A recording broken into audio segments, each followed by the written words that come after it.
Good afternoon, everyone. I am Rishi. I am here once again to take you through. Good Oh, afternoon, echo, everyone. Mimus. God, I am Rishi. I this am echo. here Stop once echo. again. There we go. Damn it, YouTube. Anyway, I am Rishi. I am taking you through the first bit of this outbreak here. This is the second day in a row that we've had a moderate risk issued for the United States here. This one is a bit displaced from yesterday's, which is good. This is more for central Oklahoma, northern Texas, and far southern Kansas. But that being said, this situation is at least as potent as the one that we had yesterday. However, this one looks like it probably will verify a bit better than yesterday's was. I am currently joined by our main man, Thomas, who will be taking over at some point tonight. We're not sure exactly when, but I'll be taking you through for as long as I can before he takes over for the latter half of the outbreak. So, Thomas, what's going on? What are we looking at? And what can do you think we can expect? So tonight we have a couple of things that are going on here. This is actually a very complicated pattern.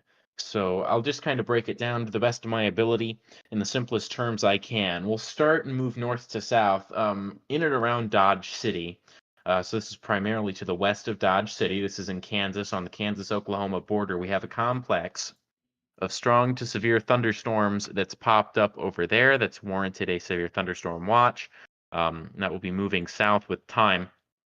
And this is kind of that major complex of storms that we've been concerned about up there today. That's going to be a part of what's probably going to become our more concerning arc of storms later this evening, and it's going to intensify as it moves to the south and east. We already have thunderstorms here capable of producing hail that is quite large here, up to the size of golf balls. Up there with that complex of storms near Dodge City. As we move south here, this is going to be north of Wichita Falls, and it's going to be to the south and west of Oklahoma City.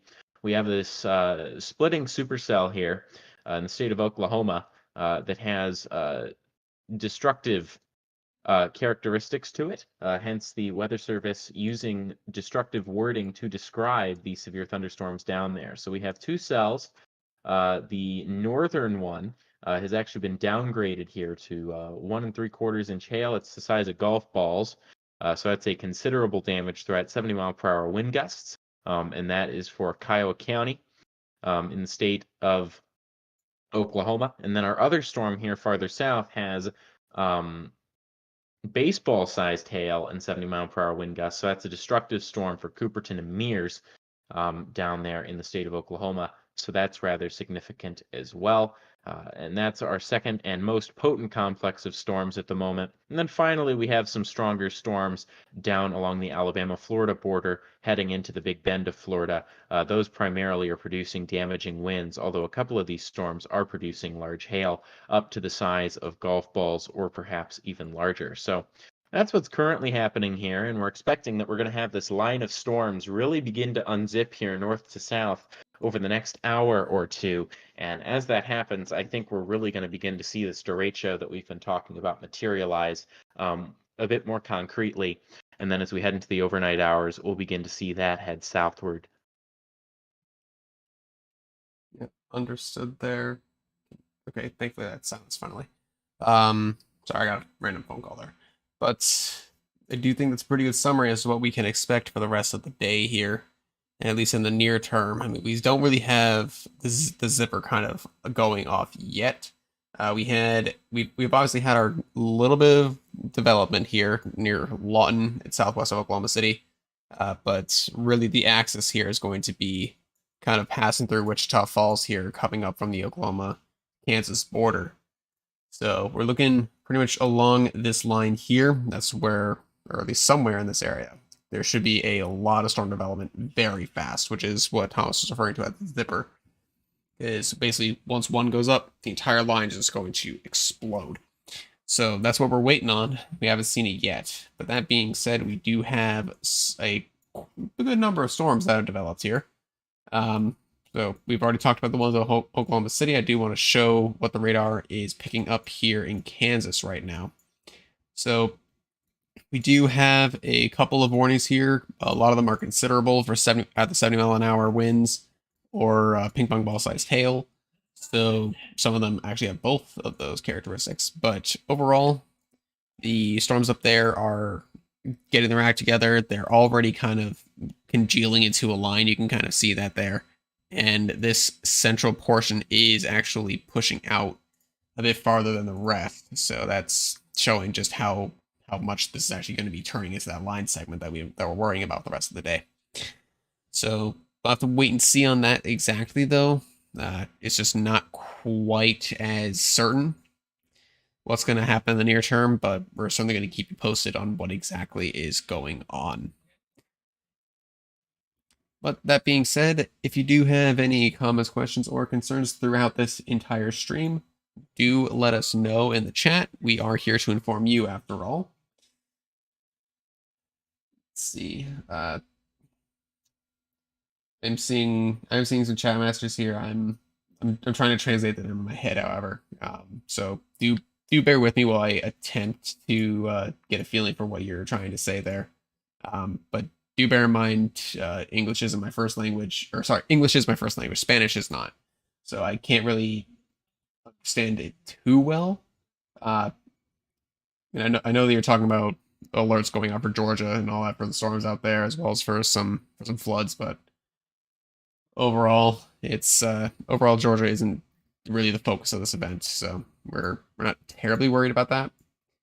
There is a flash flood warning there for Valdosta, but overall, it's pretty much, you know, the severe threat there is very minimal compared to what's going to be going on over here in the Great Plains. Absolutely. It looks like those two supercells that we saw were splitting. They've now, that other cell that was splitting, the left split, has dived back south, and now it's merging with the right split. So we're getting an updraft merger here, as it's known, and that could allow it to become a more tornadic concern. Now, the major thing that's going to prevent this from happening is our dew point, what are known as our dew point spreads, how far away the dew point is from the temperature. When it gets that low, the point at which an air particle gets saturated is higher up in the atmosphere. So we're seeing things like 7096, 6596 around here. So a 65 to 70 degree dew point with a 95 degree temperature. That's a lot. That's a 20-25 degree split there between the two. And that means that you're going to get these high-based storms, these more elevated storms. And so even though these are merging, I don't see tornado potential being an immediate problem here. These storms definitely have spin as you look up on the radar. I just don't see how that's going to reach down to the surface at any point in the near future. Yeah, I agree with you there. That is something that the Severe Prediction Center was discussing. Even though there is all of this energy that is available to these storms, so from the ground, I'm actually going to a single panel here so I can draw a little more here, and I'll stay centered on these supercells. This is what we're going to be talking about here for at least the next few minutes. So you have the ground here, right? And so what you want for a large amount of tornadic potential is you want there to be the cloud bases kind of being pretty low to the ground. And so for tornadoes, what that means is that they don't have to reach as far in order to actually start to touch down and produce, that signature tornadic signature. What's happening currently is that these storms are based very high up compared to where they normally would be. So tornadoes they have to come down a lot further to touch down, which is a very difficult process to do.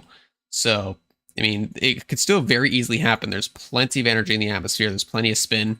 It's just a matter of, can these storms actually form those updrafts and actually get them pulled all the way down to the ground? Whether or not that happens, we're going to have to wait and see. The potential's there. Just right now, it's not terribly high. But we'll be watching these pretty closely, as these storms are the ones that I'm most concerned about for that kind of development. In fact, we got one comment here that there is a rotating wall cloud that's been reported near Cooperton. So let me see here. Which one of these is Cooperton? There is Cooperton right here. So that is probably going to, yep, that's going to be, I'm not sure which cell this is. If you let me see if I can't get the spotter location.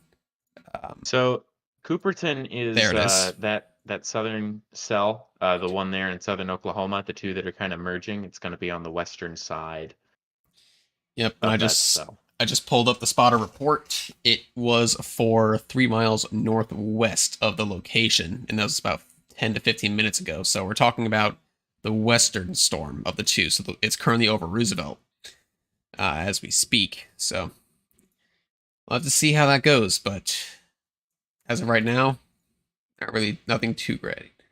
We do have another spotter report over 5 minutes ago saying that there was a wall cloud forming over Roosevelt. So again, Roosevelt and Cooperton.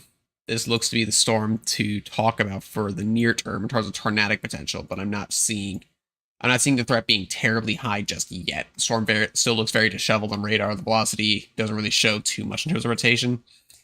In fact, the description of the wall cloud was that it's raggedy, which to me shows that it's not really too well defined yet. So it is certainly spinning. It's got them as a cyclone. It's just not very tight yet. So for now, not too terribly worried, but the spotters out there, I'm glad that we have them. Additionally, you can also tell the storm is somewhat outflow dominant because you can see that outflow boundary to the south, but if you pay close attention while the returns get lighter, you can actually see it go up and into the storm well before the hook near Cooperton. So you can tell that that part of the storm is outflow dominant, and then you have another branch off of that that goes towards the little hook there near Holly City.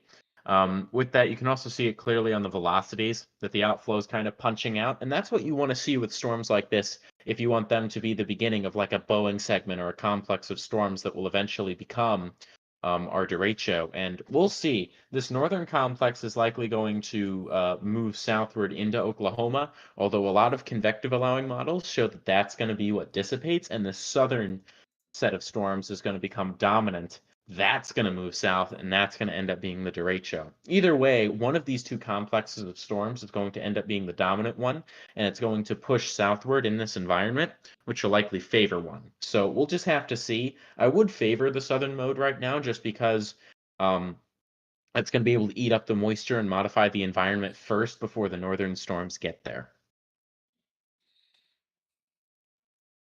Gotcha there. So yeah, basically this entire region we're just gonna have to watch for wherever the wind really starts picking up. I mean, we do have multiple storms now with 70 miles an hour reported.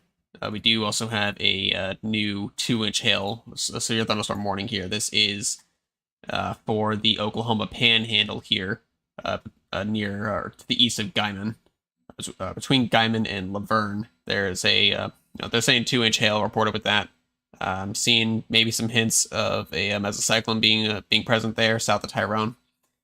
So there is the potential for a tornado in there as well. They don't explicitly state that yet, but the signature there at least looks a lot cleaner than does the supercells down by Lawton.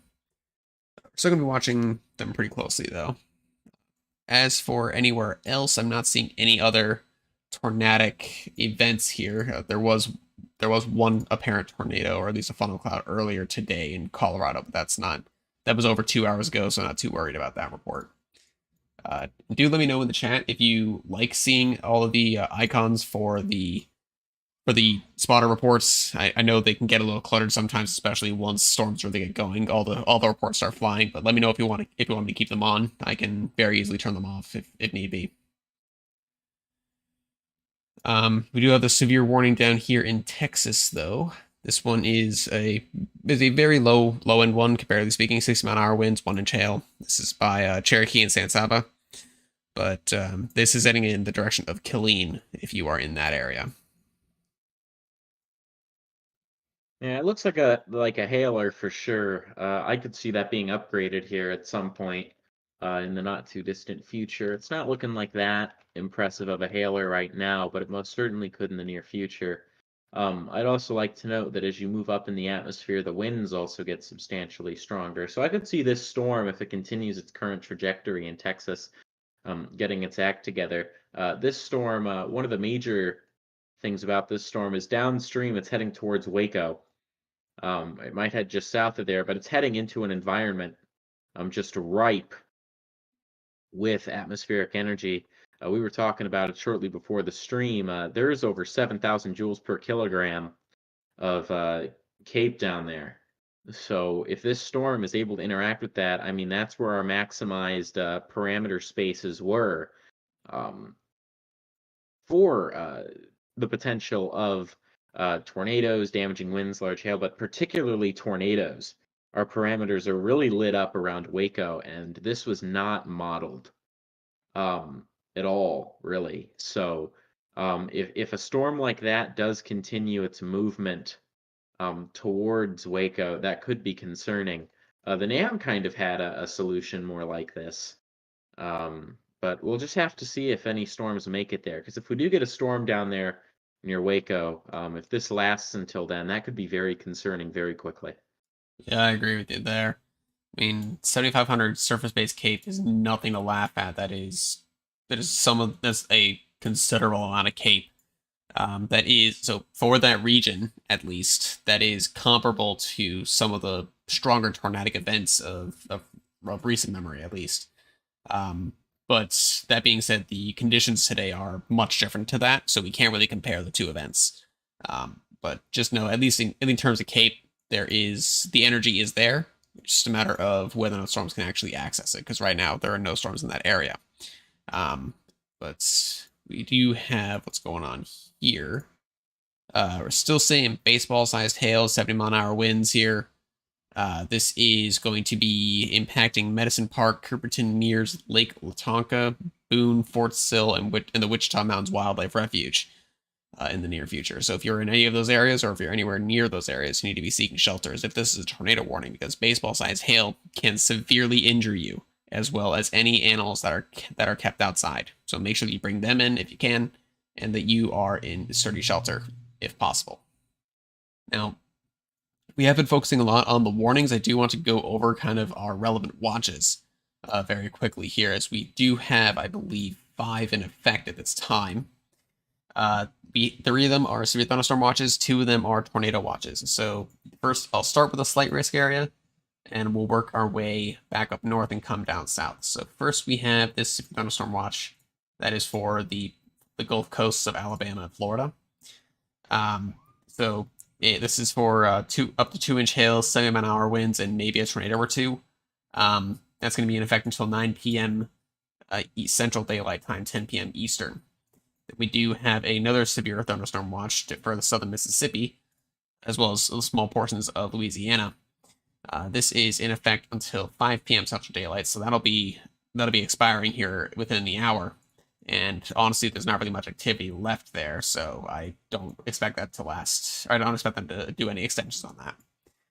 But as we come back up north into Kansas, here is our severe thunderstorm watch that encompasses our first complex of storms here.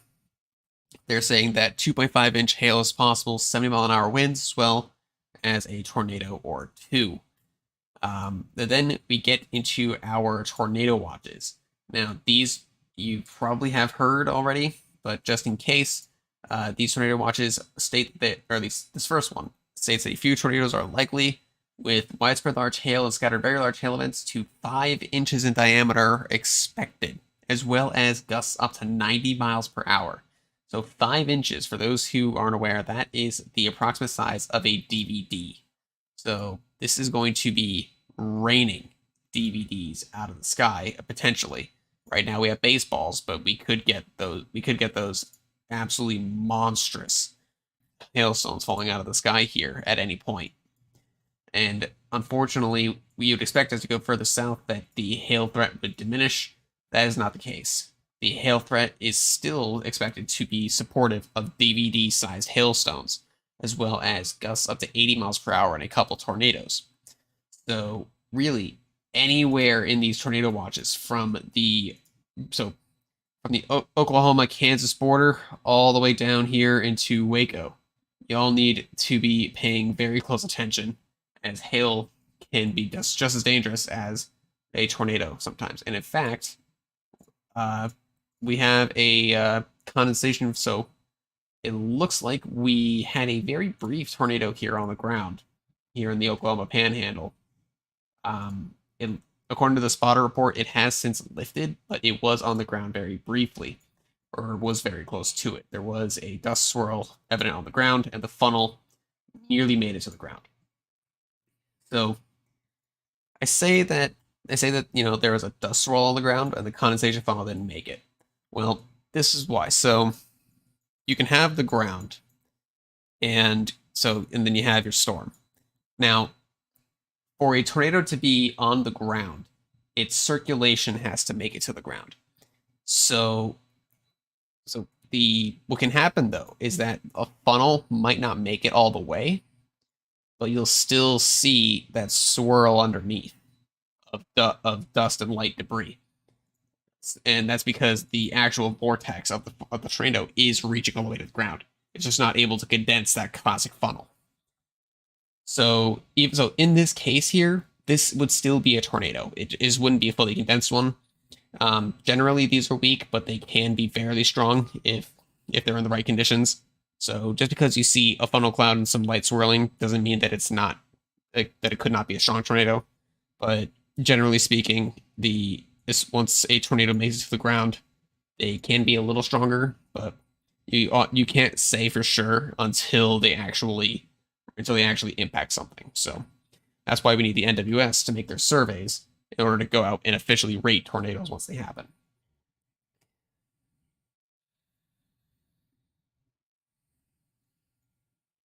So in fact, they did issue a tornado warning here. I think they issued a tornado warning there, did they? Yes, they did. They did issue that tornado warning for that storm there. A severe thunderstorm capable of producing a tornado was located over Adams, 20 miles south of Liberal, moving northeast at 20 miles per hour. This storm is also producing baseball-sized hail. So regardless of whether or not there's a tornado on the ground, this is still a particularly dangerous situation just because of the hail alone. So make sure you are moving into sturdy shelter at this time if you are anywhere near there. This is going to impact Beaver, Elmwood, Baker, Adams, Boyd, Turpin, Flores, and Balco. Not exactly in that order, but those locations will be impacted.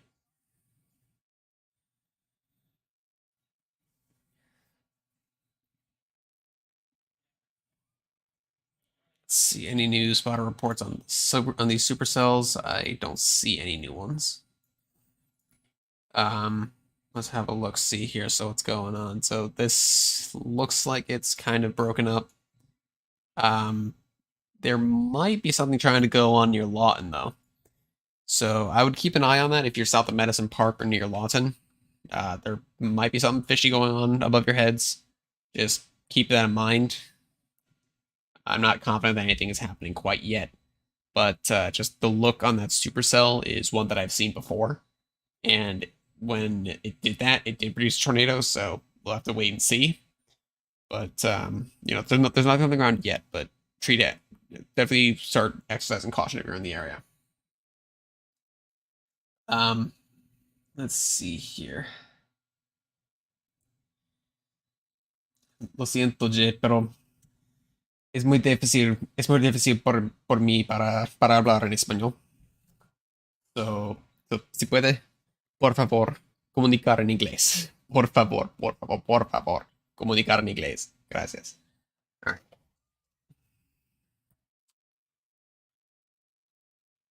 All right, so let's see here. Do have some severe thunderstorm warnings elsewhere. I'm not seeing too much else happening in our main area of concern just yet, which is good. But we do need to watch out because this area, this area is ripe to go explosive. It's just a matter of when.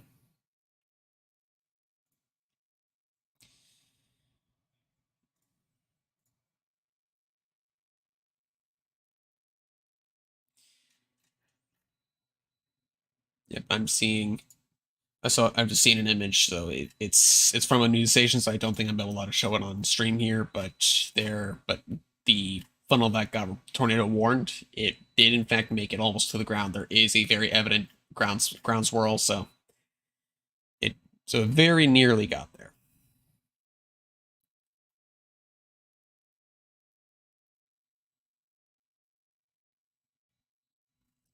Let's see here. Do we have anything here? Uh, How's it going, Alfaria? have you talked about the fact that there has been observed over 7,000 Cape over the Dallas-Fort Worth metro area? We did touch on that, yes. Yeah. Uh, Um, which is absolutely absurd for this time of year. That's just the amount of energy in the atmosphere today is just absolutely absurd. If storms manage to take advantage of that, which is uncertain at this point, they can very easily do some very nasty things. I just don't know whether or not storms are going to get there before the Cape starts tapering off.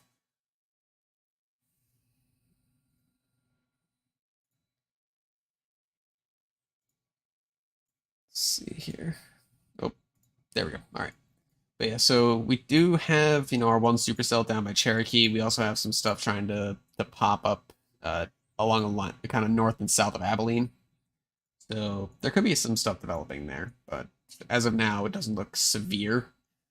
The only severe storm down in Texas is our supercell in Cherokee, which is producing 2-inch wide hail at this point.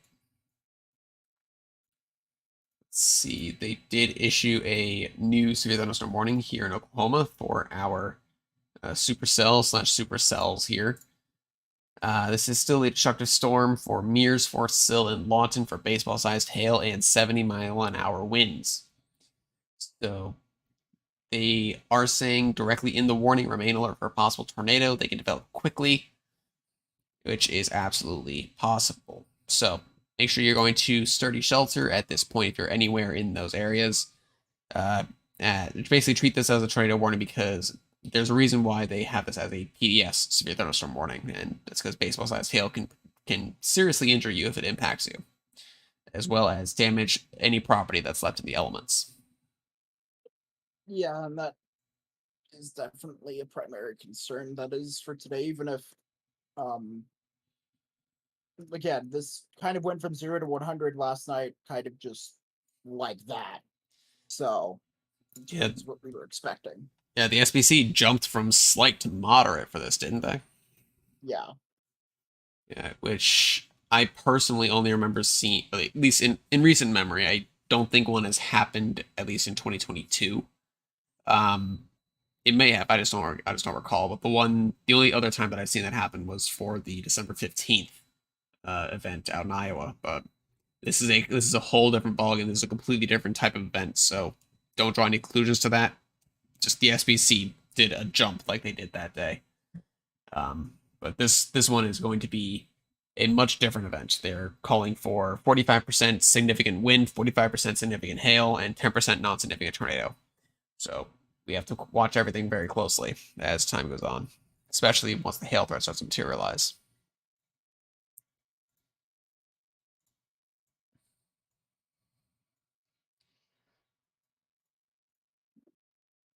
So let's see. So it is worth mentioning that both of our supercells in Oklahoma and our tornado warning here, they are both within the 10% contour for tornado potential.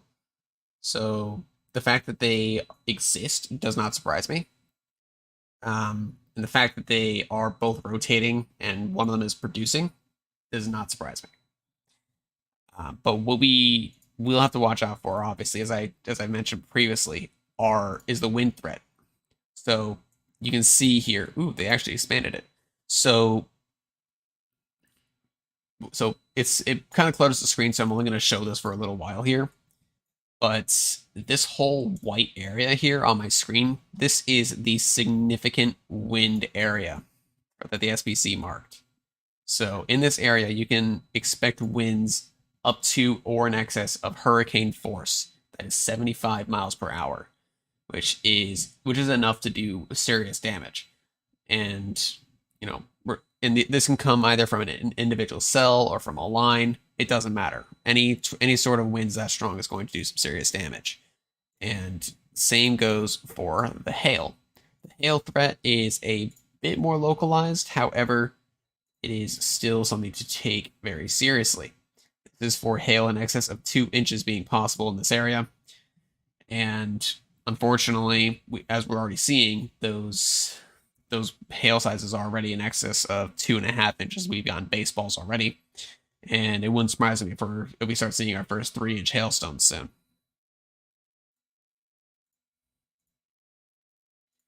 But I'll leave our categorical risk outlines here, just so that way we can make sure that we can see exactly where the highest risks are, and so that way we can keep track of exactly where the best conditions should be for any sort of severe potential.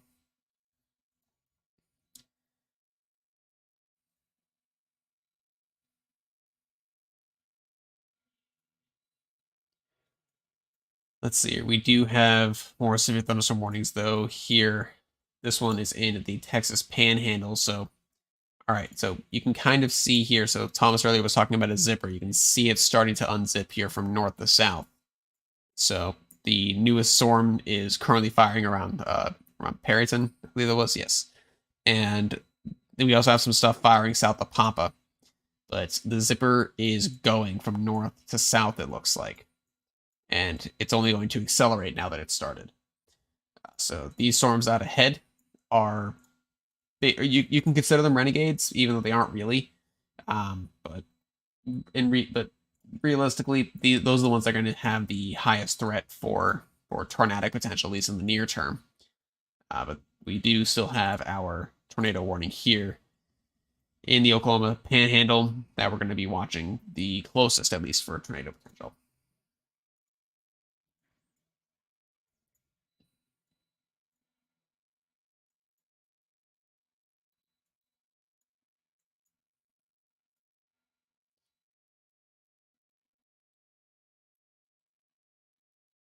Let's see here.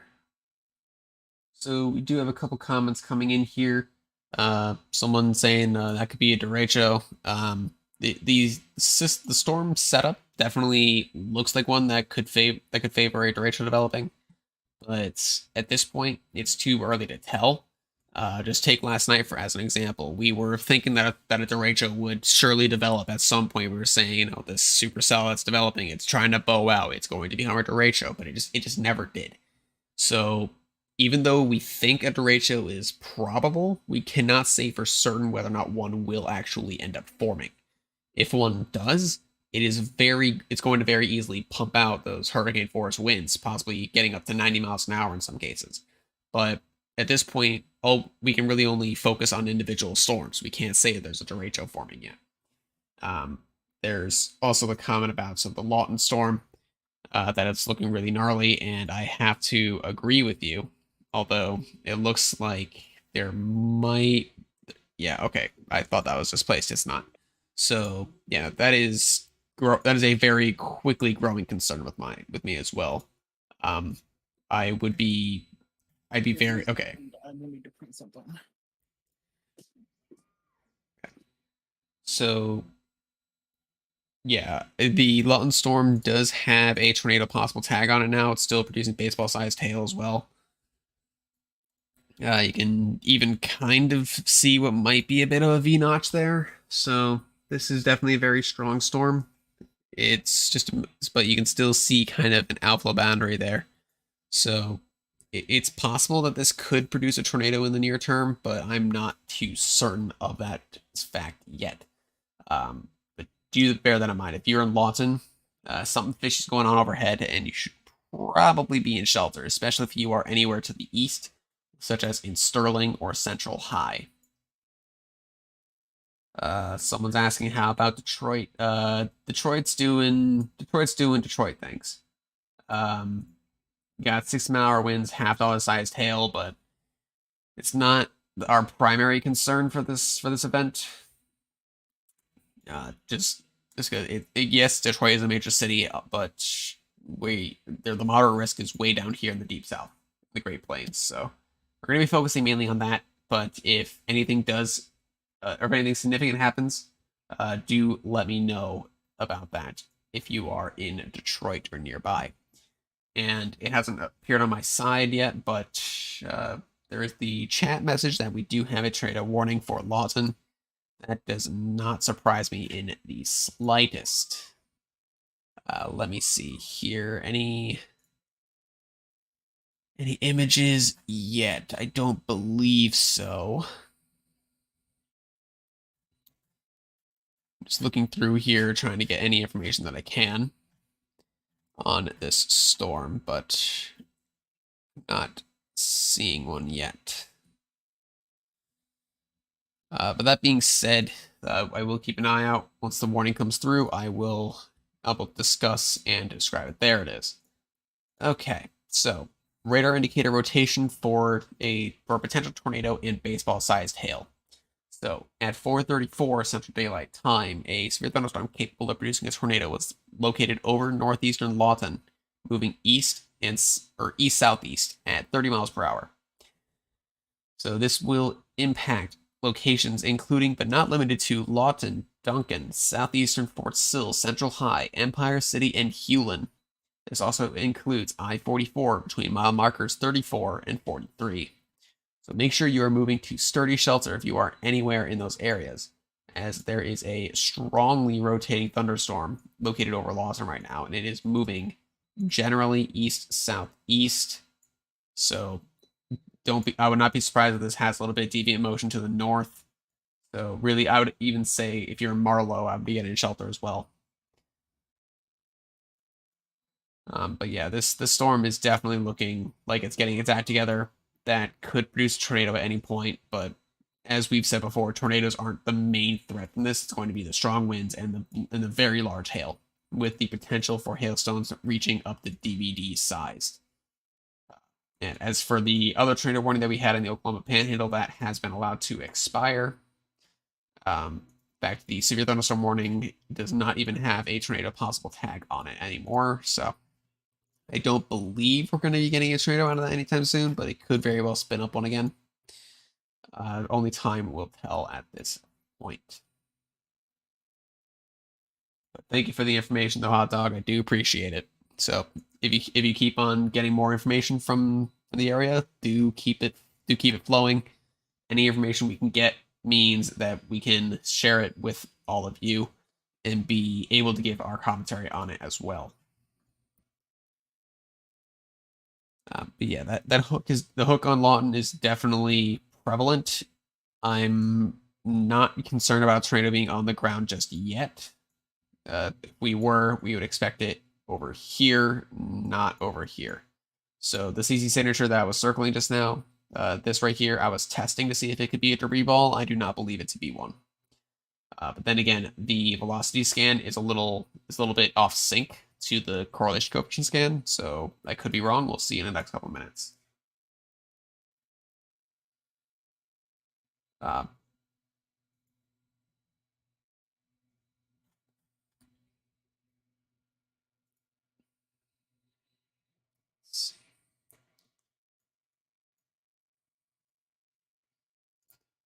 we had a funnel cloud reported in Colorado as well, apparently. This was about 7 minutes ago, approximately. How far away did they say? They said 30 miles.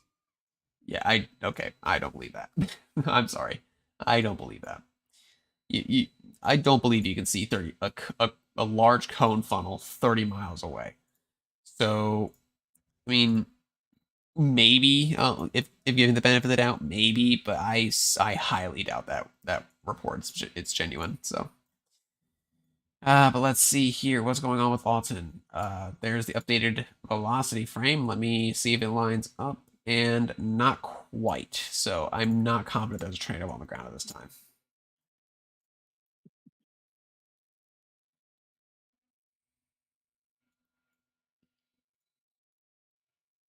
See, that storm is still producing 2-inch hail down near Killeen, Texas. So that is something to be watched as well. But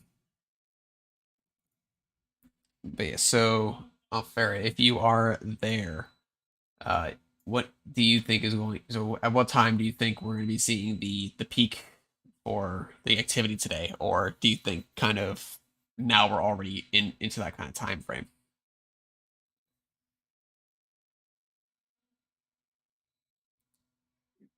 don't believe he's there anymore. That is a-okay. That is fine. So let me go on my other monitor here. I'm going to just take a very brief look at our whatchamacallit, our models here. Just gonna very quickly get a read on what I think is going on here. So let me go ahead and pull up one of the cams. And I want to say,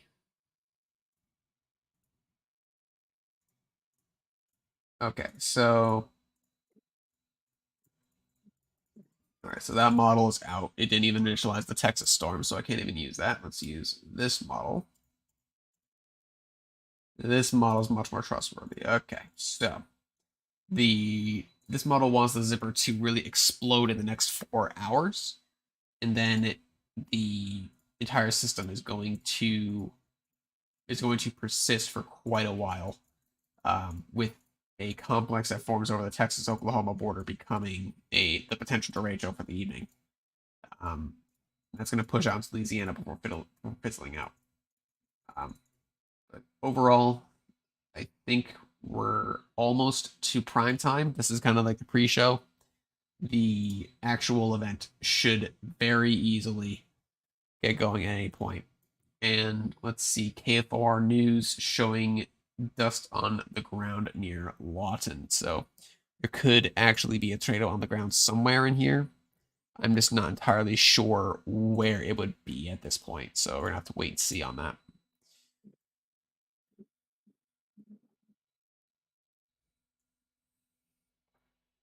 Yes, thank you for the heads up, Hot Dog. I'll be keeping an eye on that pretty closely, as it looks as though tornado might be touching down. We just can't quite see it on our radar yet.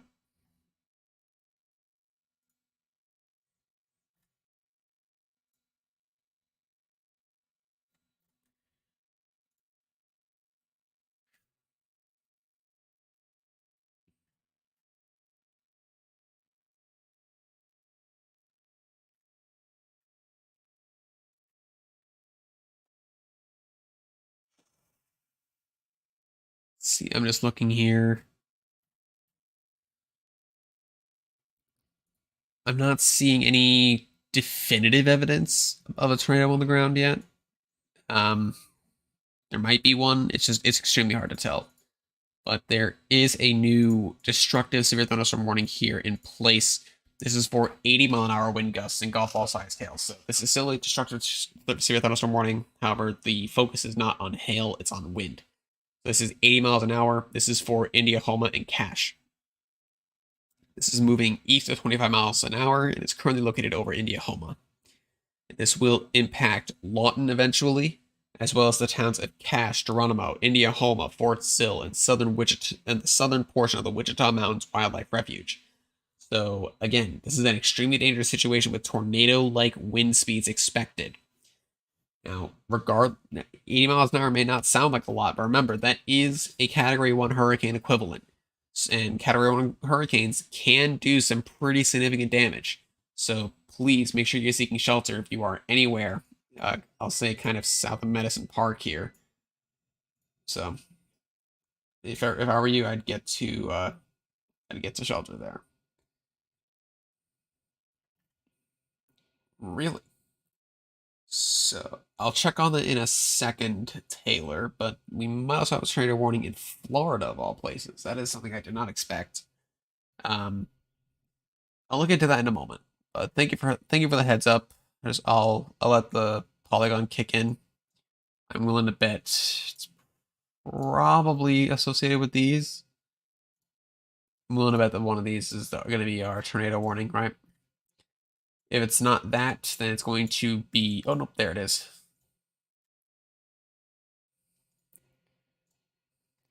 Yep, right over Edgewater. So it's not pulling up the tornado warning. Let me get the info. So this is capable of producing a tornado over Edgewater, Florida, moving northeast at 25 miles per hour. That's going to exit into the open Atlantic very shortly. It doesn't look like anything's on the ground. It doesn't look like anything is in jeopardy of touching down. So I'm not too worried about that, but thank you for the heads up, Taylor. Although KFOR, are they really showing a tornado on the ground?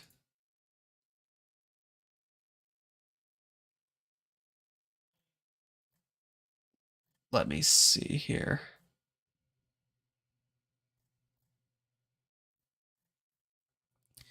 Seeing, I'm in a couple other, I'm in a couple other Discord servers. I'm looking in there. I am seeing people saying that there's a tornado on the ground. I'm not seeing any. I'm personally not seeing any like photo evidence or anything, so I can't be 100% sure. But if KFOR is showing it, then obviously I have no choice but to admit that there is one on the ground. I just can't see it on radar, so I can't be 100% sure where it is. If it's going to be anywhere, it's going to be either directly over Lawton or just to the northeast of the town. But I just don't know exactly where. Uh, let's see here. Will Moore get hit again by a tornado? We can never say for certain whether or not a specific town will get impacted by a tornado. So I cannot answer that question honestly.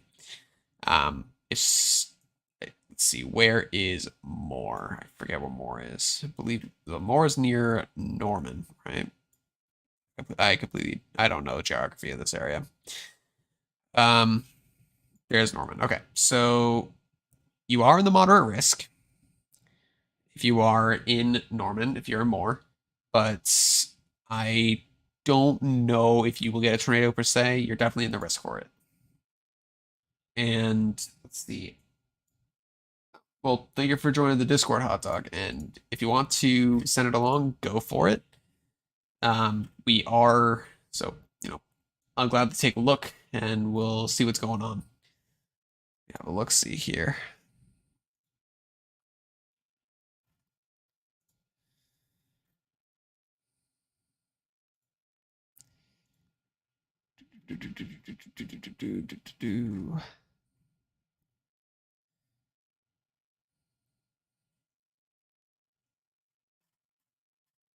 All right. I can't really take care of roll, uh, roll dispensing, I should say. But I am looking around, seeing whether or not there is anything going on here.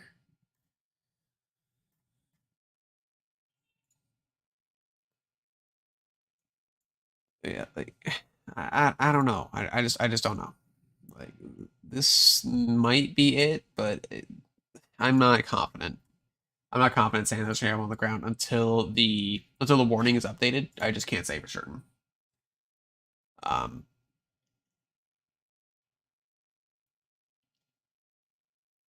let's see here. Yeah, those are going to be the talk of the town for a little while, but there are other storms that need to be watched as well. For example, our one down here in Texas. Let's see what you're doing down here. 60-mile-an-hour winds and half dollar sized hail. So there's that. They're still saying 2-inch hail as well for Cherokee and San Saba. So make sure you're watching that area pretty closely if you are in that region. All right.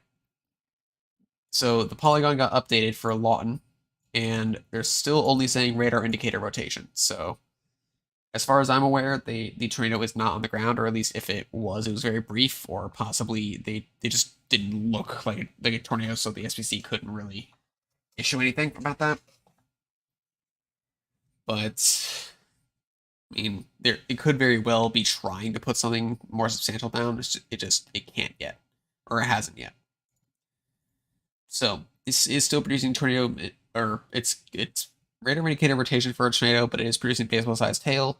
It's moving east at 20 miles per hour. This is going to impact eastern Lawton, southeastern Fort Sill, Central High, and Hewlin. This still includes I-44 between mile markers 30, 35, and 43. Excuse me. So let's see here. A couple other comments here. Did the derecho threat happen yesterday? Not really. So we did have the strong winds, but we never really got the we never really got it out over that large area that we expected to see. So overall, I don't really think we got it, but we definitely had the wind threat verify for sure.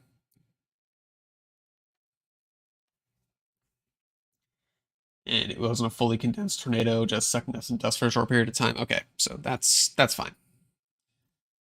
So possible very brief weak tornado. Okay, that's fine.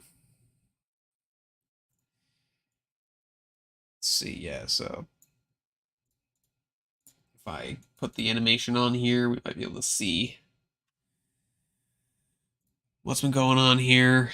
Um, so we do have this kind of boundary weak echo region there, but I'm not too worried about that just yet in terms of the tornado potential. Anyway.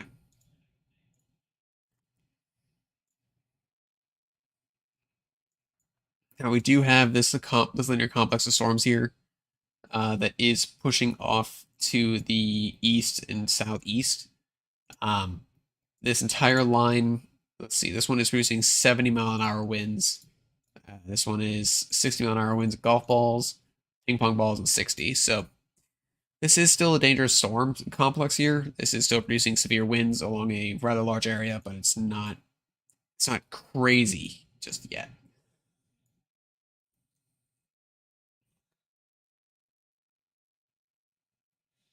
See, yeah, I do have to agree with you there, Raymond, to an extent. Being a New England native myself, we can't really get any severe weather, or anything interesting here. But that being said, severe weather, it's a double-edged sword. For weather enthusiasts, it's always great when you see the marginal slight risks come through your area. But for the areas that get severe weather a lot, like for example the Great Plains, when the enhanced and moderates come out, you start to get worried for the people who live there, and that's especially the case tonight.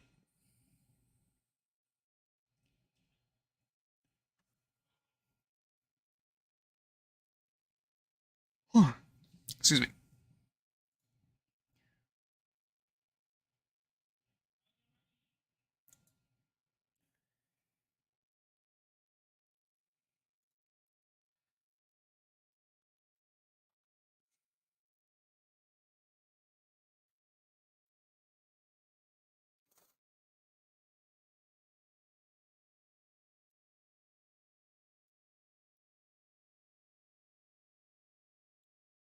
See, this still saying radar indicator rotation, 80 miles an hour, and baseballs. All right, so that one's been upgraded to 80 miles an hour and baseball-sized hail. I don't think I was saying that when it first got upgraded, so definitely a very dangerous situation developing there. That so if you're in Lawton, uh, before you had to take shelter for a tornado, now you need to take shelter for hail and damaging winds. Pretty much all I can say for that area. There's also 80-mile-an-hour gusts and baseball-sized hail for the northern severe warning here. So basically, if you are in this anywhere in this complex around Lawton, you need to be in shelter because there are two supercells above you, both of which are producing baseball-sized hail and 80-mile-an-hour wind gusts, as well as potentially producing a tornado if you are in Lawton itself.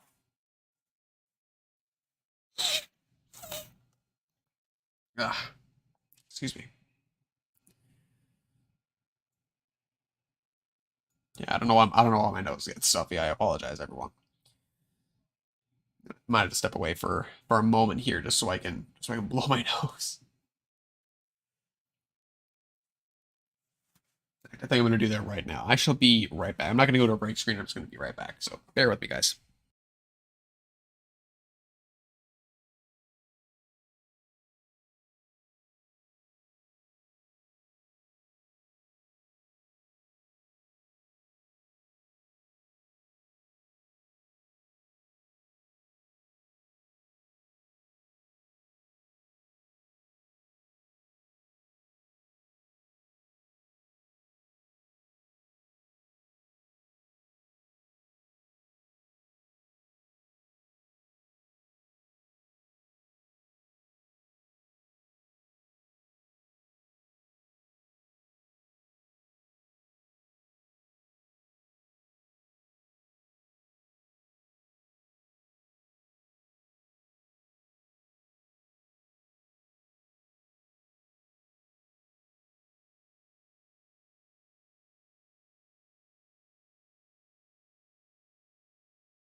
Okay, I am back.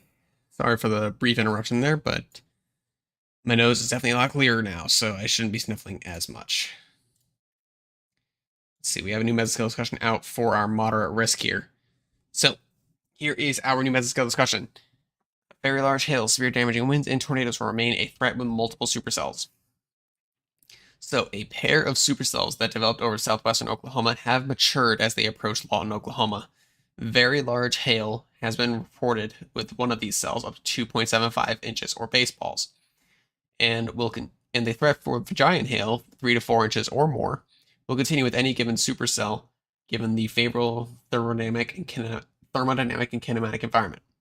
Both of them have exhibited rightward deviant motion and are testing sufficient low-level helicity to support updraft rotation. Indeed, the leading cell has shown signs of intense low-level rotation in the past 15 to 20 minutes, and a tornado may occur. Destructive RFD or rear flank downdraft winds may occur as well. Additional intense supercells will likely develop rapidly in the next couple hours across eastern Texas Panhandle into western North Texas, along and east of a surface dry line. Very large hail, severe damaging winds, and tornadoes will be possible as the supercells strengthen into western Oklahoma and western North Texas. A more favored location for tornadoes may exist across west central, in the intersection of the dry line and what appears to be an outflow boundary or gradient laid out from the leading pair of supercells. Low-level winds are batched to more easterly across the area, which should locally enhance effective SRH and tornado potential with any sustained supercell. Finally, severe damaging wind potential will likely increase across the far eastern Oklahoma Panhandle into northwestern Oklahoma over the next couple of hours. Convection in southwestern Kansas has grown upscale into an MCS, with multiple winter wind gusts up to 56 knots. Very large hail and tornadoes will also remain a concern with any embedded supercells, particularly with southward extent where convection may remain semi-discrete. And that semi-discrete nature is probably being the main talk up here. So that's that issue. We then also have the supercells here near Lawton, which is still tornado possible, I believe. Yes. No, sorry. It is no longer tornado possible, which is interesting.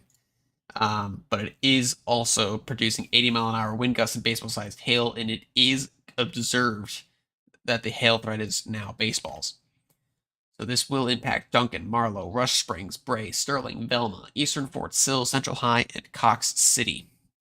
You are in the path of a supercell that is producing baseball-sized hail and 80-mile-an-hour wind gusts. So please make sure that you are in shelter if you are anywhere in those areas, and treat this as if it is a tornado warning.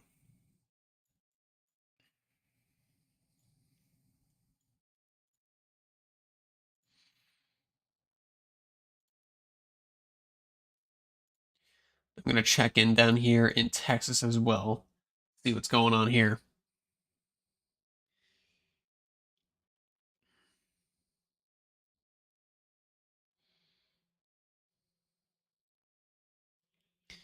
So yeah, so you can see this boundary here. That's what's kind of allowing these cells to form and then push off to the east.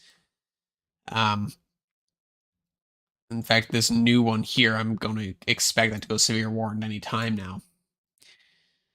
So we're going to have to watch that pretty closely. We do also have a storm here by Albany, which is probably going to get severe warned at some point if it can sustain itself. It's kind of weak right now. Same goes for the one north of Seymour. But overall, I think the severe threat is localized here to the moderate risk, which is to be expected. I'm going to check in on the tornado warning here for Florida. Just really quickly. I don't think. All right, so they allowed it to expire. Okay, that's what I thought. That's what I thought would happen. So that's good.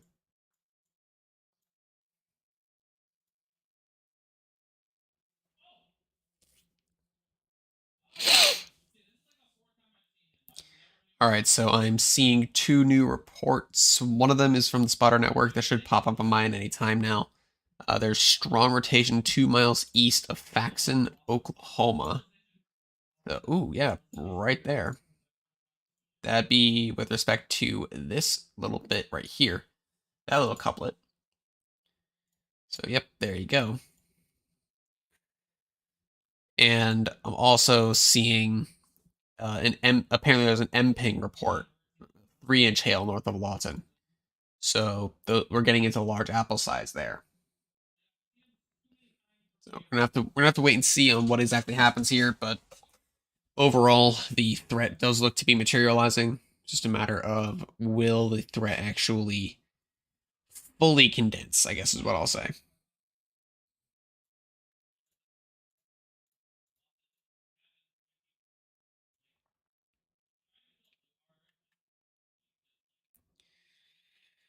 But yes, if you do have any comments, questions, or concerns, do let me know.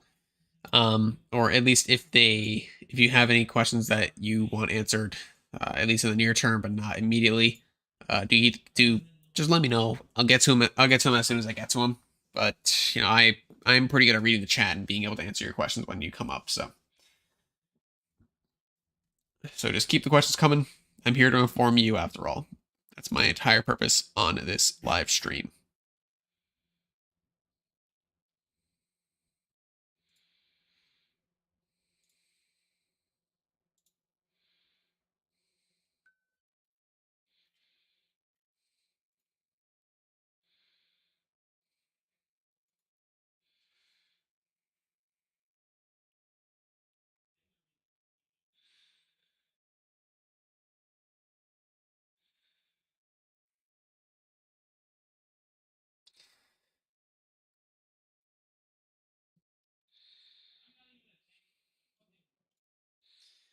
Yeah, I'd have to agree with you there, Hot Dog. The CC is going to be very hard to use, just given all the hail that's in the air. But I mean, CC can still offer some insight. It just might not be. It's definitely not going to be the perfect indicator of a tornado. That's for sure.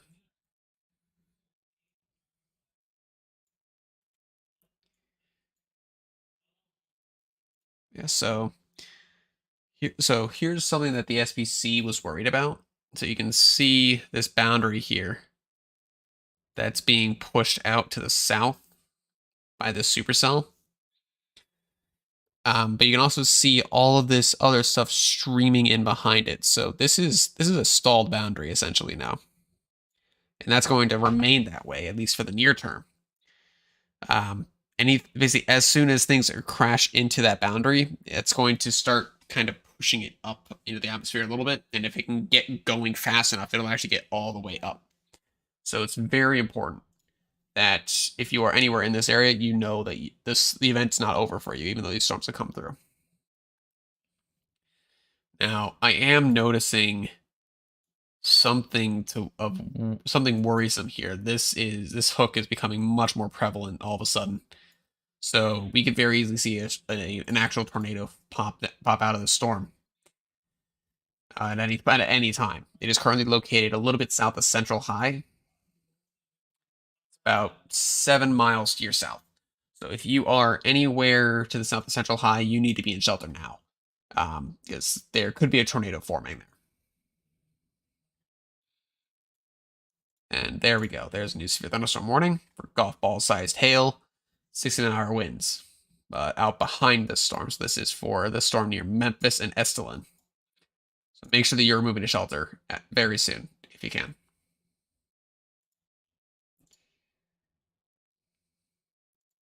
So, what happened? Did my camera just crash? Let me get that back up. There we go. Okay. Sorry, I don't know what happened there. My face cam just turned off. That's weird. But all right, so there we go. The southern couplet just got tornado warned as a weather spotters confirmed tornado. This is a confirmed tornado near Geronimo. Let's see. Oh boy. Okay, this situation could get very ugly very quickly. We could have 2 tornadoes in tandem here if that couplet keeps going. But we do have a tornado here near Geronimo. It's going to be right around here. At least velocity doesn't look very strong, but this is something. It's currently located 5 miles east of Fax and moving east at 45 miles per hour. It is also producing golf ball sized hail. So there's going to be tornado driven golf ball sized hail. This includes the towns of Walters, Geronimo, Temple, and Hewlin, and also includes the areas of I-44 between mile markers 20 and 32. So make sure you are moving to shelter now if you're anywhere in that polygon. And then there's this one as well, which is growing ever more concerning as it passes by Central High. So we have this to worry about in the short term, but in the immediate term, we have that to worry about. So we have 2 supercells ongoing, one of which currently producing a tornado in Oklahoma. I'm going to check up on down here in Texas as well. Okay. Still about 60-mile-an-hour winds. Nothing too crazy happening up there. Okay. But yeah, so I do see a bit of an outflow boundary, it looks like, or maybe that's inflow. I can't really tell exactly. Let me put this into motion so I can get a read on what's going on.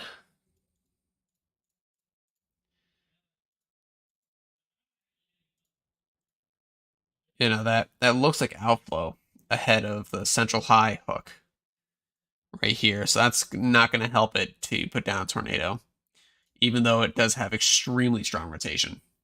But the one near Geronimo, this one is confirmed to be producing, so we'll have to wait and see. Yeah, my apologies, hot dog. Let me attempt to take care of that for you. Just want to make sure that I don't give you the wrong one. Oh, nope. I think there. Yep, there you go. You got access now. You're good. Okay. Okay, good.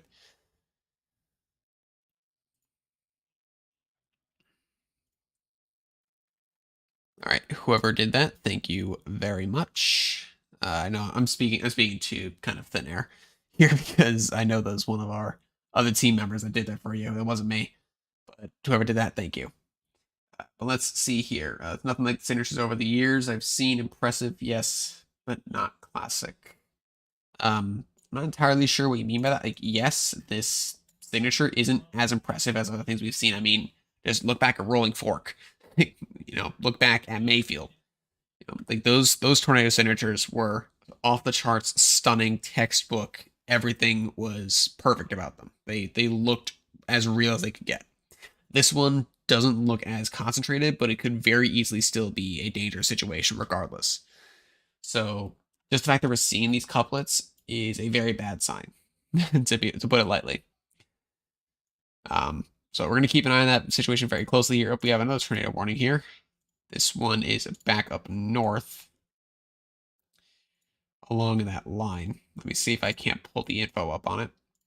Is there a tornado on the ground that was prior? It looks like there's a rotation signature over Perryton. So let me go. So baseball-sized hail also is possible here. So it's located over Perryton as of 3 minutes ago, moving east at 30 miles per hour. So that's another potential tornado to watch out for as well with this entire event. Let's go back over to KFDR.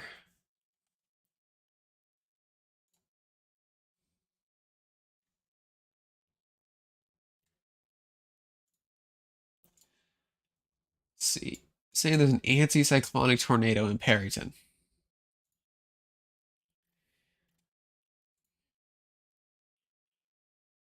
That is a tornado. Yep. That is indeed a tornado. So I'm guessing that is the one in Perryton. So if that is the case, then there is a tornado on the ground in Perryton, Texas as well, which obviously isn't good. I mean, I can't even see it very well because it's in a radar hole. So of course we can't even see what's going on here. But yeah, I can see the hook here. So yeah, it'd be right in there. I can see the couplet there. in Perryton itself. So, yep, there definitely is a tornado on the ground there. The warning just hasn't worded it yet that there is one, but I expect that to change very shortly. So still no additional developments on these storms down here in southern Oklahoma, though. Oh, my radioscope crashed. 1 second. There we go. We're back. Yeah, I'm not seeing any debris signatures there. The Geronimo storm doesn't look very impressive, but apparently there's still a tornado on the ground. So, but that being said, Perryton does look like it is getting hit by a tornado at this time. So let's see if I can't get the info on it. I don't know why I can't click on that. Yes, there it is. Live storm chaser video confirmed tornado. This is located over Perryton, moving east at 25 miles per hour. This will also impact the town of Booker at some point. So again, there is a tornado on the ground here. This is in effect for south central Beaver, northwestern Lipscomb, and northeastern Ochiltree counties. So this is moving east at 25 miles per hour, and it is in fact on the ground. Yes, it is. While these signatures they look very beautiful on radar, and the tornadoes themselves can look stunning or or horrifying depending on how you define it. It is important to always put into context the fact that some of these tornadoes are taking lives. In fact, every damage indicator is something of value that's been taken. So it's very important to remember that as you watch these systems from your in my case from my desk. So make sure that you are keeping that in mind. This isn't all about the just watching all the pretty colors and looking at things. That's not the reason why we do this. We do this to make sure that people are informed about what's going on so that they can make the best decisions to protect their lives and property. Now, I've been saying get to shelter. I don't think I've actually mentioned what proper shelter actually is. So proper shelter. So there's a couple tiers of shelter, I guess. So the absolute worst one is a mobile home or a trailer. Those are made very light so they can be pulled around by a car. If you are in one when a tornado or one of these destructive severe thunderstorms come through, you're getting tossed along with your mobile home, which is a situation that will almost certainly lead to severe bodily harm, if not cause you to lose your life.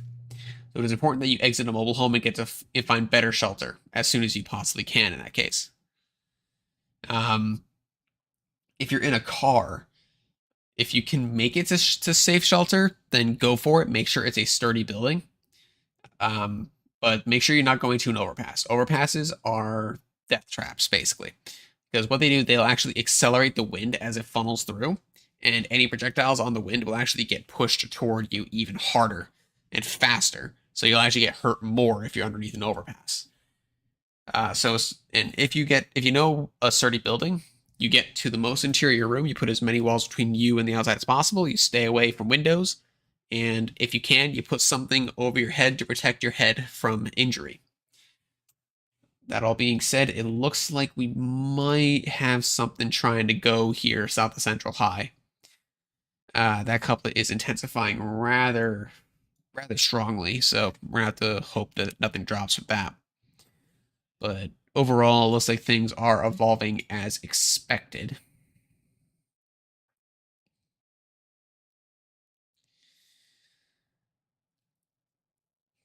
Let's see here.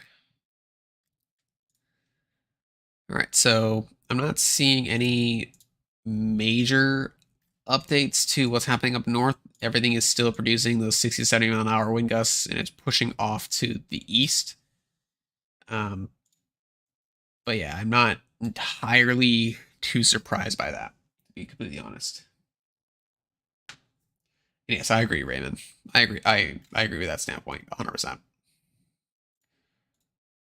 Let's see, this tornado warning has been updated, or has it been? No, it's still been 10 minutes.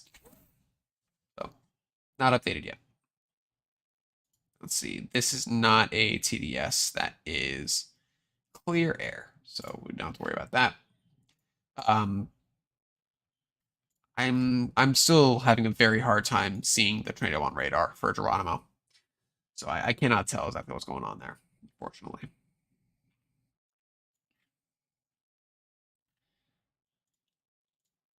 Let's see here.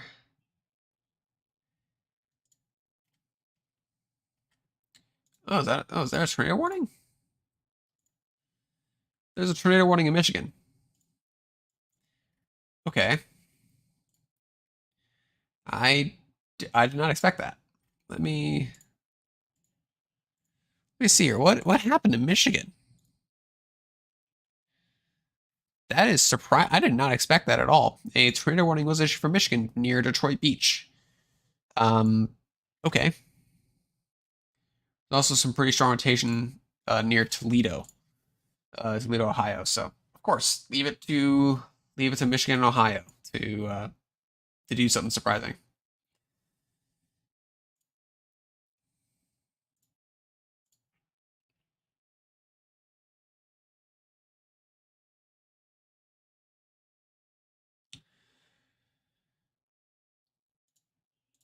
Let's see.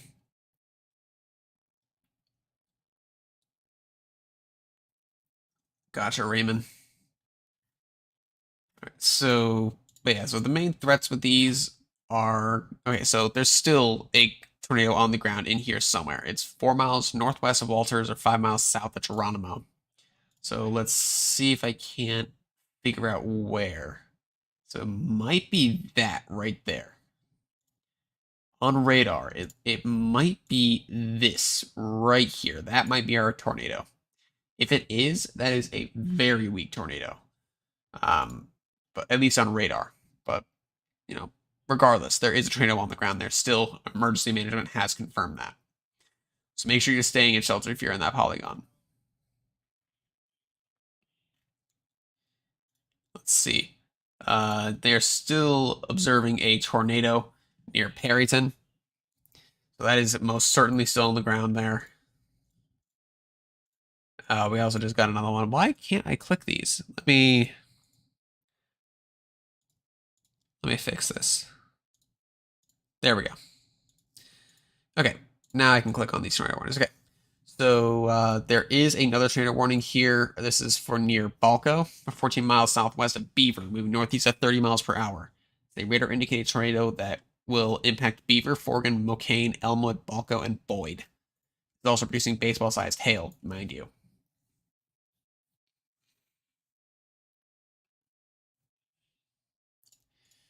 Then there's this one, which is still live chaser confirmed to be on the ground, which is, not a good thing. We also just got a new tornado report in.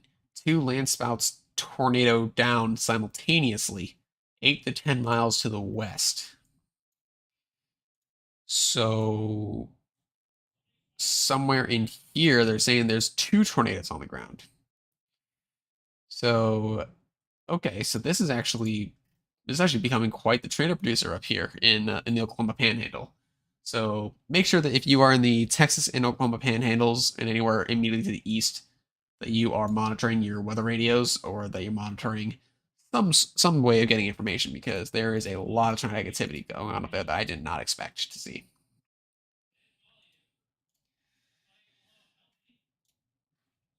All right, but at least for now, the tornado threat, like while it is present, it's not as crazy as it could be. So I'm going to just very quickly take a short break. I'm going to get myself some water, so that way I can keep my voice from going out.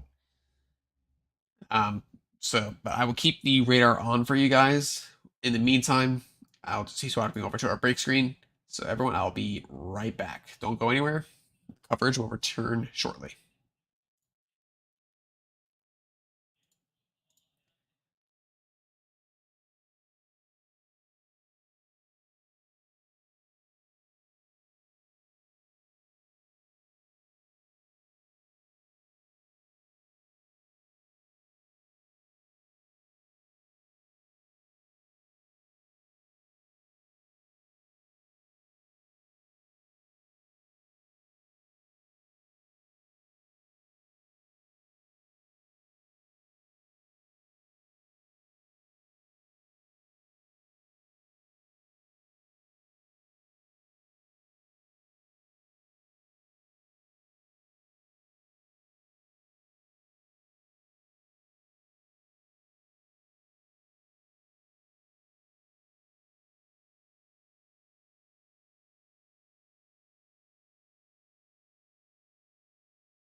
Hello, everyone. I have returned. I've got myself some good stuff to wet my whistle with, so I'll be taking a drink of this every now and again.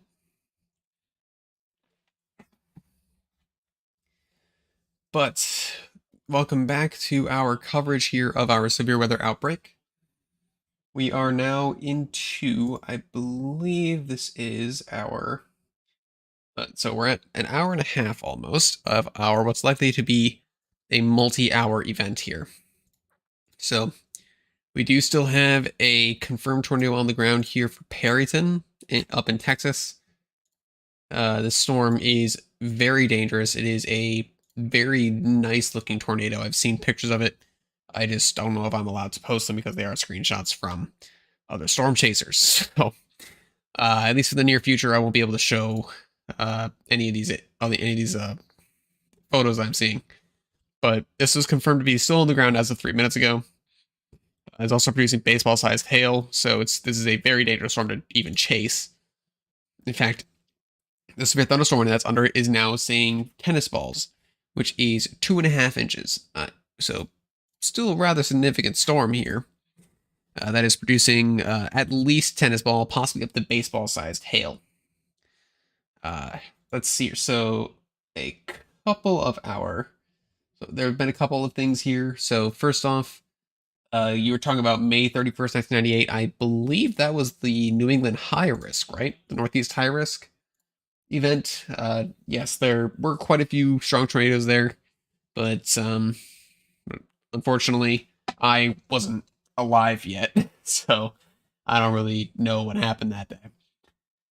Um, so then let's see here. So for or against tornado sirens, anything to get the public's attention is a good thing. So even if tornado sirens are overused, the just getting people's attentions is what they're made for. Like the ideal use for them is that they are there to let you know, hey, a tornado is coming, get to shelter, or that you're under a tornado warning at least. But regardless, if a tornado siren goes off, I think that's probably for the better, not for the worse. And will it go into the overnight? Yes, this is going to be a very long event. Um, it's just a matter of for what areas will this be longer than for others. So this moderate risk, I don't think is going to go away at the 8 p.m. Central update. It's probably going to get trimmed, or it may go away, but the enhance is going to stay there. So at least in that case, or at least in that way, this is going to continue. So no matter what, though, this is going to be a long night for those in the Great Plains.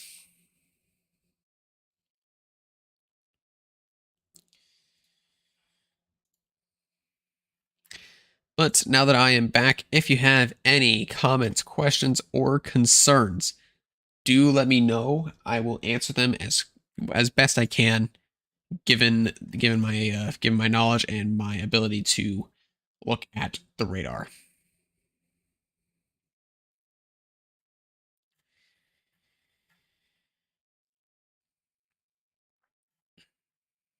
Let's see, I'm just going through some other servers here so I can try to get some extra information just in case.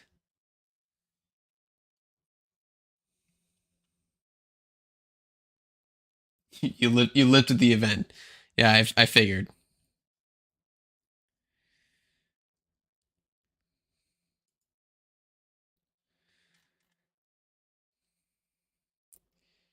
Now, let me have a look here. All right, we have a confirmed tornado near Duncan, Oklahoma. I repeat, we have another confirmed tornado near. So as of now, we have 2 simultaneous tornadoes. So okay, delayed report. So okay, that's useless. Thank you, spotter. But yes, we do have a confirmed tornado located near Duncan, moving southeast at 25 miles per hour. This is confirmed by spotters. So this tornado is likely to be right around here. Let me zoom in a bit more. So let's see. So we have a with high rotation here, but we also have a more broad rotation signature here. Either one of these can be our tornado, but regardless, there is one on the ground here near Duncan. So if you're anywhere in that area, you need to stay in shelter, especially. Let's see, we do still have that confirmed tornado over or near Brooker that is currently moving into the area. So make sure you're in shelter for that. Let's see here. So what's this tornado report all about? Separate tornado from one in Perryton on the ground, approximately 10 miles to my west. So that would be about, they'd be about this circulation right here, I'm guessing. So somewhere in there might be another tornado as well, on approach to Lipscomb. But overall, I think the tornado threat up there is staying nice and confined to those two storms. Oh, we have a tornado warning down way down south in Texas. And I can see why there is a very tight couplet there. This is capable of producing a tornado located over Valley Spring, 8 miles northwest of Llano, moving east at 20 miles per hour. This is also producing ping pong ball sized hail. So this is going to be passing very close to Babyhead and Llano, so make sure that you are moving to shelter now if you're anywhere in those areas. Let's see. Multiple homes have been totally destroyed in Perryton by the earlier stovepipe tornado. Injuries are unknown at this time. That is unfortunate. That sucks to hear, unfortunately. Let's see here. Is this about a separate tornado? Yes, it is. All right. So we now have another confirmed tornado here, south of Perryton, of the Perryton tornado rather. So we have two. We have one located somewhere in here. We have our original tornado somewhere in there. So we now have two tornadoes on the ground simultaneously up in that complex. We have two tornadoes on the ground simultaneously down here in southern Oklahoma, and we also have our tornado warning here down in central Texas. So the tornado threat is starting to ramp up a little bit here. I'll be walking you through as much as I can. With that being said, I am one man, so at some point I will be handing over control of the stream to our main man Thomas. It's just that I'm not expecting that to occur for a little while longer. So until then, you're stuck with me. But that being said, if you do have any comments, questions, or concerns, let me know in the chat. I'm more than happy to answer them to the best of my ability.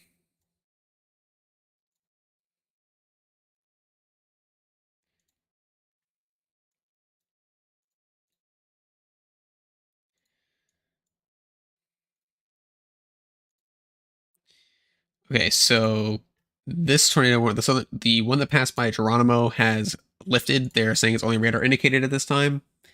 So these supercells may be undergoing a merger, which hopefully will kill off one or both of the circulations and then just let it bow out into a line segment, which will probably become the beginnings of one of the possible derechos. But let's see, new tornado warning, yeah, radar indicator rotation, golf ball size tail. Okay. So overall, we have 1, 2, 3 tornadoes on the ground at this time. One of them is in Oklahoma. The other two rather, are near the Texas-Oklahoma Panhandle border regions. Now, pretty much every single one of these tornado warnings is also producing at least tennis ball-sized hail.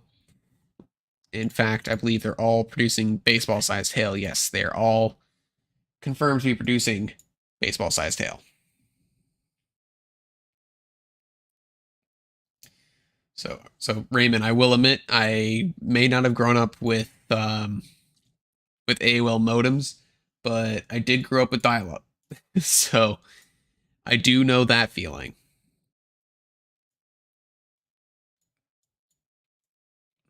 But yeah, the good old days of having to dial into the internet to report things, thing of the past. Now that we have our good old high-speed fiber optic internet nowadays. All right, but anyway, back on topic.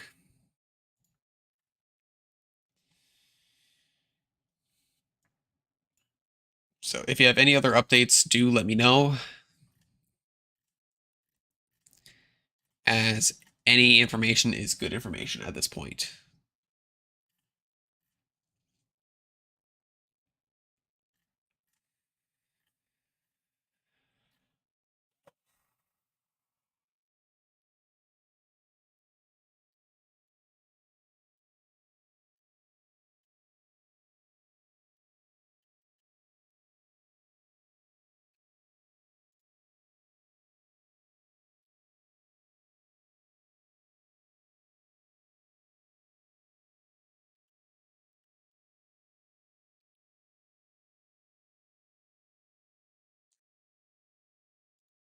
Yeah, but look, see here. Zoom out. I'm going to inspect what's going on up here. We have a new tornado. We have a tornado warning here, just east of Toledo, Ohio. Let's make sure it's not confirmed. It is not. It is radar indicator rotation and golf ball size hail being possible. So our tornado is likely to be right in here along State Route 2, right along the Lake Erie coastline. So if you are there, you need to be in shelter as well. Let's see, we are down to 1 severe watch. Excuse me. For the Alabama, Florida panhandle, or Alabama, Florida Gulf coastlines. So that is there. We do still have our 2 tornado watches and our severe thunderstorm watch for the Great Plains. Now, that isn't loading. I'm assuming that's been allowed to expire or it's been canceled. That is radar indicated. Duncan is still confirmed as of 9 minutes ago.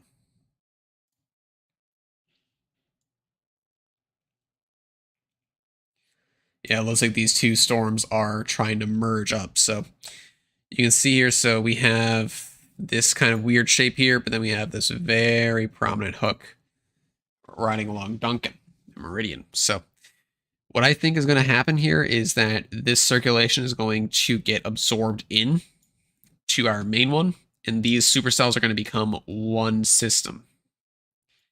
And that will allow it to really start to pump out potentially tornadoes.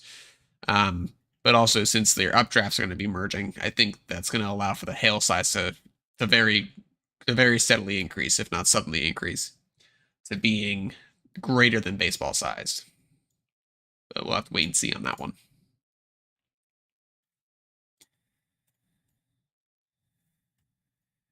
So as of now, these 2 tornadoes up by Lipscomb, Booker, and Perryton are still on the ground. So that is something to keep in mind as well.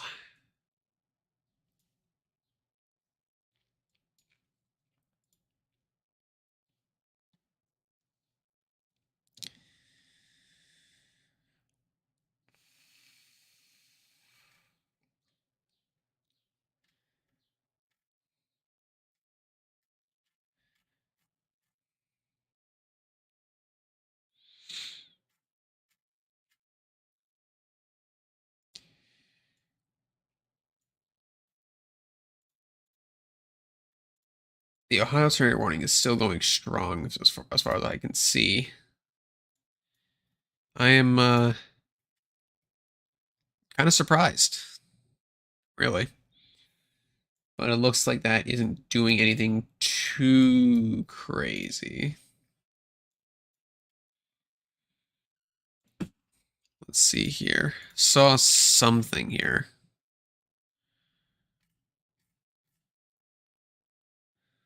All right.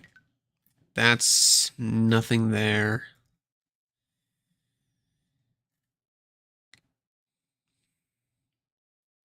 Looks like we have a new meta-scale discussion coming in.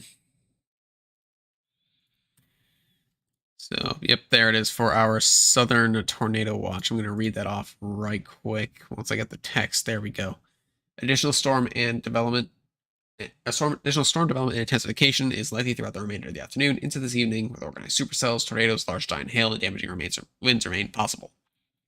So, extreme buoyancy over 5,000 joules per kilogram of mixed layer cape, aided by an anomaly strong EML and mid to upper 70s dew points. 60 knots of effective shear, will continue to support a predominantly supercellular mode, with the primary threat of large to giant hail, while initially weak, especially with southern extent. Low-level shear should intensify this evening as the low-level jet increases. This may also aid in some upscale growth of oncoming storms, and some expansion of additional storms moving south across the Red River from Oklahoma.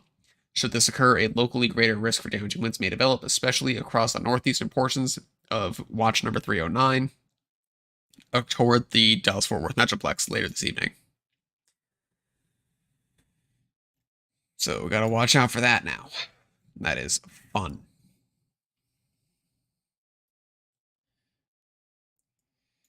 Yeah, I mean, mesoanalysis earlier was showing a small pocket of burns of 7,500 surface base Cape over or very close to Waco.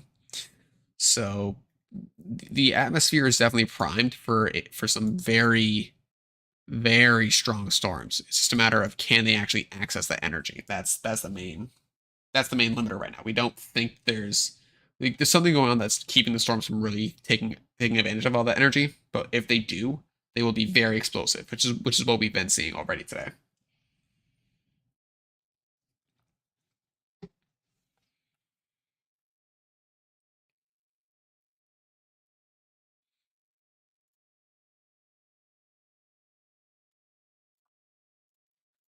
See, these polygons and the texts have not been updated. So don't really know anything else is going on there. We do have a severe thunderstorm warning out here southeast of Oklahoma City.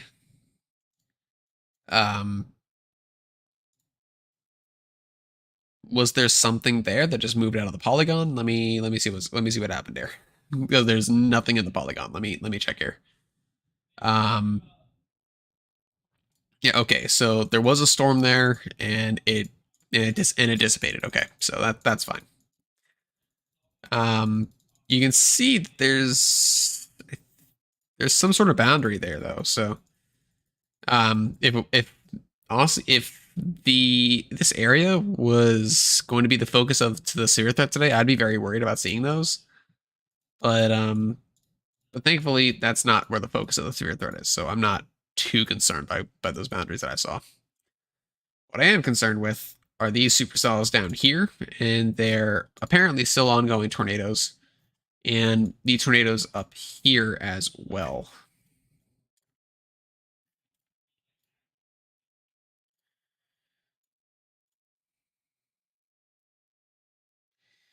I don't know. I don't know, Raymond. I don't know what the highest Cape value ever was. I don't know.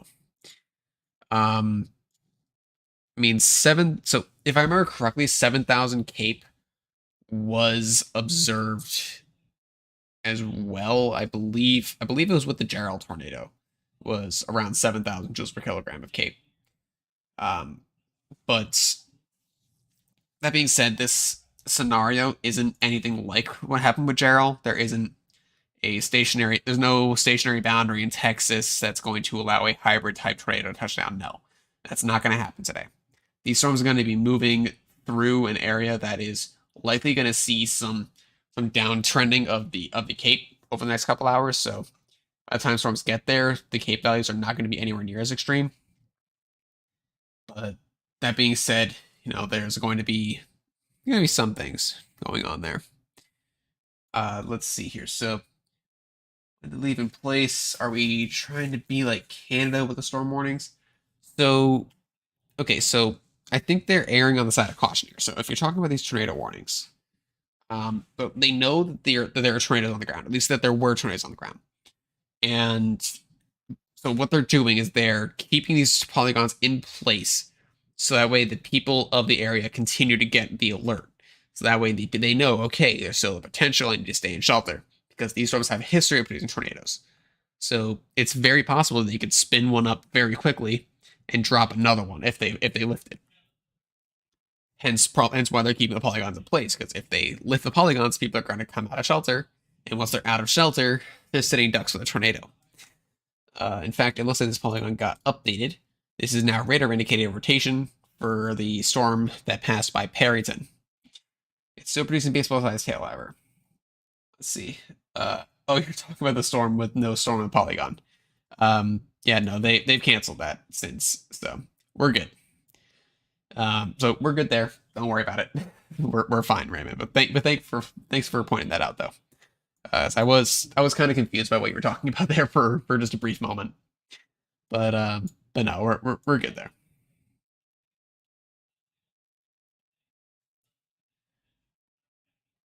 But yeah, no, Canada they do their warnings in a weird way. I've noticed. So like you know they do issue their warnings much further in advance than we do, which leads to a lot of them not really verifying too well. But they also issue them for much larger regions, which makes them almost the size of watches. So it's like, it's kind of hard to tell what's going on sometimes. But they are pretty good with their warning system though, so I can't really complain too much. It's not the same as the United States, that's for sure. So it looks like they've allowed the tornado warning in Texas to expire, or in central Texas to expire. I'm going to check up on the one by Toledo. This one is still radar indicator rotation, with golf ball sized hail as well being threats. So let me go ahead and check here. Yeah, nothing really to see there. There is a bit of a hail spike there, but I'm not too terribly concerned at this point. Let's see, we still have 2-inch hail there, tornado possible, golf ball sized hail, baseball sized hail. So this storm is still producing some very large hail, some strong winds, and potentially a tornado. But overall, I'm not too terribly concerned at this time because the presentation is starting to get a little messy again.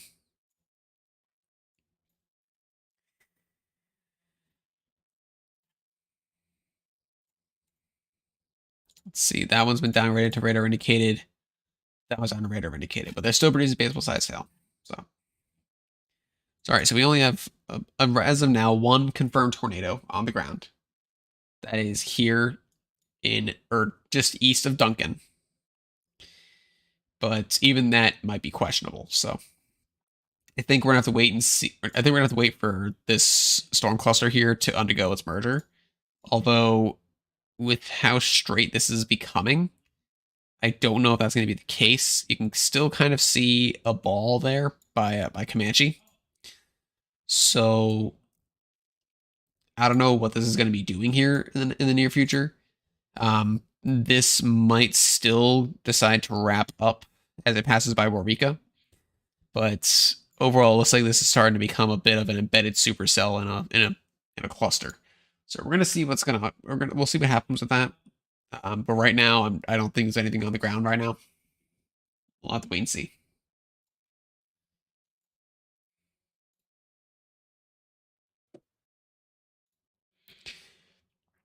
And I do believe I am actually joined by someone else here. Yes.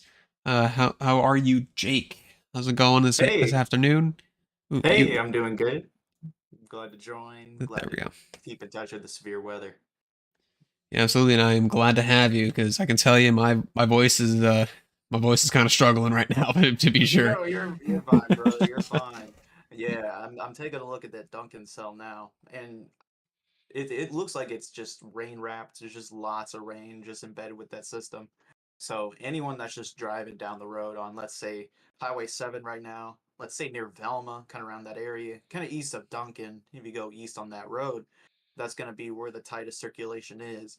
We're not sure if it's on the ground. The National Weather Service says it is, radar indicated, but we're going to treat it like it's on the ground. Precise location, I'd say about a mile or two east of Comanche, kind of south of Highway 7. So anyone on the roads just get off the road. Yeah, it does look like it's going a bit south of east as it's kind of paralleling Route 7 there. Um, so yeah, so for let's see, can I get the name of this highway? I believe this is Route 277. So it's kind of sandwiched between State Route 7 and US Route 277. So if you're in that area, that's where the tornado is, or potential tornado is rather, because I don't know if it's on the ground anymore. But now that you're here, Jake, I do want to ask you, what are your thoughts on the situation thus far? Has it evolved kind of in the way that you expected it to? Has it overperformed? Has it underperformed? What do you think the near term future is for this event? Well, I'm not very surprised of the outcome at all. I mean, considering, El Nino's kind of come into effect, we just have so much of that rich moisture just surging in throughout the south. So any trough that kind of lays through there, like what's happening right now, any kind of kink in the trough that is, it'll be really good for a severe weather event. And that's kind of what we're seeing right now. So it's just kind of just a perfect mix of events. So no, I wouldn't say I'm surprised. Um, but I'm a little what's the word I'm looking for? Caught off guard that it kind of overperformed like this, but we just got to see what's going to go on throughout the rest of the night. Yeah, absolutely. We've had a couple tornadoes so far. I think we're up to four for the event. Which certainly is, I mean, it's all in the 10% tornado area. So I think the FCC got that spot on. Um, it's just a matter of how long will it take for the wind threat to verify. Right. I think that's going to be the big question that we're going to have for our event here. Yeah. And yeah, I do, and yes, I am aware, Raymond, in Australia they kind of they issued their polygons in kind of ellipses. So in the United States, we tend to issue kind of uh, I guess quadrilateral slash like pentagonal warnings usually. In Canada, they kind of have their irregular shaped things. They kind of just go over areas. In Australia, they do more or less circle areas, but that's different areas of the world do different things. So it's whatever gets the job done for your area, I guess.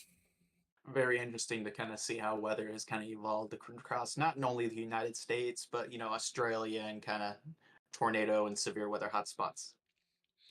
Yeah, absolutely. But obviously, right now we're not really terribly concerned with what's going on in uh, in Australia. We do have our imminent threats here on home soil, so that's why we're going to be focusing on it here, at least for this event. It does look like the Lipscomb cell is starting to get some pretty heavy contamination of velocity, though. So that's just owing to just how large that hail is becoming.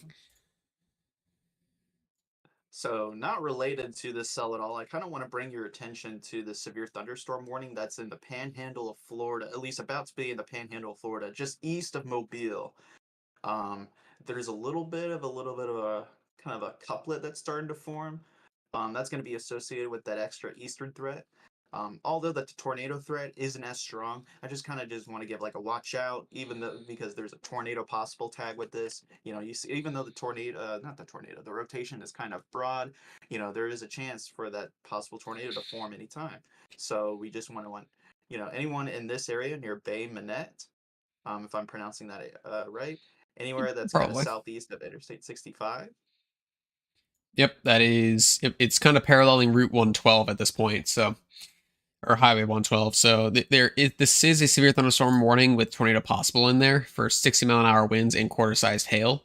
So that is a threat that definitely needs to be kept in the back of our heads. So thank you very much for bringing that up. Let me check on these other ones that are down here in the Panhandle. Neither of those are tornado possible.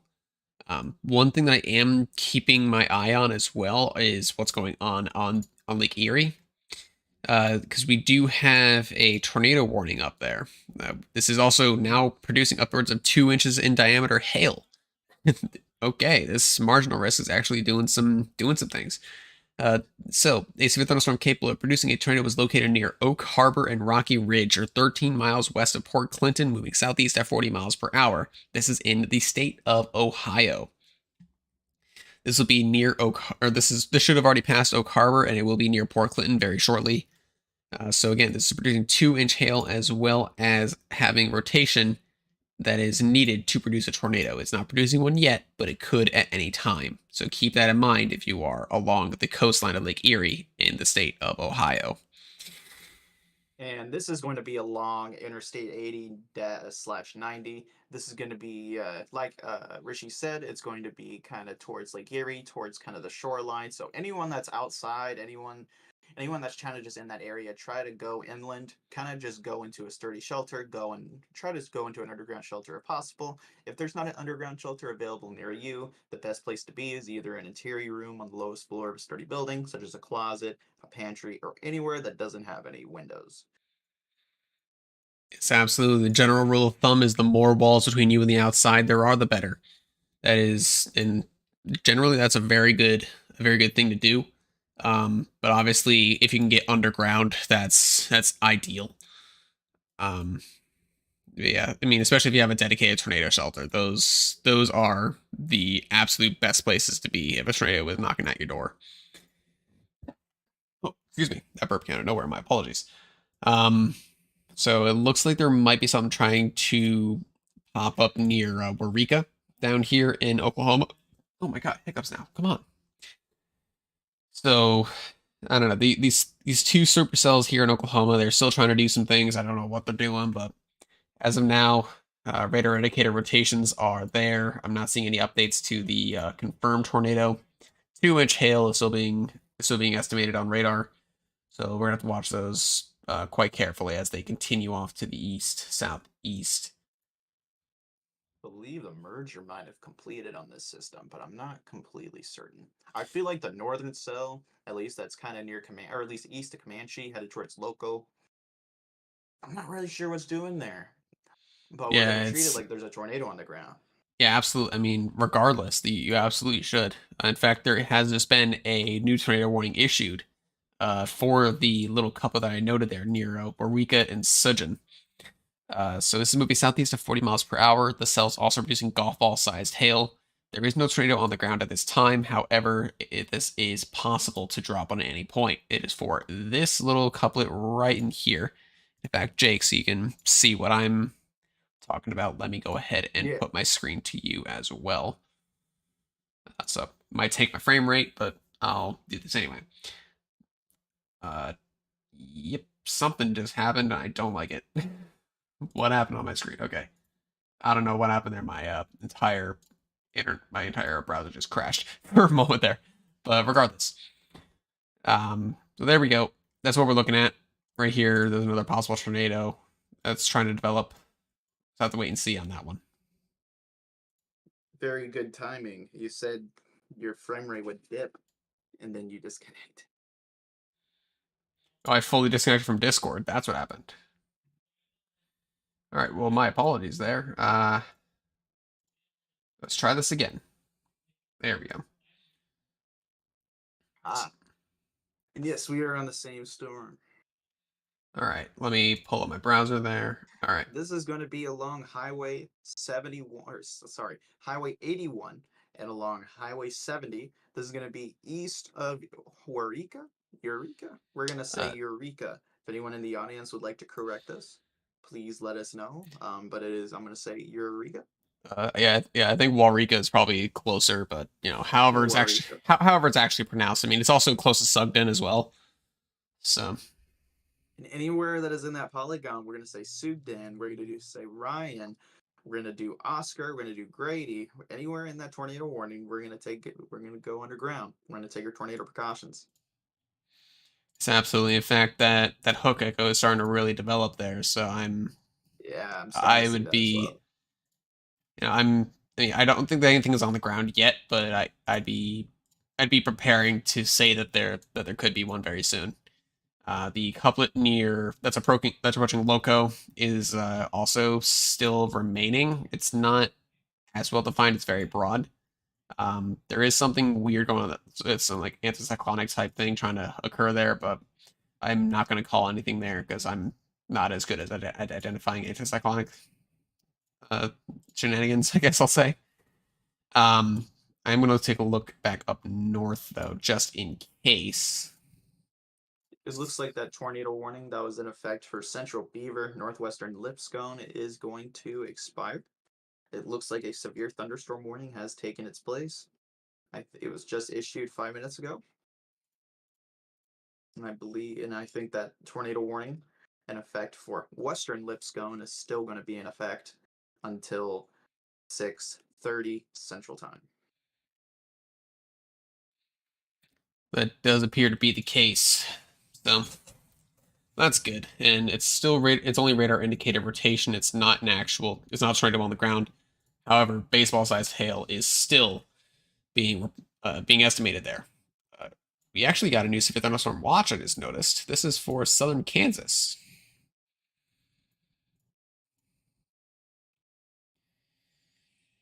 Yeah, this is going to be a very short-lived tornado watch. This has actually been in place for a while. I completely missed it.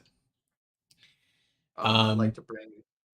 I would hate to bring the attention off the severe thunderstorm watch, but we just got a new tornado warning issued just at the top of the hour. This is going to be for our cell. That's going to be.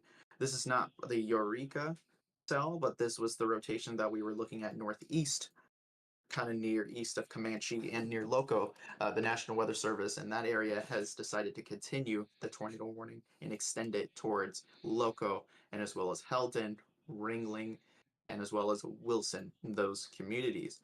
There's also a threat of $50 size hail, and the tornado warning storm is going to be moving southeast at 40 miles per hour. So anyone in that area, anyone within this thunderstorm, there is going to be random parts that are going to be rotating. So anywhere along this storm, treat it like a whole tornado warning and get into your interior rooms. It's absolutely the case. Thank you for bringing that up. It hasn't popped on my end, but I fully believe that is coming up.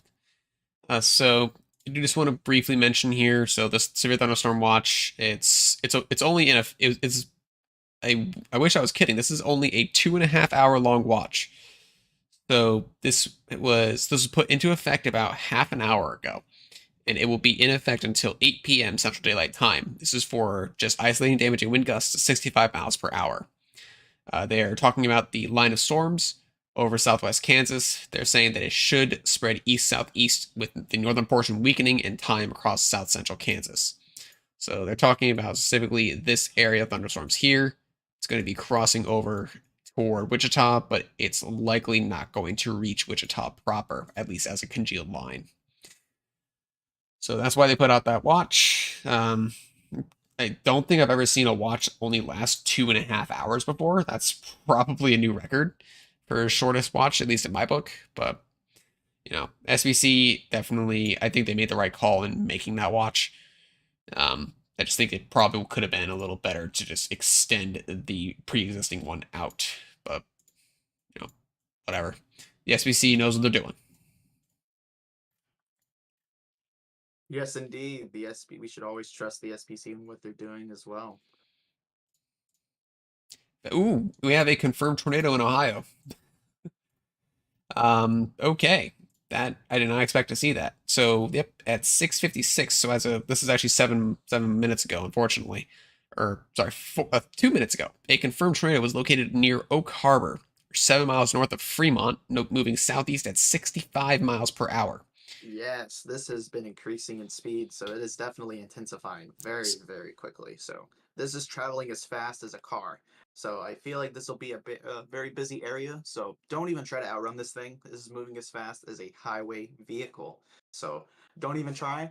Like we've been repeating this stream, the best thing you could do is get in the most interior room on the lowest floor of a sturdy building. Don't even try to outrun it. I know I sound like a broken record, but it's going very, very quickly. I'm very shocked how fast it started to increase its speed. I mean, admittedly, I've been keeping my eye on it since like this entire storm complex. I mean, you can also see the severe warning south of Detroit. There have been a couple of supercells that developed out in this area, like near Tecumseh and Adrian.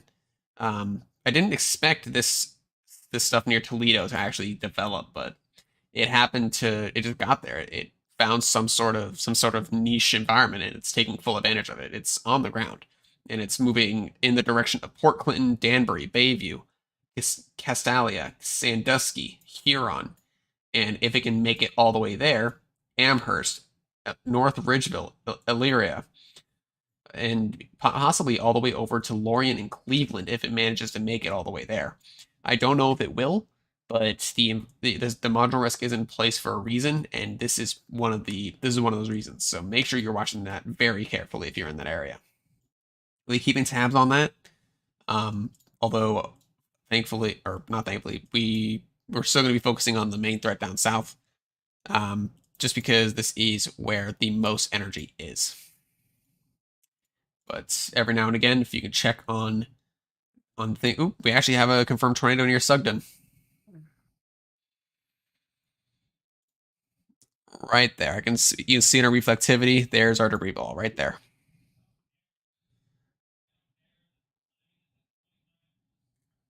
Looks like that is the case. Do you see anything on CC? It looks like there's a little bit of the CC trout there. A little bit. I mean, it's a weather spot is confirmed tornado. It's not a radar confirmed, so we're not going to be able to see it very clearly on radar, I don't think. But this is on the ground as confirmed by weather spotters, so we got to treat that as such. It was confirmed on the ground as of 4 minutes ago, moving southeast at 25 miles per hour. It's also producing 2-inch hail. It is not updated on my end, but I will trust that it has. I see it on your end. It has updated, and yes, there is a confirmed tornado on the ground. Like he said, this is near Sugden or Sugden. This is going to be, I think, east of Highway 81.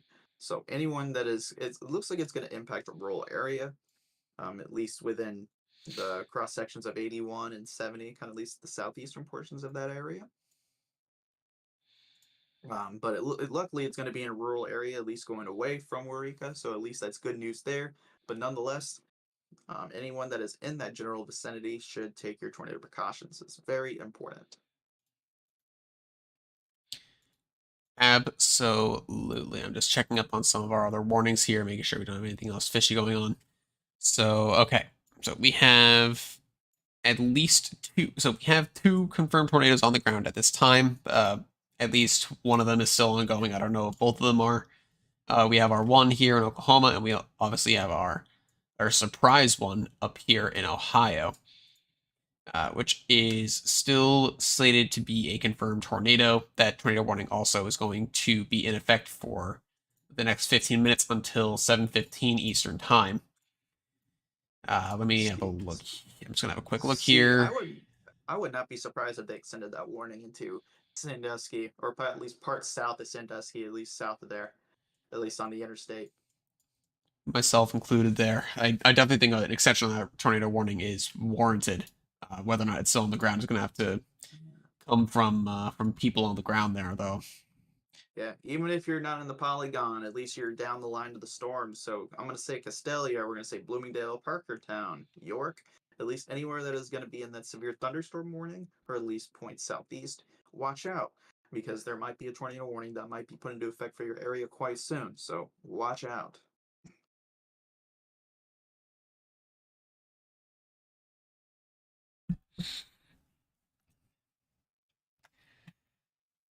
Excuse me. But yeah, so like I said earlier, our main focus is going to be here on our moderate risk. There definitely was a sleeper event that happened that's currently ongoing in the Northeast or on the Great Lakes region. So we'll keep tabs on it. We'll let you know what's going on there, but that's not going to be the main focus here. We're mainly focused on our line of storms here. In fact, let's actually go over our severe thunderstorm warnings really quickly, because this is part of our threat as well. So from north to south, we have a 70-mile-an-hour wind gust here with nickel-sized hail. We have 70 miles an hour nickel-sized with tornado possible. 70 miles an hour half dollar. If we can look on that velocity too, at least southeast of Dodge City, we can see a lot of those winds on the back end of that line. So we can probably assume there's probably going to be probably a shelf cloud there. You'll probably see it in Mullinville, Joy, Greensburg, Kansas, of all places. So if you don't know, that was the small Kansas town that was affected by the May 4, 2007 EF5 tornado. So that's just a little bit of weather trivia there for you today. But nonetheless, that's not important. What's more important is the severe thunderstorm warning. In Greensburg, I'm sure you're all too familiar with thunderstorms. Seek shelter indoors. If you hear thunder, you're close enough to be struck by lightning. There's a lot of wind with the storm, so any loose objects will be flown away or at least possibly lost. So make sure you get those secure before the weather strikes, and make sure you stay safe there. Yes, absolutely. Let's see here. We do also have a news for thunderstorm warning that is for the western portion of Wichita Falls there in Texas. So that's also something to keep in mind. But let's see here. Do we have any destructive severe thunderstorm warnings right now? That is what I'm concerned about. I don't think we do. We have some that are close. We have 2-inch hail, 62-inch hail, and 70 miles per hour winds, but I don't see anything else. I think they may have allowed the Lipscomb tornado warning to expire, or they just straight up canceled it. I'm not sure at this time. I'm not able to pull the text on it, so that might be the case. We'll let you know. We'll let you know about that in just a moment, for sure. Let's see here. I haven't got an update on our tornado warning down here either. As far as I'm aware, it's still on the ground, but I don't know where. You can kind of see actually here on reflectivity here near Loco, there is a hook redeveloping in reflectivity, and velocity is screaming in that area too. It's still broad. You're not gonna see this thing. Even Absolutely if you're not. driving there, not even gonna see it. You're just gonna see walls of rain, and then before, if there is a tornado in there, it's just gonna be rain and then tornado and then more rain. So don't even try it. Yeah, if It's you're not smart. anywhere on these polygons, you need to be in shelter now. Do not wait to hear this tornado. Do not wait to see this tornado. You likely will not be able to hear it over the straight line winds and the hail. You will not be able to see it just because of the rain. If there is a tornado on the ground, which I'm not sure if there is at this point, there could be. I just don't know. But the strongest rotation is currently located over the heart of the town of Loco. So kind of crazy that's there, but that's just me. Anyway, joking aside, this is a dangerous situation to be in. Make sure that you are in shelter if you are in Loco, Ringling, Helton, or Wilson. Yeah, bring some attention down to at least southeast of Sugden. It looks like there's something trying to curl. It doesn't look like a full hook, but it just looks like a little dangly bit. It doesn't look as intensive as it did earlier, but I think that was the part. If I'm not mistaken, was tornado confirmed. Yeah, in that area there was a confirmed tornado. It was very brief, but there was one there. Let me go ahead and pull up the animation here.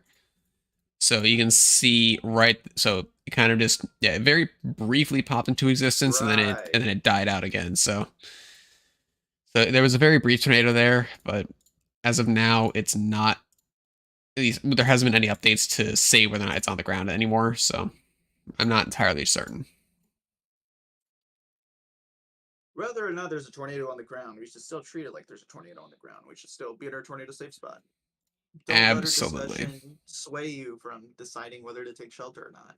I'm sure you're from Oklahoma. You've seen plenty of these severe thunderstorms and tornado warnings before, and you're probably thinking to yourself that this is probably just one that you can just skip the basement. Well, as your friendly meteorologist, I would like to suggest that that is not a good idea, and I would suggest that you would go anyway. Resist the urge to see it. Yeah, absolutely. As tempting as it is to go outside and try to photograph a tornado, at this point, there's too much rain to risk it. If the chances are that low to see a tornado, don't even bother.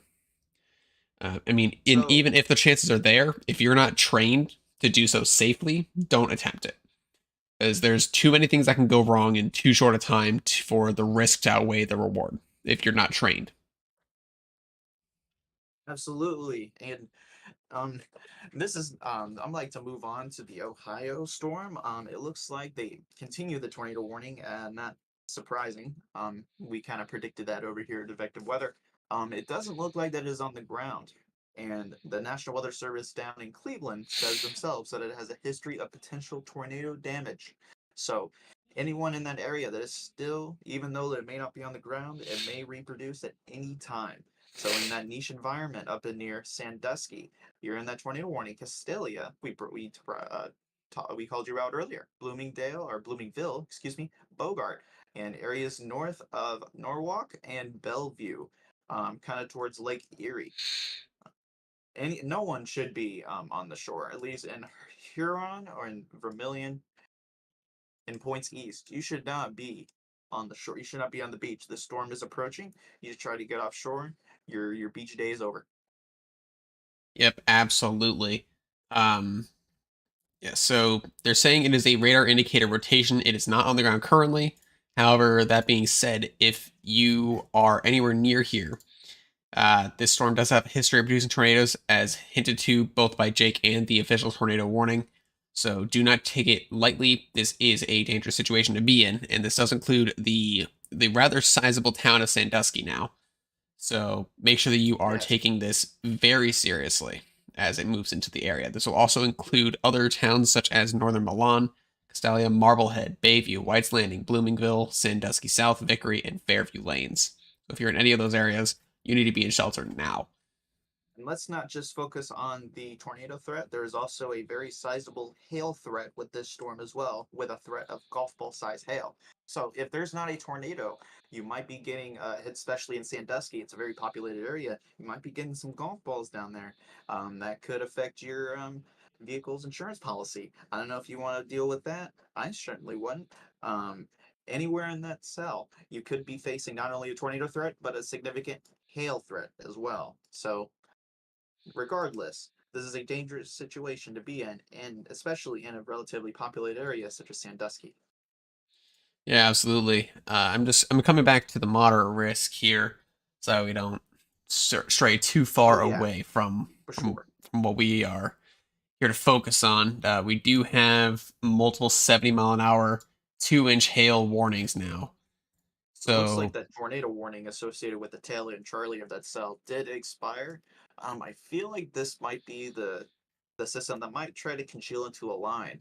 Um, in that case, in lines, we're all too familiar with a lot of tornadoes kind of spitting up on any part of the line. So anywhere along the line, there could be quick, brief spin-up tornadoes. I wouldn't expect any strong, large wedge tornadoes. Nothing to be, nothing that would, compare to May 31st, 2013 or anything. But nothing to scoff at, nonetheless.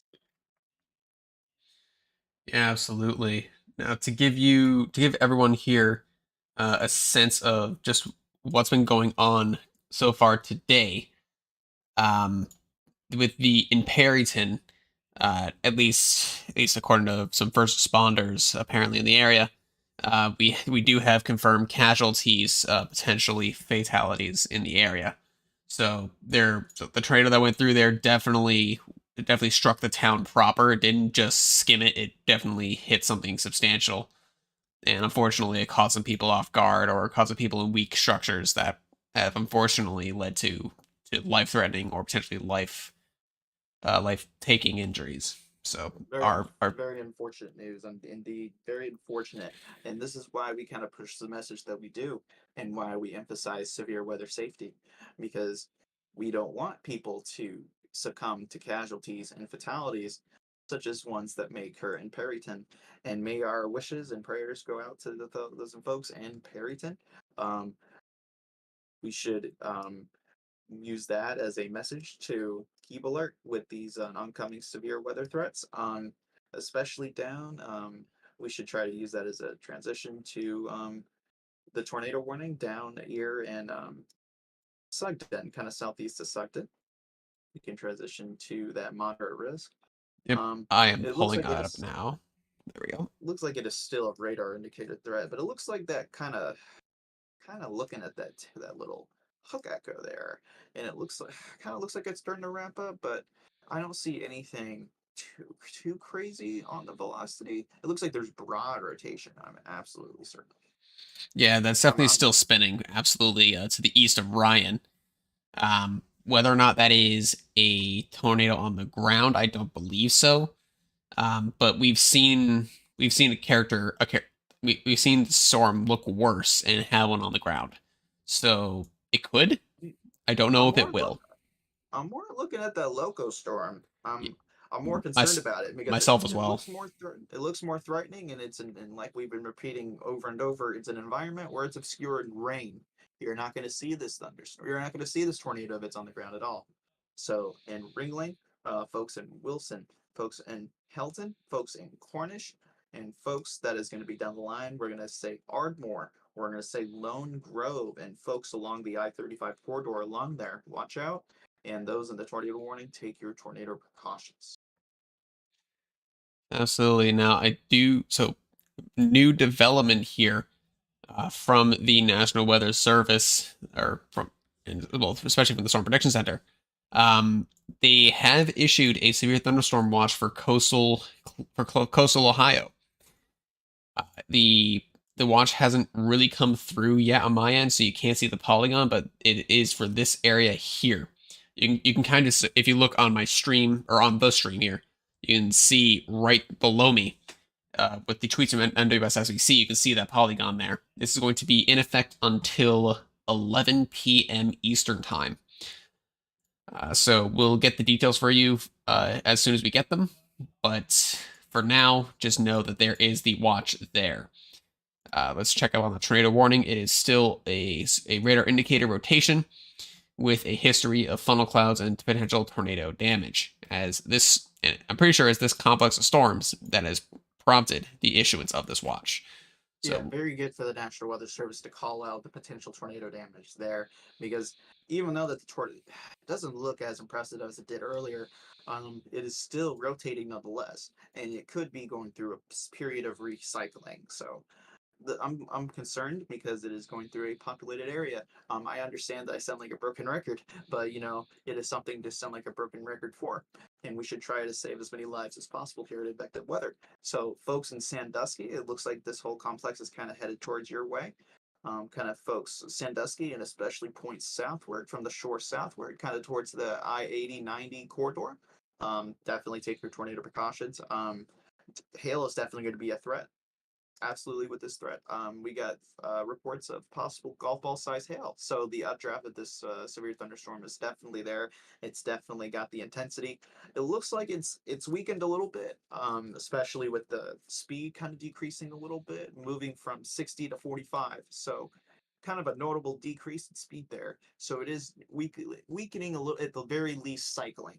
So we shouldn't let that, we shouldn't let our guard off of it yet, but and don't let it decide to let you get out of your shelter. And folks in Sandusky, we should still be in your tornado safe spot, but we should point out the facts like that they are, and we should point out that it is good news that this thing might be weakening, but we should still keep an eye on it because it could possibly recycle. But the more important threat is the moderate risk. yes, We're gonna absolutely. we're just gonna Now, keep going back and forth, back and forth. yep, and I am seeing. So let me actually pull up the spotter reports really quickly here. Um, so let's see here. So as of 17 to 18 minutes ago, there were intermittent touchdowns to their east, slowly moving towards Loco. We do also have some other reports in and around the area. This one's about Sugden, or the Sugden tornado that touched down briefly.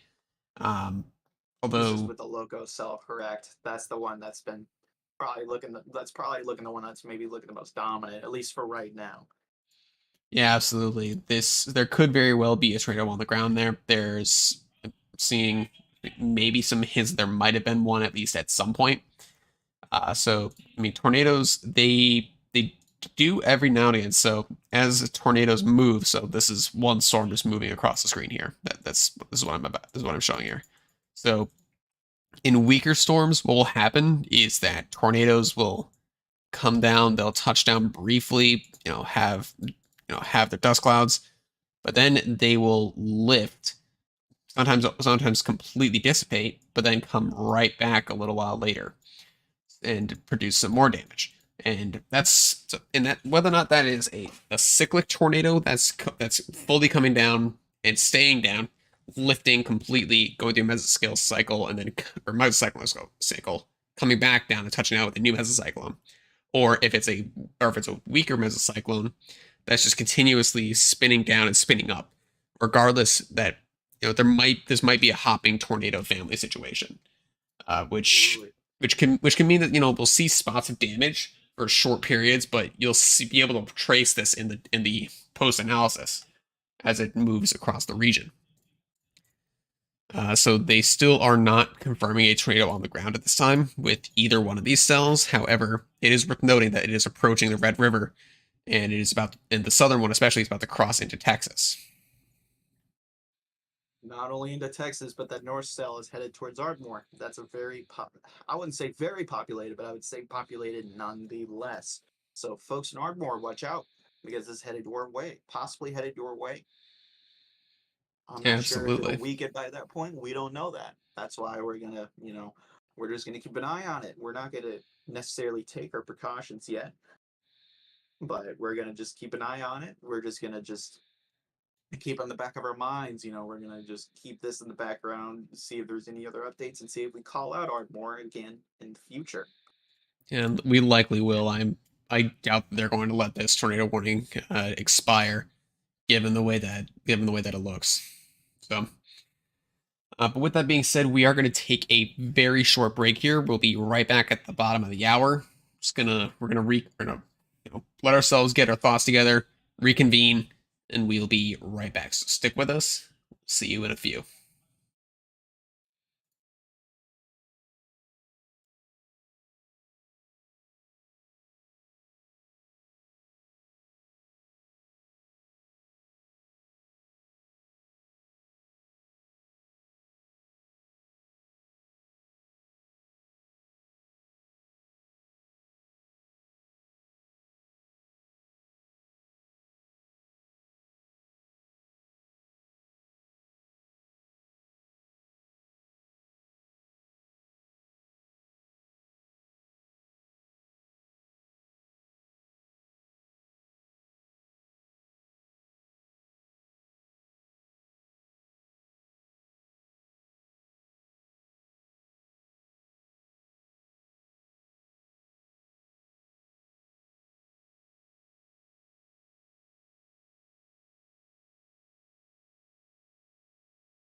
Welcome back, everyone. I hope the last few minutes have been good for you. We do still have our two supercells down here on or near the Texas-Oklahoma border. We also have a new tornado warning for our complex up there in northern Texas slash Oklahoma there. This And is for our tail end Charlies that we were bringing up earlier. That yeah, same complex. Yes, it is. We also do have our tornado watch and a new mesoscale discussion for Ohio, which we will get to shortly. But first, I do want to just talk about what is going on here in our moderate risk, as this is where conditions are primed for severe development. So we do have a rotating wall cloud being reported here near Loco. We also had okay, so that's the previous report, my bad.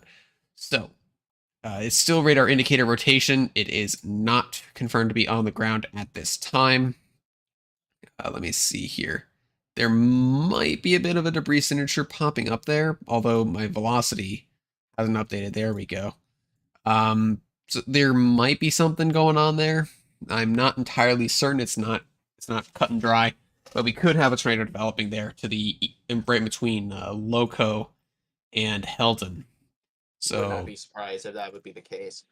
I wouldn't be surprised if it was on the ground at all, considering the environment. I mean, it's hard to see.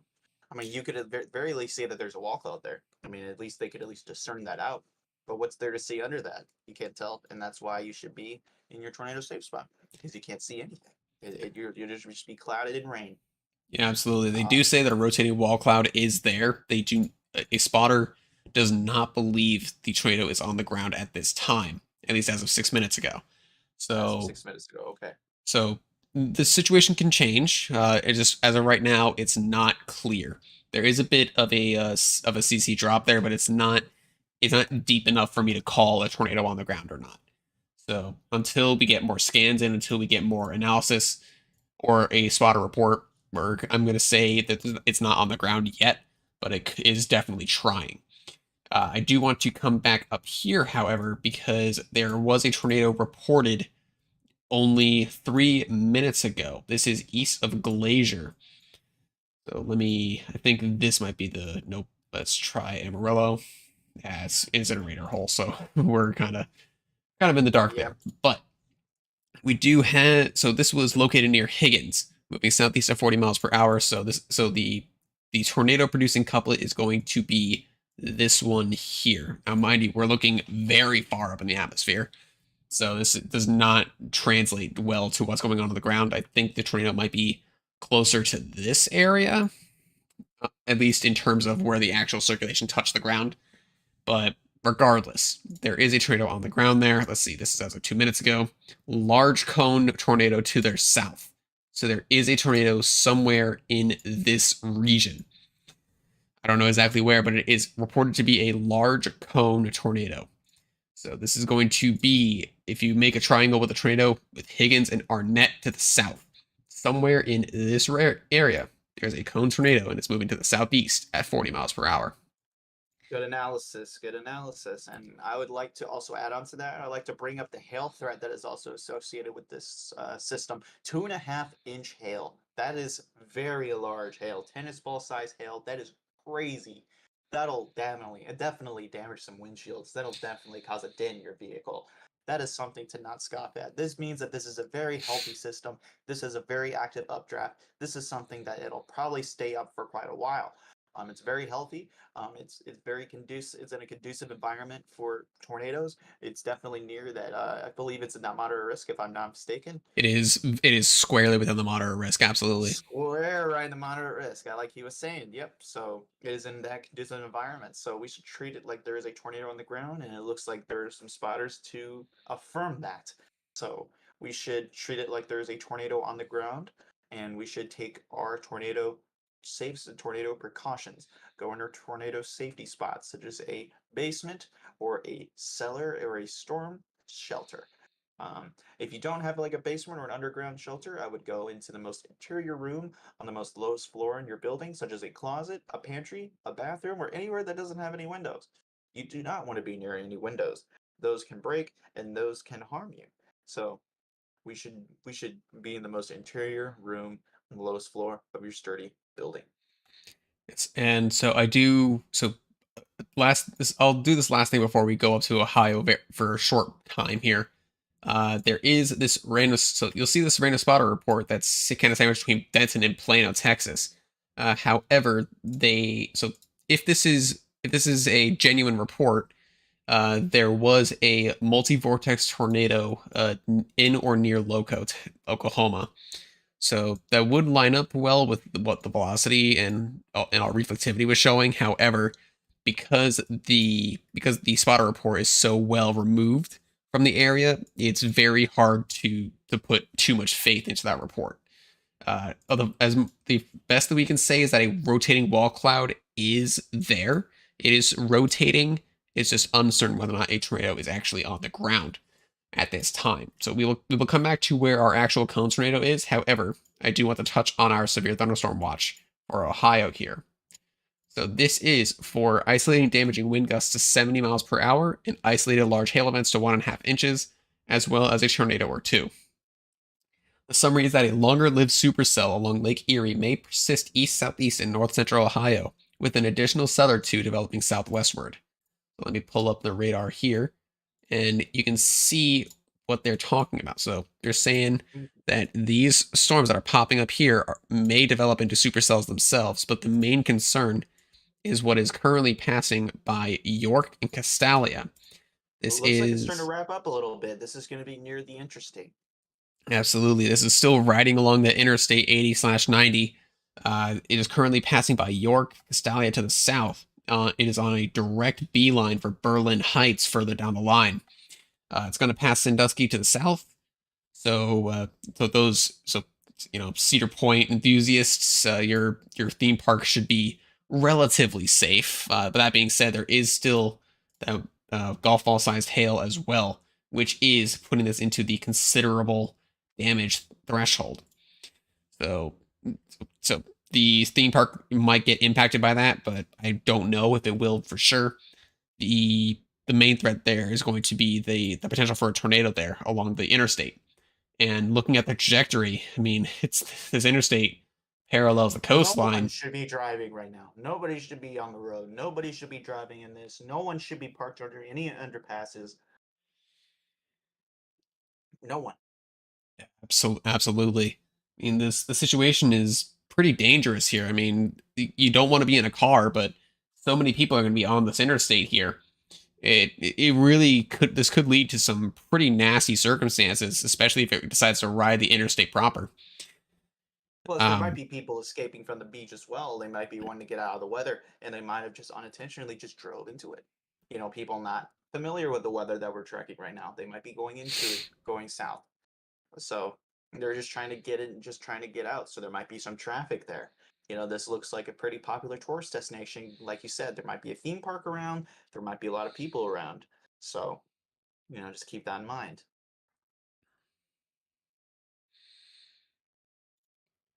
yeah, so we'll be keeping an eye on this as the storm continues off to the east.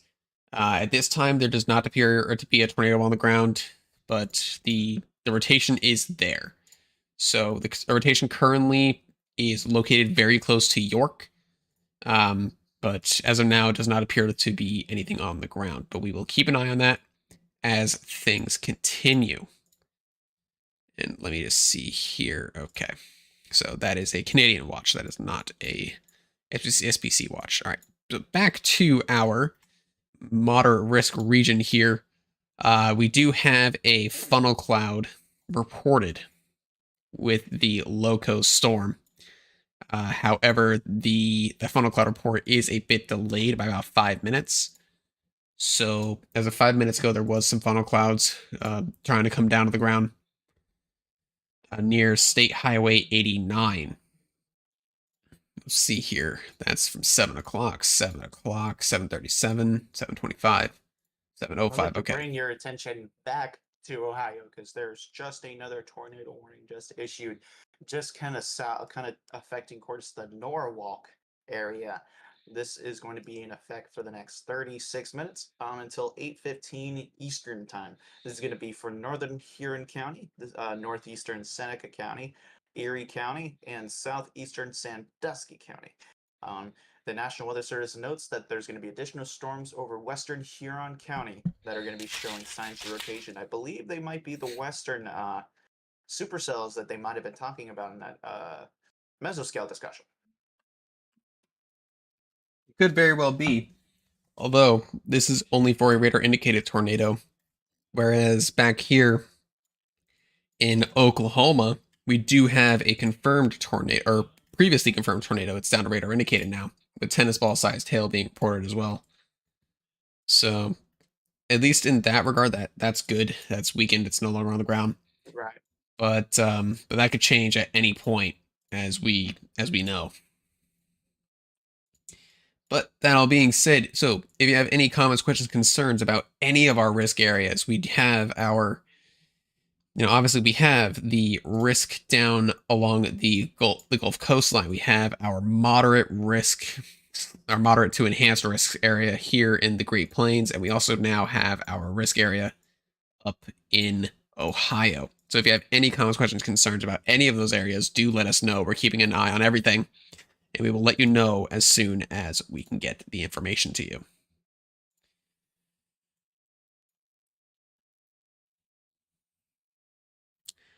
So, with regards to the event overall, I mean, I know I asked you before when you first hopped on, but because I know you have to go, or go take care of personal things in the relatively near future. What do you think the evolution is going to be over the next several hours? How do you think the event's going to unfold? And do you think that there's any areas that we should watch any particularly closely? I know the pattern, and I don't want to jinx it now that I'm bringing up this pattern, but I feel like that a lot of the storms right now, maybe they're just getting their act together, but I feel like a lot of them are kind of just going in, going out, going in, going out. And I'm just kind of praying that this might be the case moving forward. We don't want to see any wedgers kind of come out of the blue, kind of out of the woodwind, kind of just, ruin everybody's day. However, now that I say that, it could possibly evolve into that. I don't want to scare anybody, but we got to keep that possibility in the back of our mind. We have a moderate risk. That is the second highest category issued by the Storm Prediction Center, at least for the severe thunderstorm risks. So that is something to really keep in mind. There's a lot of factors that are on the table. It is very interesting to kind of see that Ohio, at least that environment, that niche environment, kind of be conducive for a tornado or two. Very interesting to see. And we're kind of not seeing that southeastern threat kind of materialize the way that we should. There may be some activity down in the southeast, but I would say that there are kind of a lot of rain down there. I'd say there's a lot of moisture, just a lot of rain. I would say I'd be more worried kind of about the moderate risk and kind of the areas around it. Although we shouldn't let our guard down with our Ohio risk, especially with that new tornado warning in effect too. It's something to kind of just keep on the back burner for now. So we do have a new tornado warning here. This is for our supercell complex here along the Red River. This is for the southern supercell. This is a radar indicated rotation along with half-dollar sized hail. This is currently located 6 miles west of Rubottom. Rubottom. I'm not sure how to say that properly, but it's moving east at 35 miles per hour. This will also impact Marietta, Thackerville, Leon, Overbrook, Grady, Rubottom again, Bernieville, Southern Lake Murray, Courtney, and Petersburg. This also includes I-35 between mile markers 5 and 25. This is within the state of Oklahoma. So again, there's a radar indicated rotation with this storm, and it is moving right along the Red River as we speak. Yes, thank you. Thank you. This is a very dangerous situation that is unfolding right now.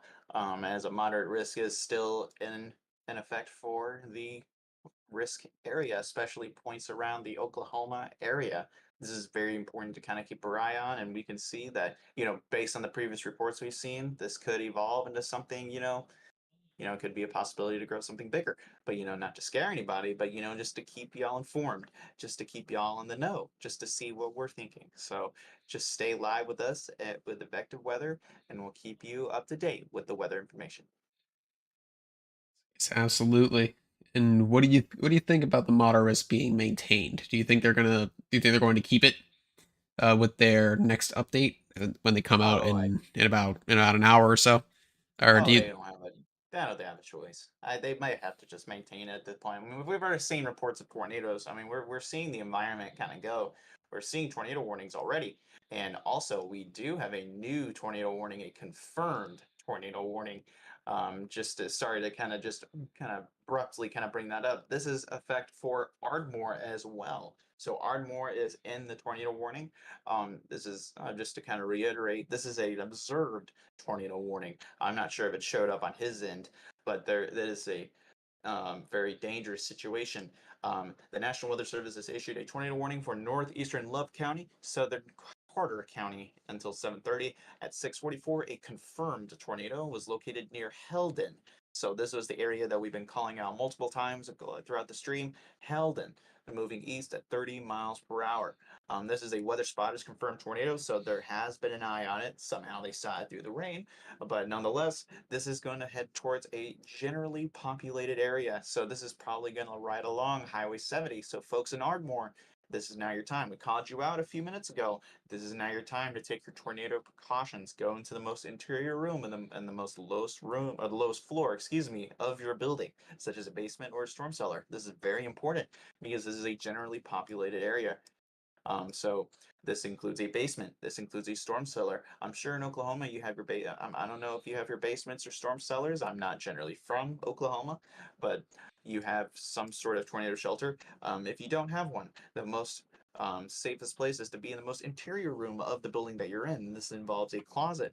This involves a bathroom. This involves somewhere that has no windows. Make sure that there's no windows in your environment, at least that you're taking shelter in. And this tornado is near Helton, folks, and this is moving, I believe, east or southeast. Nonetheless, it's headed towards the general vicinity of Ardmore, if not points north. I would say Ardmore and points north. At least it's going to head towards that area, at least at this time. It could change direction. We don't know. It's at least in that general direction, headed east. Yeah, absolutely. And yeah, it's almost impossible to see on radar, unfortunately. But thanks to the text on the warning, we can say that the tornado is somewhere in this area.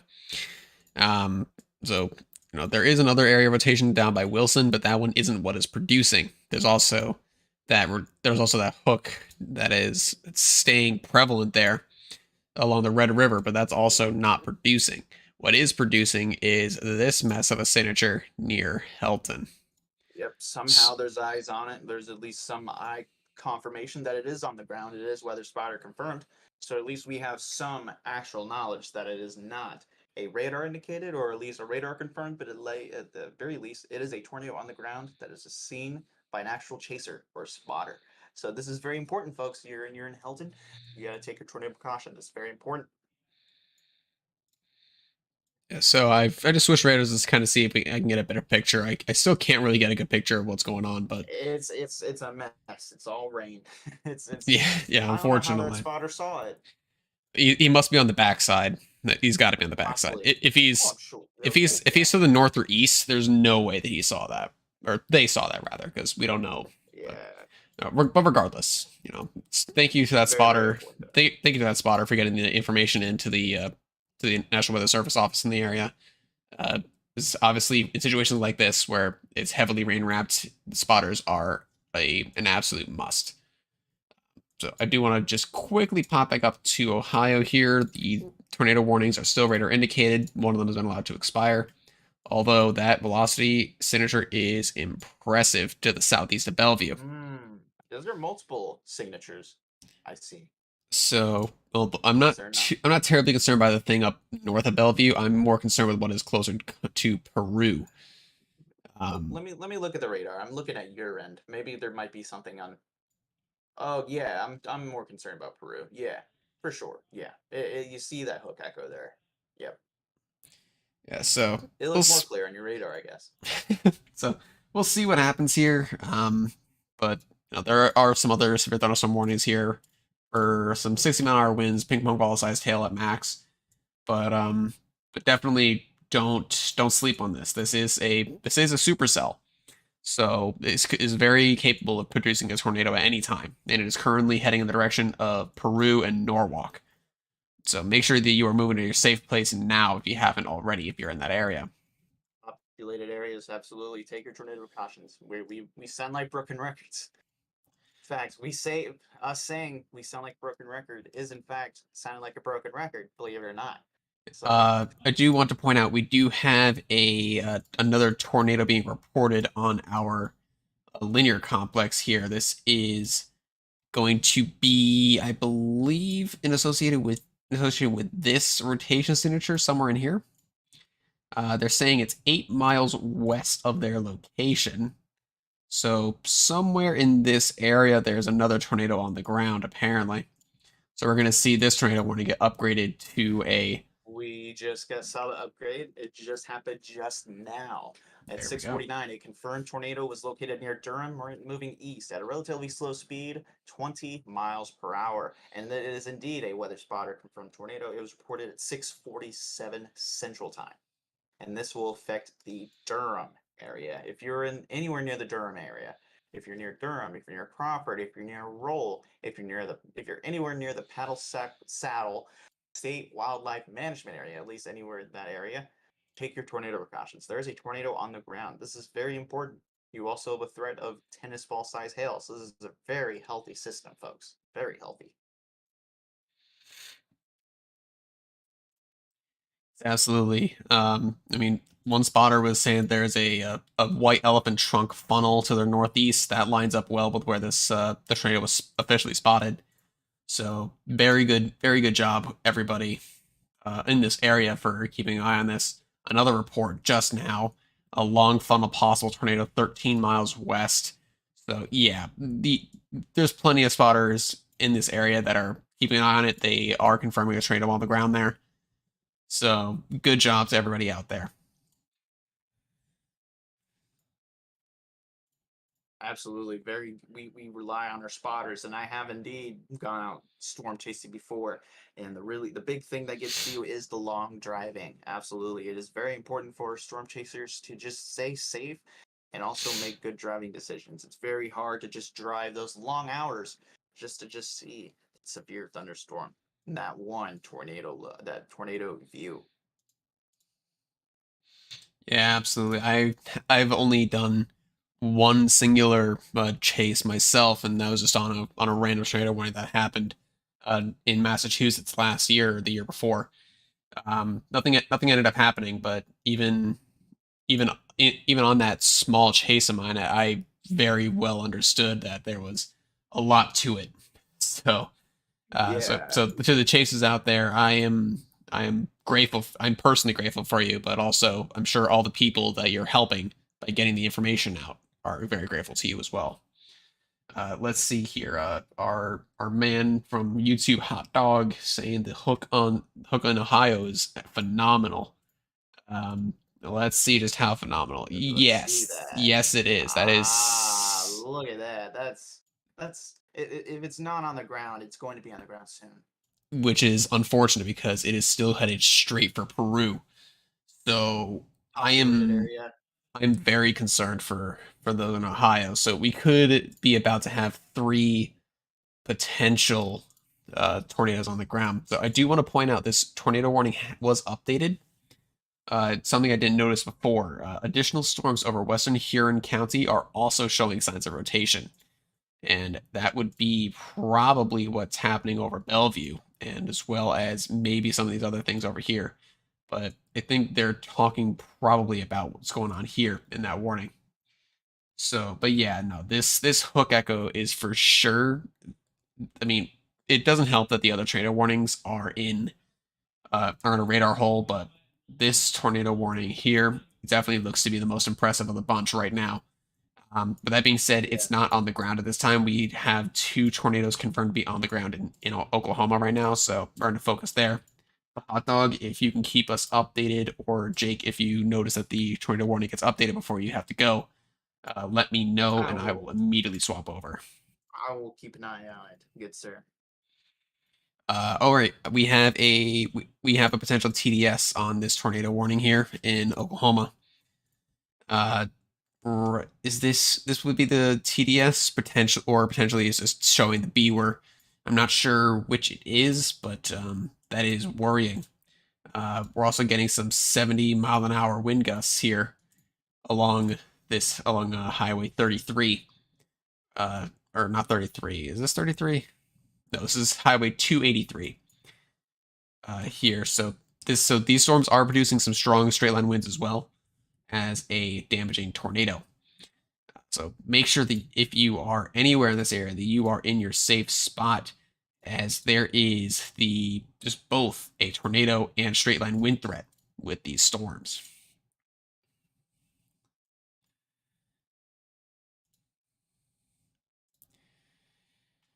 Don't forget the hail threat as well, as along with that observed tornado warning up near I believe it was radon, 2.5 inch hail threat. That definitely a big threat to kind of take a look at. Excuse me. This is definitely a threat to kind of keep an eye on for certain. Yeah, absolutely. 2.5 inch hail still being estimated, or 2 inch hail rather, with these storms as they progress to the east and the southeast.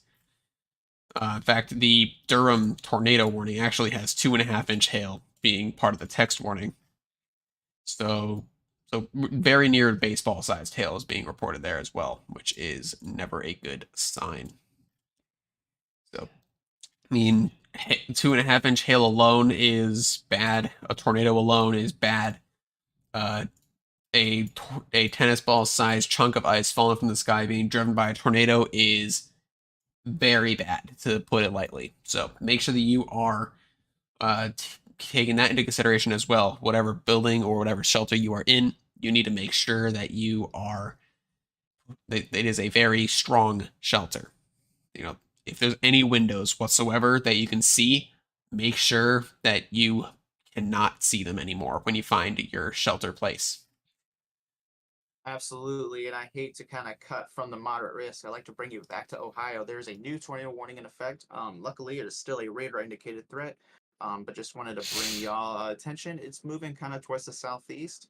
Let me look at the speed, 30 miles per hour. So it is definitely slowed down a little bit, but nonetheless, it's going to affect portions of southwestern Norwalk. It's going to hit portions of Peru, and we're going to look at North Fairfield, Fitchville, Greenwich, New Haven. Anyone in the polygon, you should take your tornado precautions immediately. This is very important. I think this has had a history of producing tornadoes. I believe so. So yeah, treat this like this is a tornado on the ground, even though that is not officially a tornado on the ground. We should treat it like one and take your tornado precautions immediately. This situation has proved dire today. We've seen casualties already in I believe it was Perryton. We've seen casualties already, so we definitely don't want to see that again. And that's why we want to emphasize over and over again to take your tornado precautions, especially those in the southern portions of Norwalk, and at least everywhere in the tornado warnings right now. But that Yeah, is yeah. the This Ohio storm. storm, this is the same supercell that was producing a tornado near the east of Toledo. It has been having some very serious deviant motion to the southeast for sure. Thankfully, that will take it away from Cleveland proper. That was my main concern, but thankfully, it looks like that is not going to be the case. That it is so yeah. Greenwich, New London, North Fairfield, New London, Fitchville. Jesus, Ohio. Why did you steal so many names of towns from Connecticut?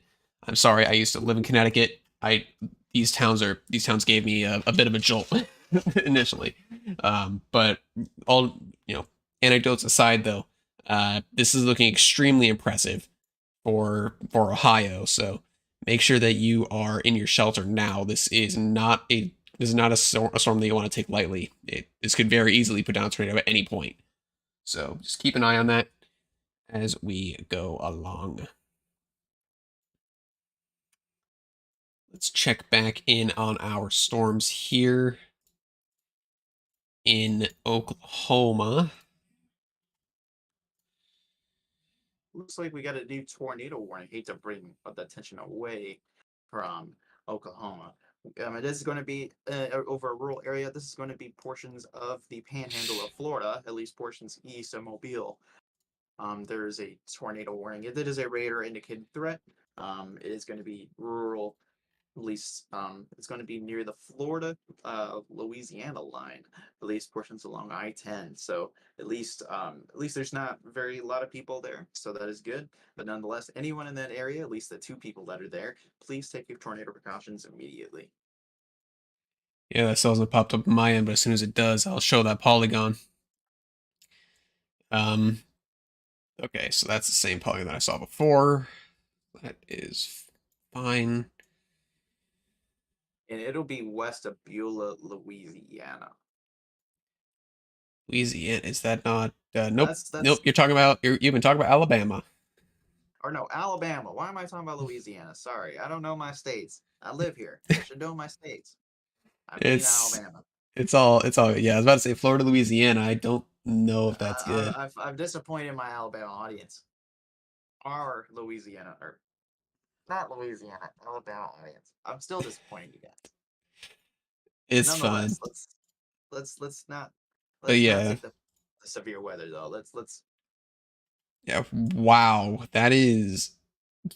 yeah. Yeah. And Peru, that you are getting scraped by a very, very intense looking couplet, a textbook Cook Echo.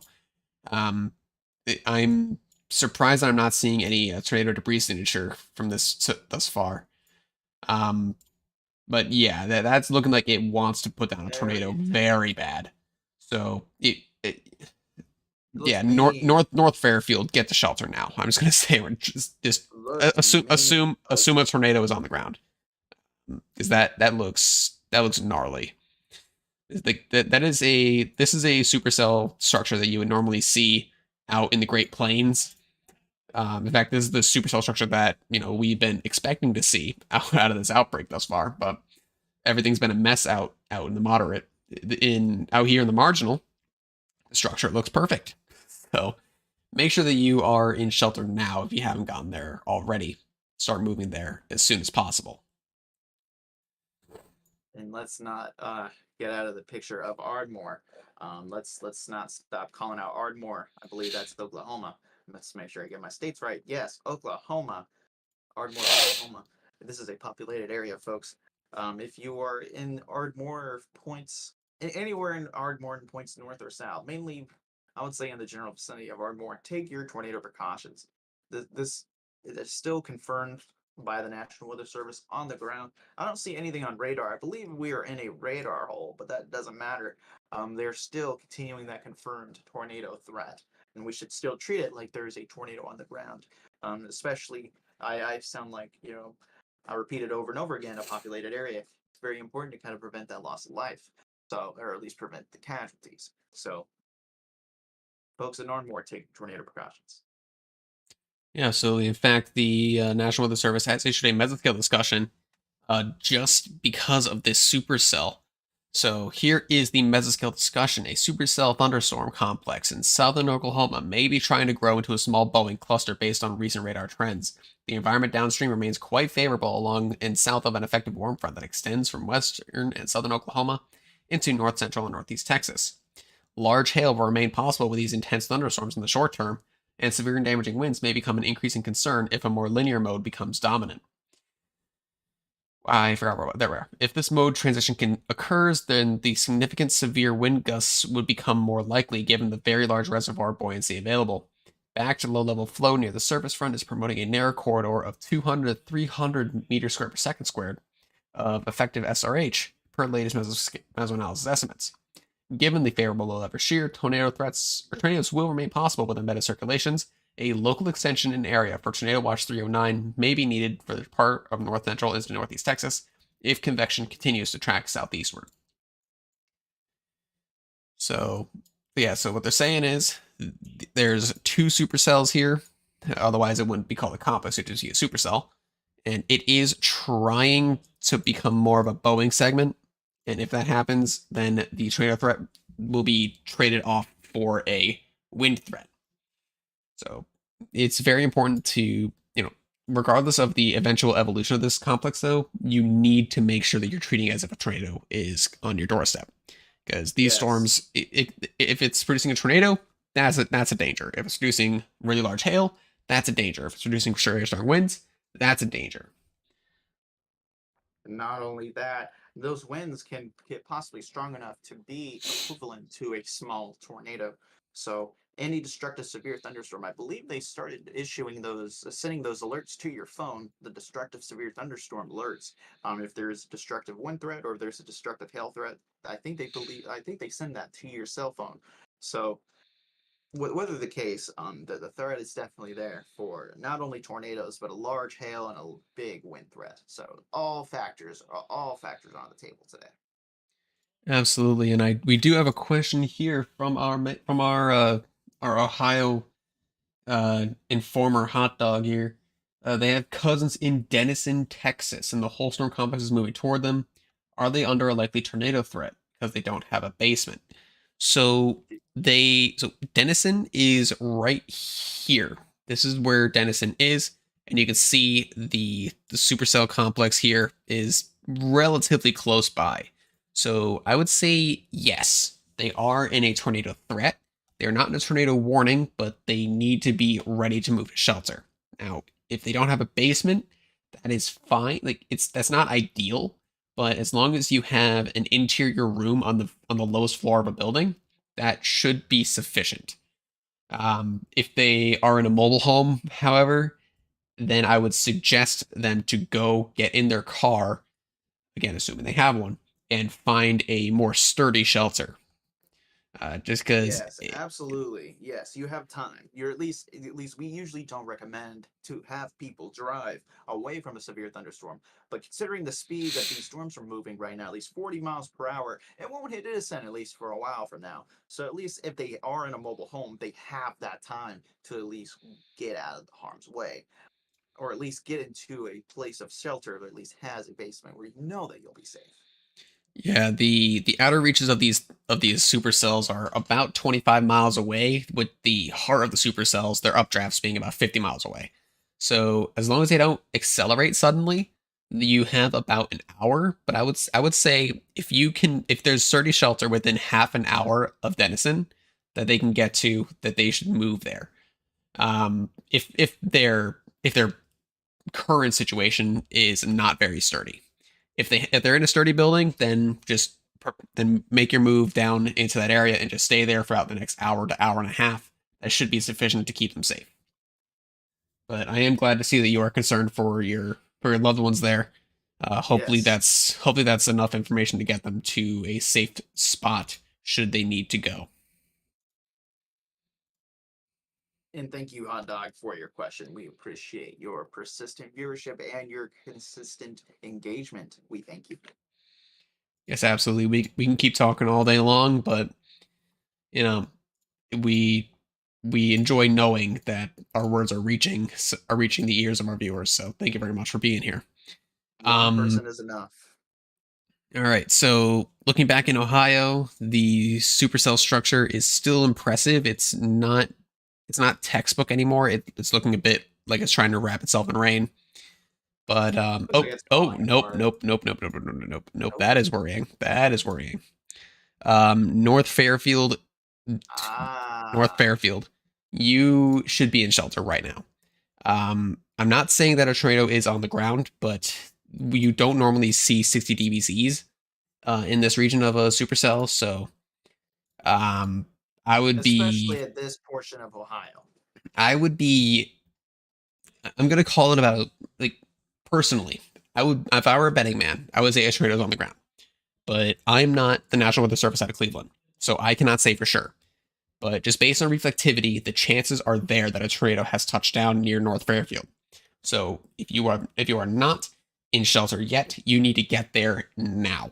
There is no time to waste anymore. There is a potential tornado in your town. It's currently moving to the southeast, Fitchville and Greenwich. You two are next. You need to get to shelter now. And if you're So now on the ground, it's fixed it too. so it looks like it's not on the ground anymore. It looks like it may have been brief, thankfully, but that 60 ZBZ spot there, just for a brief moment, is enough to tell me that this thing is really trying. So Especially in please, that niche environment. Very surprising to kind of see that out in that area. yeah, so please make sure you're getting to shelter if you are in that area of Ohio. That supercell is very strong, especially for this region. So if you aren't moving to shelter yet, you need to now. You are out of time.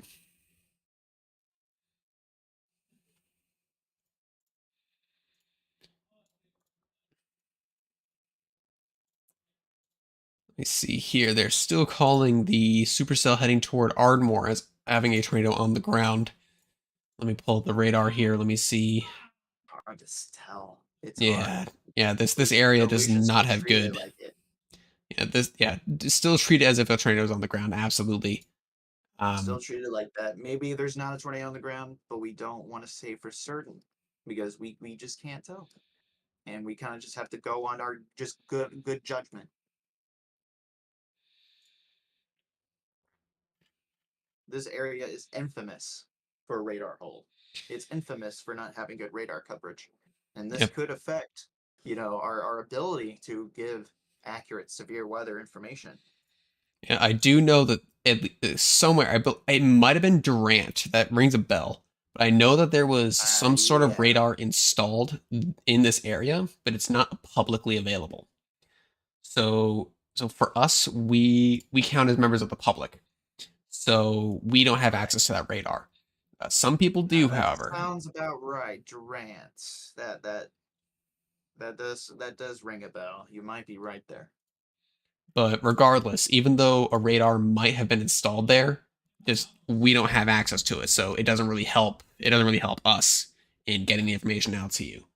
And But it looks like the National Weather Service, sorry to interrupt you, but it looks like the National Weather Service is kind of agreeing with our assessment. They did update that tornado warning, and it looks like it is impacting portions south of Ardmore, kind of towards the I-35 corridor, kind of towards Overbrook.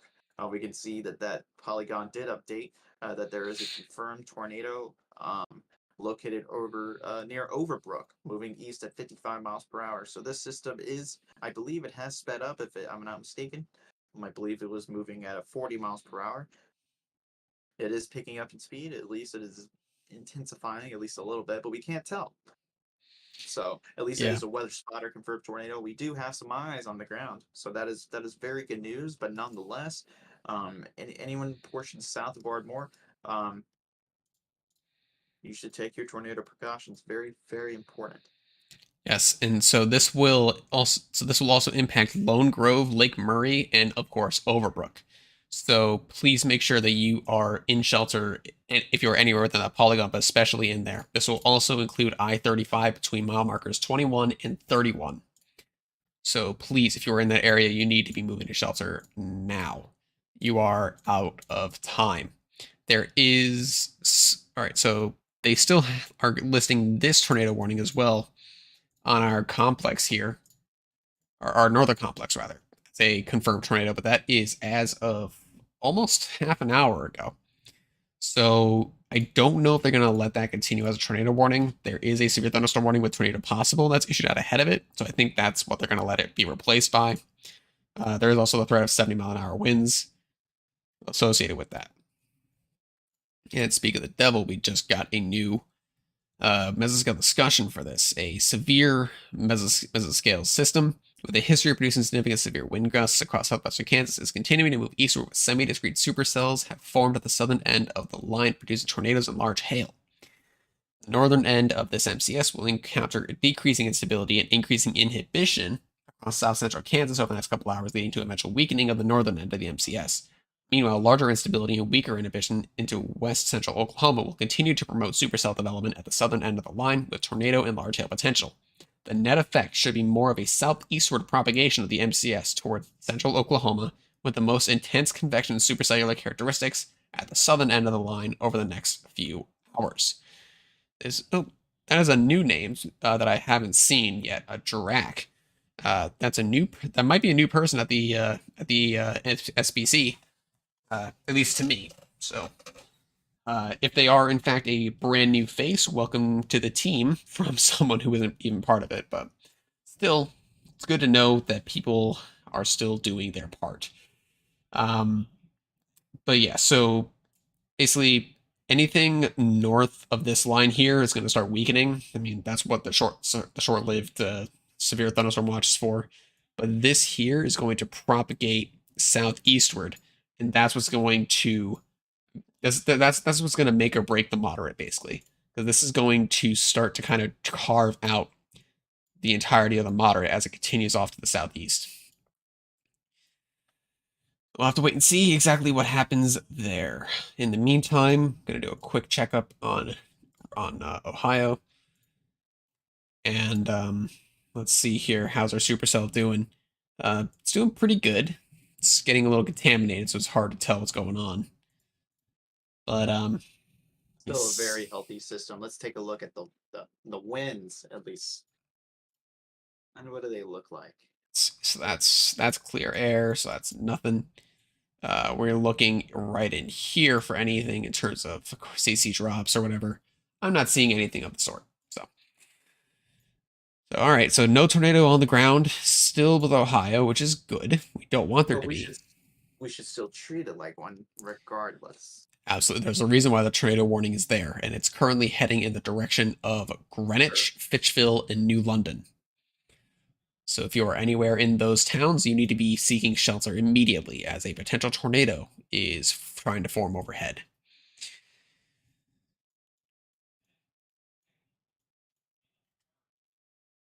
Coming back here, let's see any new reports. All right, so they let the northern tornado warning there expire. They issued a new one for our cluster. Still a large hail threat for that cell. 2-inch hail. Still not smaller than a tennis ball size hail. So at least it is weakening at least a tad. So at least we have that going for it. That observed tornado is just, unless it's a different cell, if I'm not mistaken. Let me double check here. Well, that tornado warning will expire in 13 minutes regardless, but I think it is for the circulation that's currently north of Cheyenne. I believe that is where the circulation, the tornado would be if it is still on the ground. And Mr. Hot Dog confirming for us that Durant did have a radar installed sometime after the November 5th tornadoes rolled through. So thank you for confirming that for us. I was kind of driving myself insane trying to remember whether or not that actually occurred. Let's see here. So as of 6 minutes ago, still a tornado on the ground near Overbrook. Radar indicated rotation on those other two warnings. And we also have a severe thunderstorm warning down here in the south with an observed hail threat of 1-inch hail. Just little supercell guy near Buchanan Dam and Burnett. But thankfully, I don't think the tornado threat is very high with that cell, so I think the overall threat should be pretty mitigated, I should say.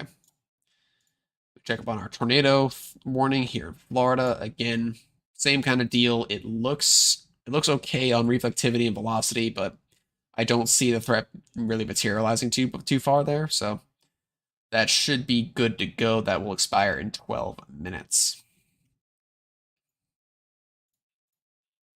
This will still maintain over rural areas of that county, but it'll be over that rural area for a little bit. It looks like it's going to head towards at least more towards populated areas soon, at least specifically towards Florida.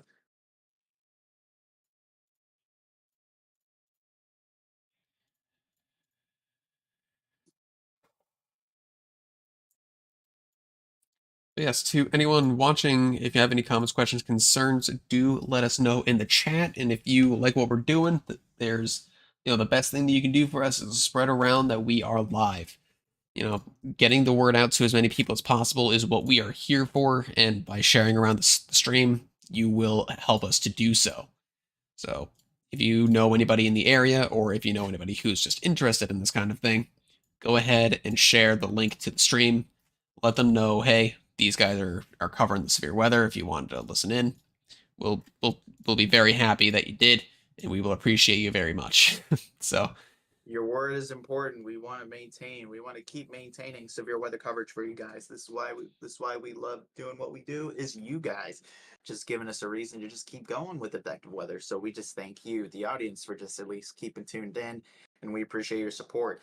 And we would appreciate it if you could spread the word. At least let people know that we're live. At least kind of just get the word out. At least people in the area, let them know that we're here to provide that severe weather coverage.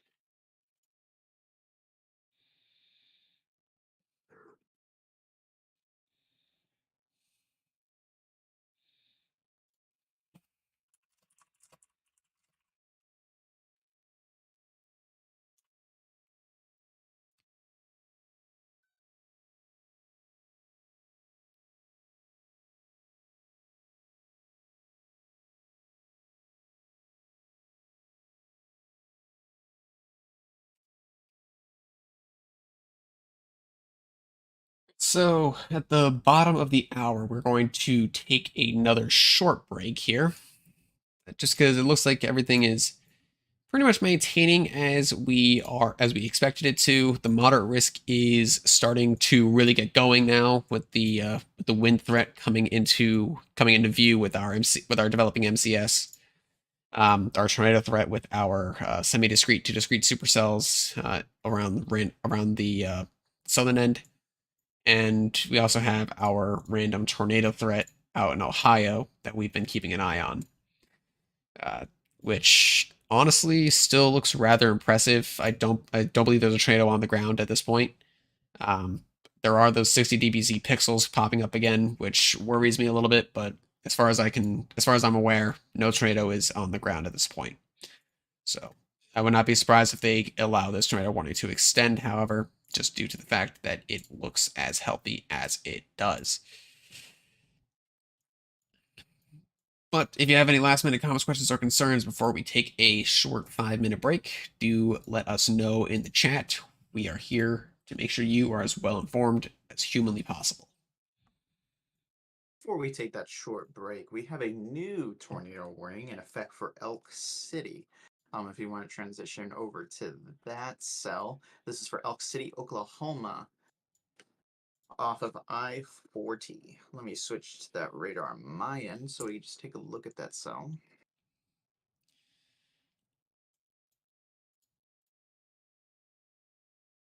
Is this the one for located 4 miles north of Sweetwater?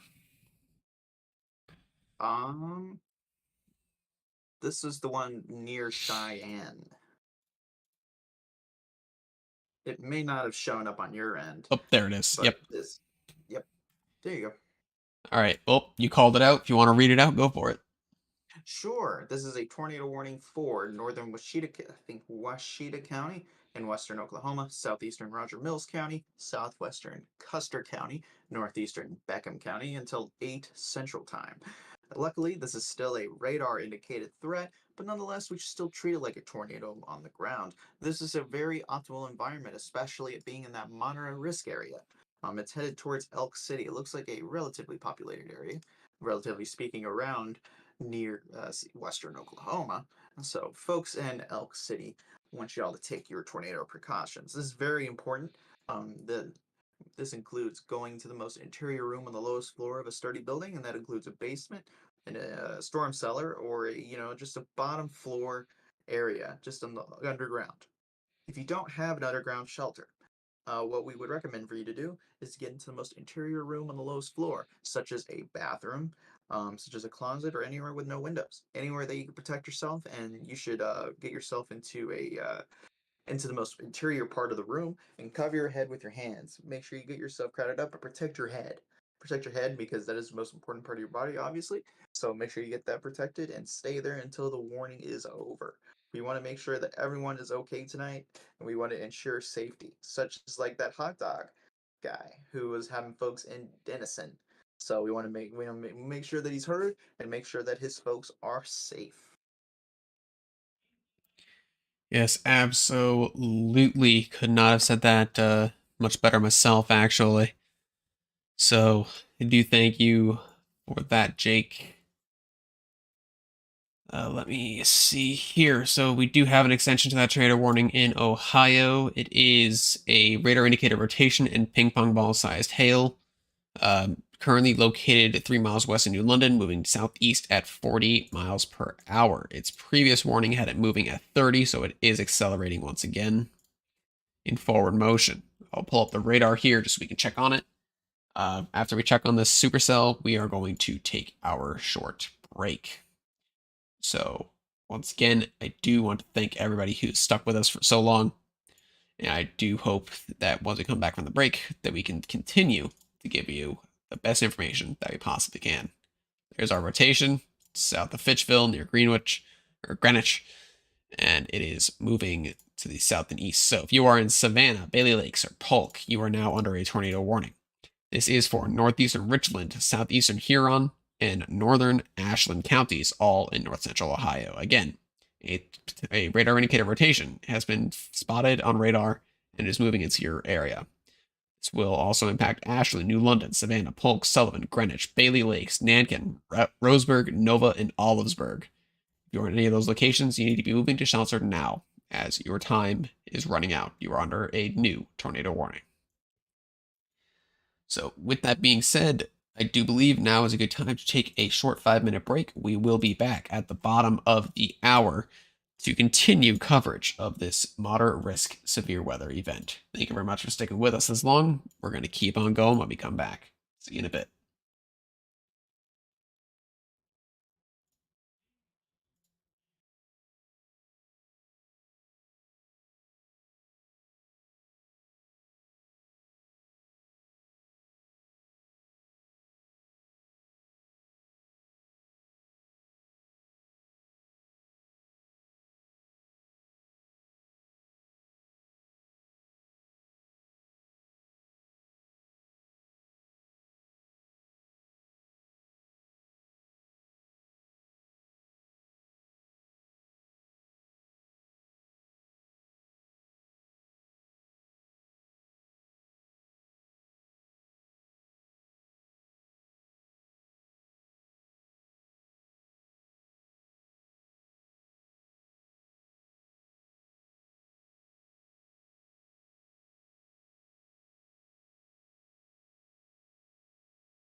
Welcome back, everyone, to our next stretch of live weather coverage here on Effective Weather.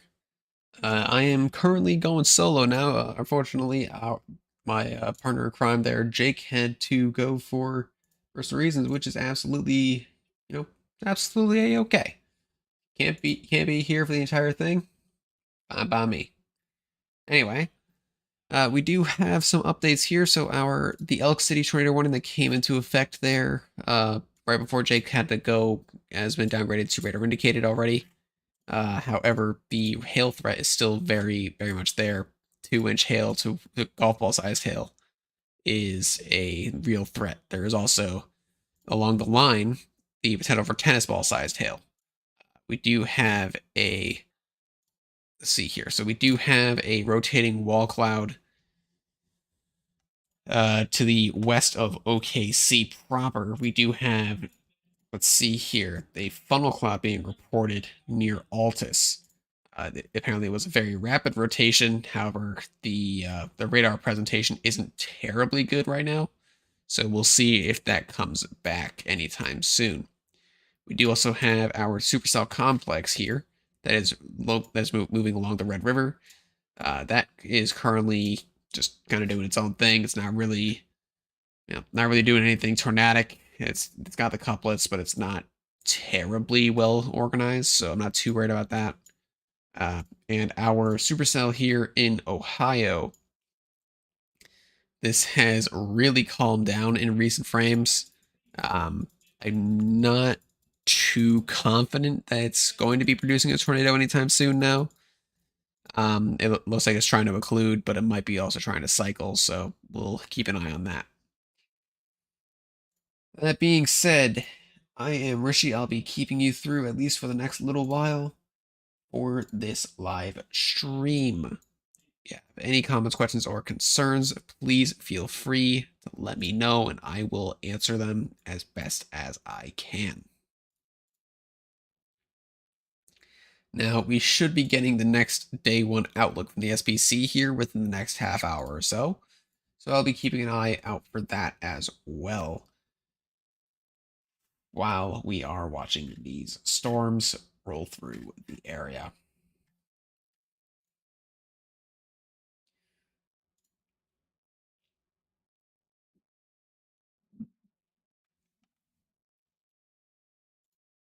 I hope to God that did not go over my microphone. Oh my gosh.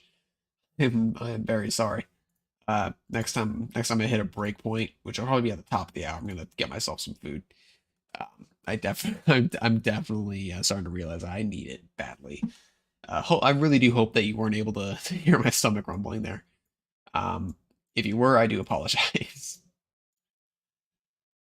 But no, I'm here. Let's see.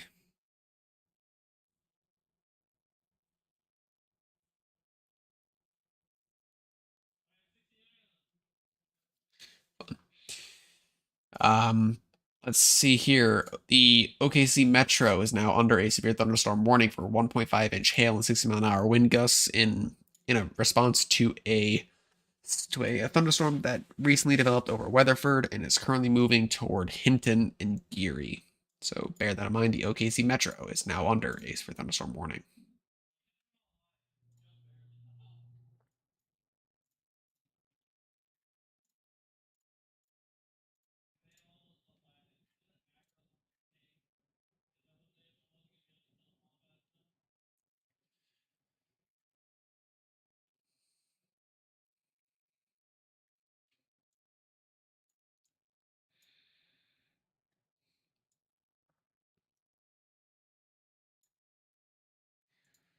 So this thunderstorm. So our first severe thunderstorm watch here that was in effect for southwestern Kansas that has been allowed to expire. Our small severe thunderstorm watch is going to expire here in at the top of the hour is when that one will expire. Then we have our 2 tornado watches that will be both in effect for another 2.5 hours. It looks like we have a new tornado warning here for the Florida coastline. This is east of Destin. Let me see what's going on down here. Okay, I see exactly. That is actually remarkably strong. Let me. Yes, that is a remarkably strong couplet. That is about to come ashore there. So I'm very glad that they issued that tornado warning. Right in here is where that tornado will be. So this is near Santa Rosa Beach right now, and it is currently moving southeast 15 miles per hour. Uh, so it'll be at Santa Rosa Beach so it'll take a while to get there. So you have time to go, but just know that it is on its way. It's about to hit the opposite shore.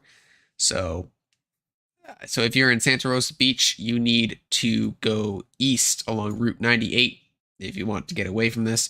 If you're in Miramar Beach, you need to go west to get away from this. If you are anywhere in this area, you need to make your decision now. You do not have a lot of time, but I know there's not any shelter in there, so you need to go now.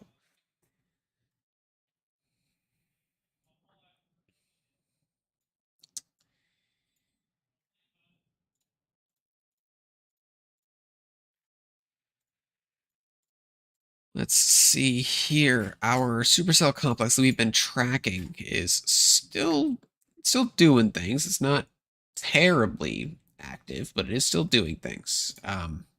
Let's see. We do have our line now, our whole line being warned. So this is severe thunderstorm warning for 2.5-inch hail, 70-mile-an-hour winds, tornado possible. There's a lot of counties. I'm not reading off all these counties. That's too much. It's too many counties. But this basically goes from kind of north of Ringwood and Woodward down back toward Eric, Sayre, Carter, Sentinel, and Cordell. So if you are anywhere between those areas, you need to be wary that a severe thunderstorm complex is moving through your area. That you should be seeking shelter soon if you haven't already.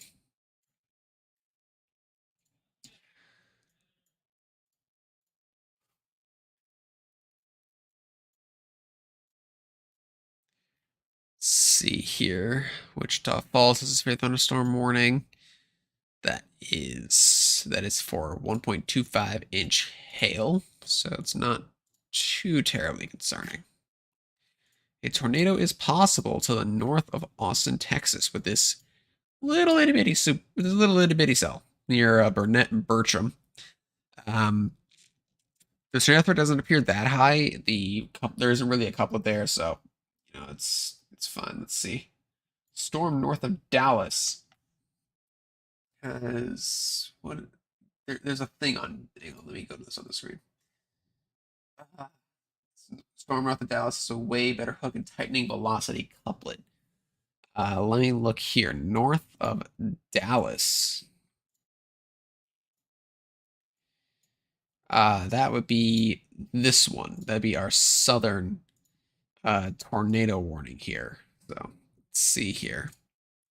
Yeah, I do see what you mean. The rotation is getting stronger there as it's moving south of Thackerville and between Gainesville and Thackerville on its way to Callisburg, it looks like. The tornado threat isn't really there at this exact moment, but it could very easily ramp up at any point. So I do agree with you there, Hot Dog. I do 100% agree with you there.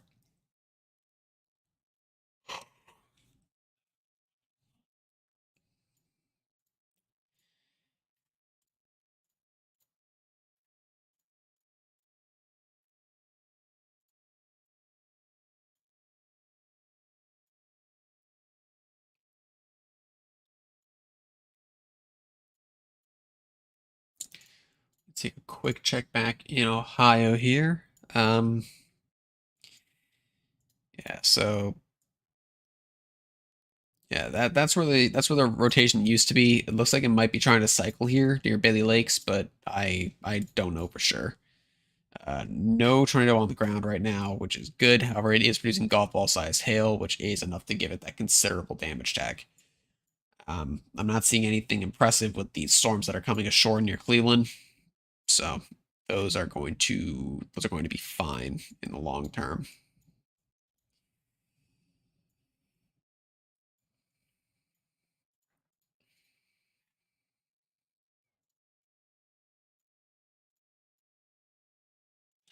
Yeah, so again, any comments, questions, or concerns, do let me know. I'm here to inform you after all. I'm not just here to entertain myself. Let's see, Altus. This cell. Let's see here. So this is a boundary here. The hook is way over here, but there's no velocity there, so it's hard to tell what's going on there. We do have spotters nearby, so they'll hopefully be able to tell us if a tornado touches down. There was a funnel cloud earlier, but I think it went outflow dominant, so I don't think that's going to be a problem anymore, at least for the near term. It might be for the long term, but not near term.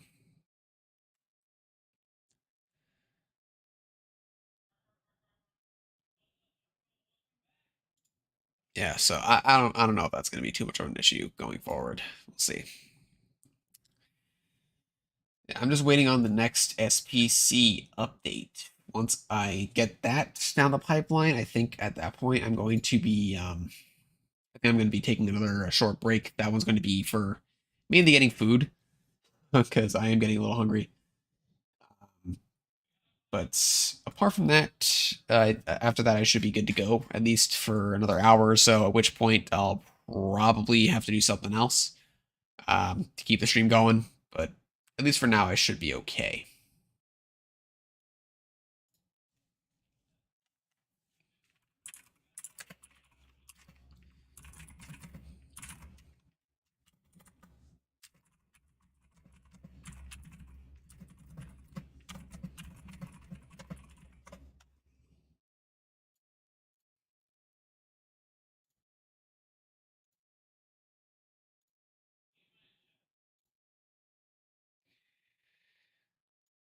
Yeah, overall, it looks like the event is starting to unfold pretty much exactly as we initially expected it to. Before we get too far, I'm going to check up on the Florida tornado warnings as we had a second one pop up here. So this one is still a very strong couplet. It hasn't come ashore yet, so we can't really see if there's any debris being picked up, although it does look pretty impressive given its location. We do also have this tornado warning by Beulah, which is, I think, the same storm that Jake was mentioning earlier. It's just now moved off to the east. So it's currently located 6 miles west of Gonzales, moving east at 20 miles per hour.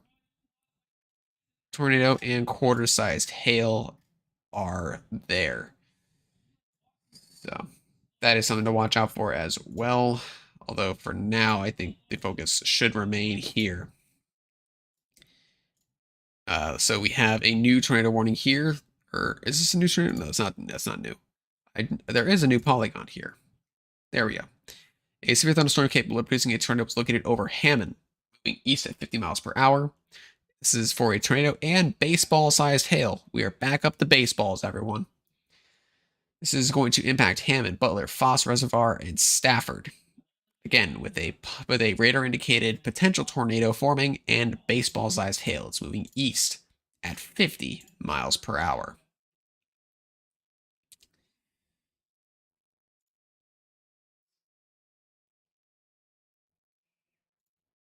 Let's see here. The storm alpha boundary is being pushed out by it. I don't see any rotation in that, which is good. We don't want to see rotation. Rotation is bad. Potentially a rotation signature developing here over Jolly in Texas. So that's something to watch out for, unfortunately. And we do have a new rotation report coming in from Gainesville. So let me see if there's a better radar. Can I see it on the terminal? I can see it on the terminal radar. That is a very impressive hook echo right there. South of Thackerville.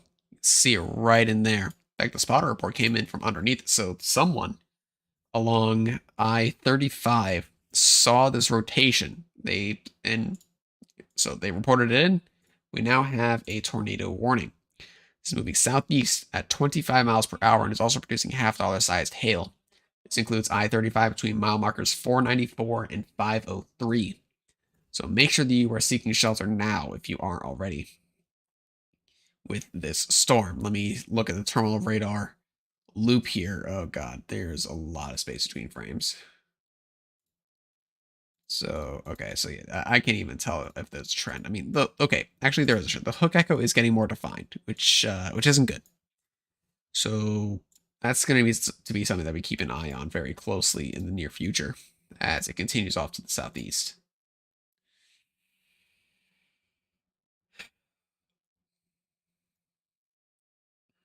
See here. A weak tornado. So that was 7:25. So that was 20 minutes ago.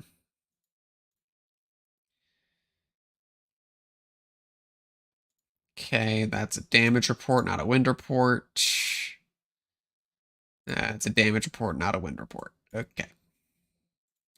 So someone out there is putting out damage indicators for straight line winds right now. I don't understand why they're doing that, but you know, people do what people do.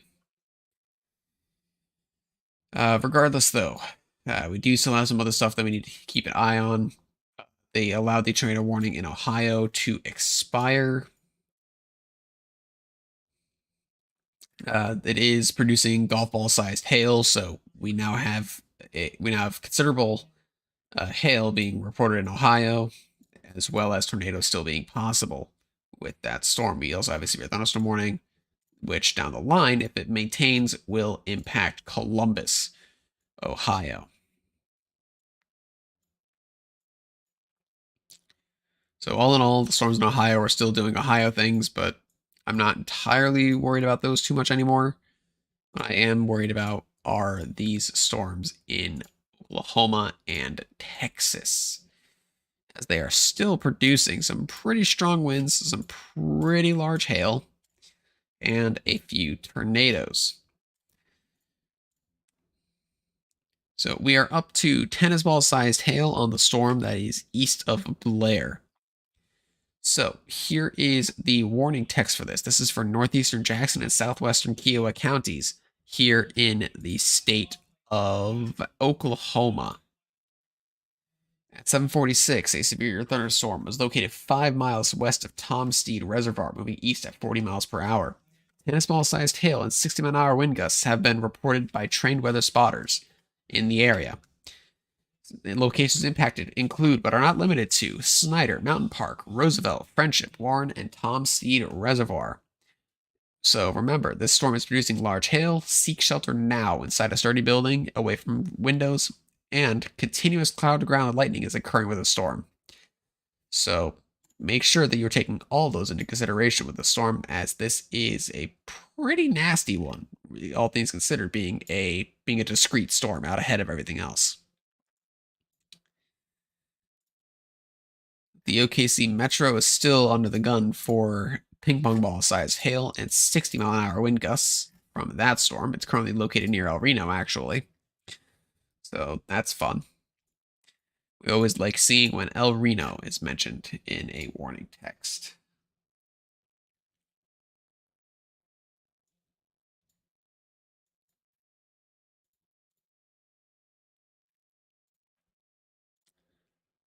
Let's see how this rotation or this signature near Gainesville is doing. All right, so that hasn't updated recently. Let's see if I can still see on TDAL. I can just barely see it, but that one also hasn't updated in a while. But you can see the rotation, at least the hook is right in there along the I-35. So if you're anywhere in that area, you need to be on your toes, because there is a potential tornado trying to form in that storm. I'm not going to sugarcoat that. That could be a tornado trying to form there. This tornado warning in Florida here, near Gonzales, Ferry Pass, and Beulah along I-10. That doesn't look terribly concerning anymore. The one that is coming ashore north of Santa Rosa Beach, that one still has a tight couplet. It's not very large anymore, I guess is the word I'll use. But so we can see it come in.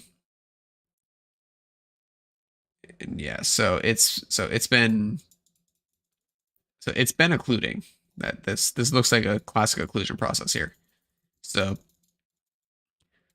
you can see, and if here the circulation was building, then it kind of arcs around as it moves off to the east. So it might be an occlusion, that might just be deviant motion, I don't know, but it looks like the tornado is going to stay out to water, at least in the near term. However, if it maintains and it survives this occlusion, it will likely come ashore south of Freeport. So bear that in mind if you are in that tornado warning. That is going to be a dangerous situation if it unfolds.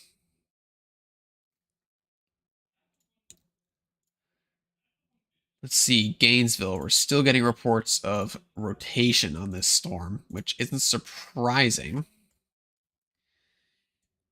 I mean, you can see the hook echo even this far out. It's right in here north of Gainesville, so that definitely does not surprise me. Let's see here. Has the SBC issued the new day one outlook yet? They have not, at least not on their website. Let me see. Has it updated here? It has not. Okay. So I think what I'll do, I'll stay here on the air, at least in the near term, until we get that new day one outlook from the SBC. Once we get that, I will go ahead and go on a bit of a longer break. I'm going to be getting food, so I can keep myself going. But until then, I'll stay on the air, keep you guys informed as to what's going on. It looks like this storm by Wichita Falls might be trying to put some couplets up. So that could be interesting. So the tornado possible tag has been added to it, which is completely expected, given this little tiny bit of rotation that's trying to start up by Jolly. So for now, at least, I'm not terribly worried about it. But if you are in Jolly or Henrietta, I would suggest seeking shelter just in case. Apart from the tornado threat, it is producing 60-mile-an-hour wind gusts and quarter-sized hail. That is hail up to 1 inch in diameter.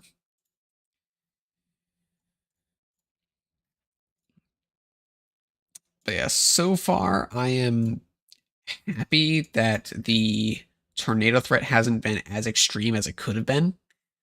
If we look at our contours here, so for our tornado, we can see here that the line of storms here has kind of moved through about half of the 10% tornado risk area, which basically means that this threat is going to be more or less over. I think the SBC, if they maintain it, they're going to trim it to this area. But they're just going to keep it in the immediate vicinity of our line of storms. I don't think they're going to extend it at all. The tornado risk in Florida, they're probably going to maintain that as a small 5%, if anything, but they might just completely trim it out altogether since all the showers and all the storms are about to exit the coast. And then up in Ohio, they actually reissued the tornado warning here for radar indicator rotation. It looks like it might be coming back, maybe. Let's go ahead and check on that. And indeed, it looks like it is near Polk. So right in here, it looks like it's trying to come back. We have a bit of an RFD surge looking like it's trying to happen there. So it might try to wrap back up, but we'll see how that goes. I do agree with their warning though. So this is moving in the direction of New Pittsburgh, Worcester, and Jeromesville. So this is for northern Ashland and southwestern Wayne County, both in Ohio. It's moving southeast at 40 miles per hour and will also impact Congress, Jeromesville, Nankin, Roseburg, and Reedsburg, and will be near Worcester at around 9:10 p.m. That's in 15 minutes. So please make sure you are seeking shelter now if you're anywhere in that area.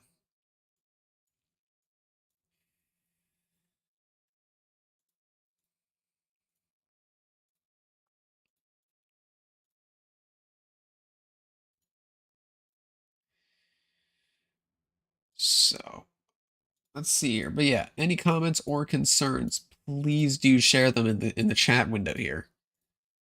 Any interaction that I can have with you viewers is good interaction to have, as it will actually keep me focused on some things. Because everything is kind of happening all over the place right now. It's really hard to keep track of where everything is occurring. I am actually growing increasingly concerned with this tail end Charlie here near Eric. I'm willing to bet that this is actually going to get an extension on this tornado warning in the short term future. So please bear that in mind if you are anywhere in that area. Then we have this little thing here. Oh no, never mind. That's nothing. That's literally nothing. Right, let me see here. SBC has not issued a new outlook yet, so I will stay on the air for a little while longer. Once I get that update, I'll let you know about it. Then the break shall occur. But to everyone here watching me, thank you very much. I am very glad to have you and to be giving you all this information about the moderate risk event happening here in the Great Plains.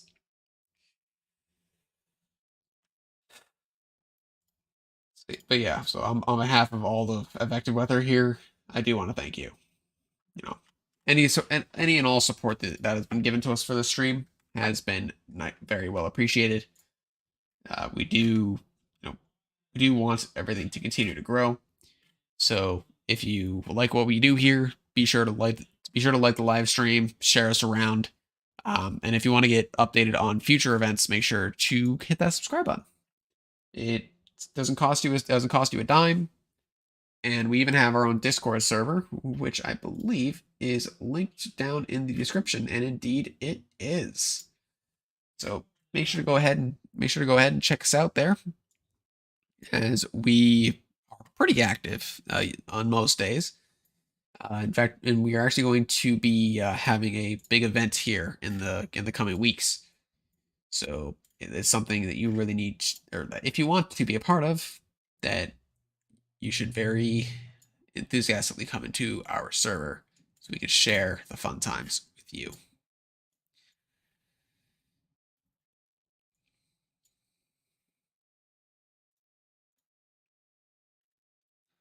Let's see, they're maintaining a radar indicated rotation for the Florida tornado warning. And you can see that is broadening out quite a bit. That's definitely an occlusion. You can see, the hook echoes now on the backside. This is the main storm down here, but the hook is way up here. So that's an occlusion completely. That is not going to reform. That tornado potential is rapidly decreasing with time. Up here in Ohio, let's check in on our tornado warning up here. Nothing too concerning. I definitely would still stay in shelter. Anyway, if you're in New Pittsburgh, Worcester, excuse me, or in Jeromesville. So make sure you're in shelter if you're there as well.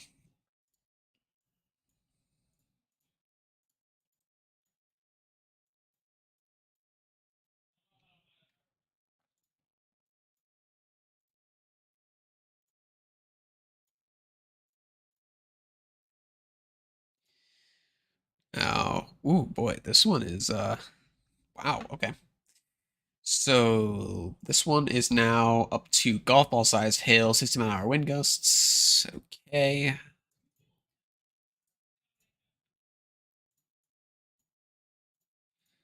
So that tornado warning's been allowed to expire. That tornado warning's been allowed to expire. That tornado warning's been allowed to expire. And I don't see any hints of these being continued, but they very well might be. I mean, these storms are still kicking. I just don't know if they're going to continue having their tornado potential. But that being said, they're still producing 60 to 70-mile-an-hour wind gusts, as well as hail up to tennis ball size. That is 2.5 inches. And in some cases, you might even find a baseball sized chunk of ice or two.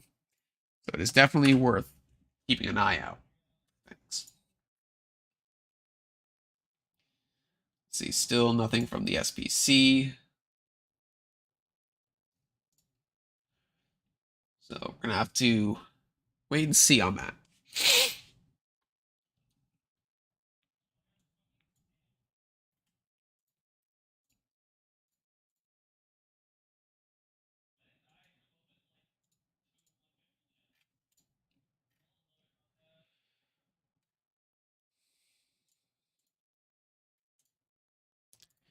Let me go ahead and pull up the categorical outlook again so you can see where the main threats are. So our supercell complex that we've been tracking for quite a while is about to exit from the tornado watch proper and is going to be getting into the furthest reaches of the moderate, which means it's basically exiting the best conditions for tornadoes and hail and all that. I'm growing increasingly worried about what's going on with Henrietta, though. This might be contaminated a bit, but that is getting particularly strong as it's passing by Henrietta. So we'll see. Oh, tornado confirmed at Henrietta. Thank you very much, hot dog. I was about to say, like, that looks very concerning, but there we go. Confirmed tornado, Henrietta. I'm willing to bet that this is it right here. I'm willing to bet that's it. So, yep, we have a confirmed tornado on the ground here, southeast of Henrietta.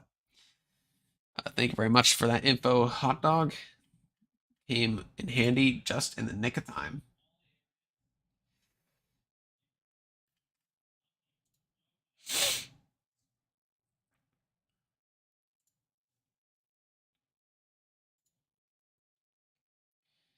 Yeah, I'm just waiting to see what's going on with the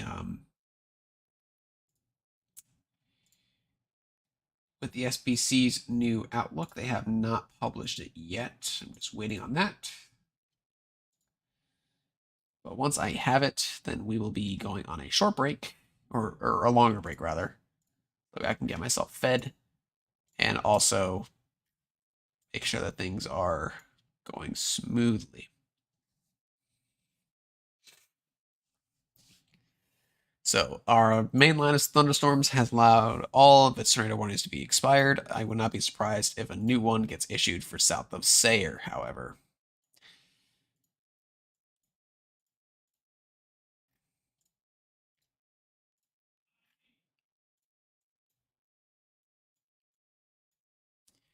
So the Henrietta did get warned, but they went with radar indicated. They did not go with public confirmed. So I guess we're gonna have to see about that one. Might be because it might have been the ending stages of a tornado. That might be why, but we'll have to wait and see.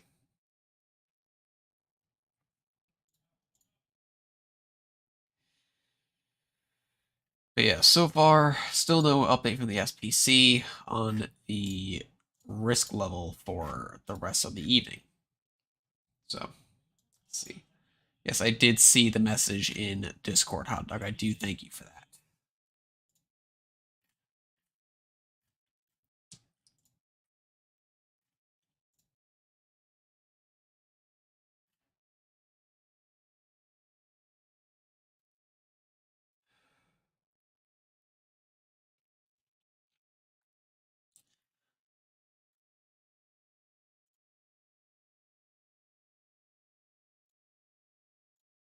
Let me see here. Looks like Spotter. Yep. Spotter is reporting a small tornado making brief contact. So there was, at least for a moment, a tornado on the ground in Ohio here near New. Oh my God, why is that there? Go away. Near New Pittsburgh. So yeah, that's not good. that is still going. Um, so yeah, Ohio tornado on the ground, or at least briefly on the ground. It's also worth noting the storm in Henrietta is also producing golf ball sized hail, which is obviously not good.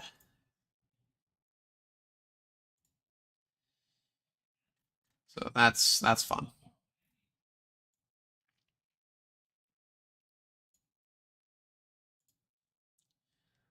So you're still nothing from the SPC regarding a day one update.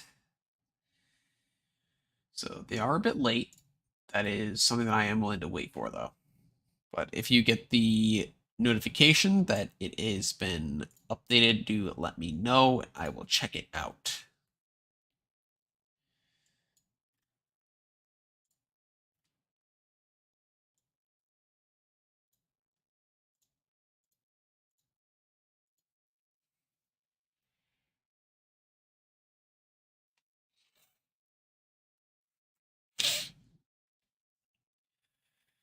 I have to step away to blow my nose again. Oh dear. I'm a mess.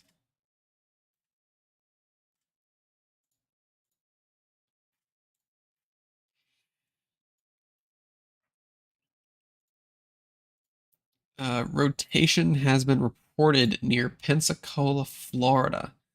And yep, we can see it on velocity here near Ensley Ferry Pass. So yep, that could get tornado warned again. So we could see one or two more tornado warnings come out of Florida as our remnants from last night finally make it offshore.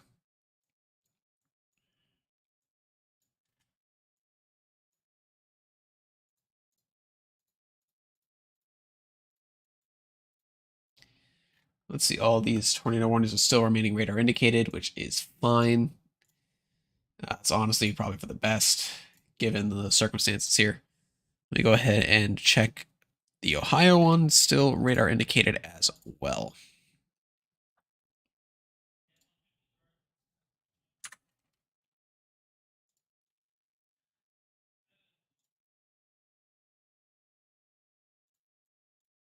So the new outlook has come out. The moderate risk is maintained, and they introduced a slight risk for Ohio. They gave a 2% chance for tornadoes in Ohio, and they maintained the 10% tornado risk here in Oklahoma. Let's see, the hail probability has not updated quite yet. Neither has the wind. Let me refresh. Hail probability, it remains 45% significant. And our wind threat will probably remain that as well. All right, bet, man.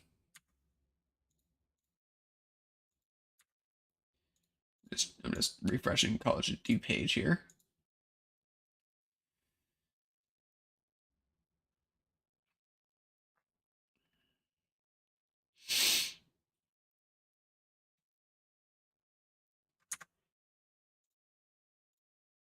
Yeah, still 45% significant. So the slight risk for Ohio was introduced for wind. It was a wind update. So let me go ahead. Let me see if it shows the update. Yep, there we go. There is the updated risk map. So there we go. All right. Now, so I'm going to do one last check here in Ohio just to make sure nothing nutty is going on. It doesn't appear so. If a tornado does form, it'll be near New Pittsburgh, though. So, Worcester, you are not in the clear. Stay in shelter now. All right. So, I am going to take a bit of a longer break. I'm going to get myself some food. Then I think I'm going to try to take you through to the top of the next hour, at which point I will be swapping over to an automated stream until Thomas is able to come in and take over for me. So I do want to thank everybody who has stuck around thus far. Uh, I will be right back. I'll probably have a bowl of food with me, but I will be right back. So stay tuned. I'll see you in a bit.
Welcome back, everyone. I hope that you are staying safe in this severe weather outbreak. I am Rishi, and I'm going to be taking you through about the next half hour to hour of severe weather coverage here on Advective Weather. The most recent development with the severe weather outbreak has been a confirmed tornado that just passed by Henrietta in the great state of Texas. Excuse me, I apologize. So, it was rather brief. It was rather brief. It is no longer on the ground, according to weather spotters, but you can very easily see the debris ball as it passed over State Route 82 just a little while ago. So there was a tornado on the ground here, and this is probably one of the best images of it on radar. But since then, it is weakened considerably and it's no longer on the ground. Over here in Whitesboro, this is a radar indicated tornado. So again, nothing too terrible to be concerned about, but it is something to keep in mind. There was a tornado near Worcester a little while ago. It has since lifted here in the great state of Ohio. And the supercell looks to be getting absorbed into a line, so I think this one's tornado threat is basically over at this point. Now, that was a very impressive supercell for a while, but now its reign of terror seems to be coming to a swift end. Down in Florida, we still have a tornado warning here. With this weak little signature here, it looks like. There could be something there. I don't believe so, but we'll see in post.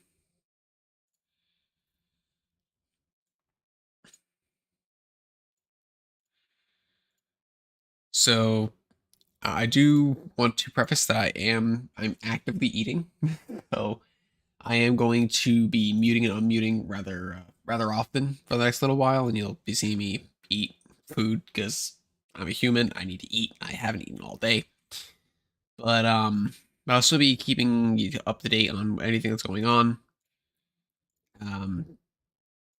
Yeah, that's pretty much all I gotta say. All right, so I'll still be here at least for the next 15 to 20 minutes, um, until the automated stream gets going. So until then, I'll be here. I'll just be unmuting quite often.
I meant to leave that in motion. My apologies, everyone.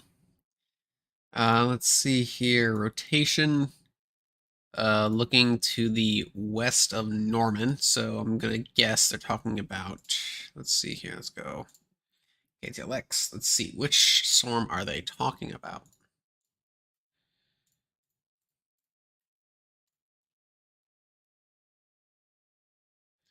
Well, there's nothing obvious, but I'm willing to bet they're talking about this by Minco and Tuttle. Is what is rotating. So bear that in mind. Let's see here. Radar indicated and radar indicated.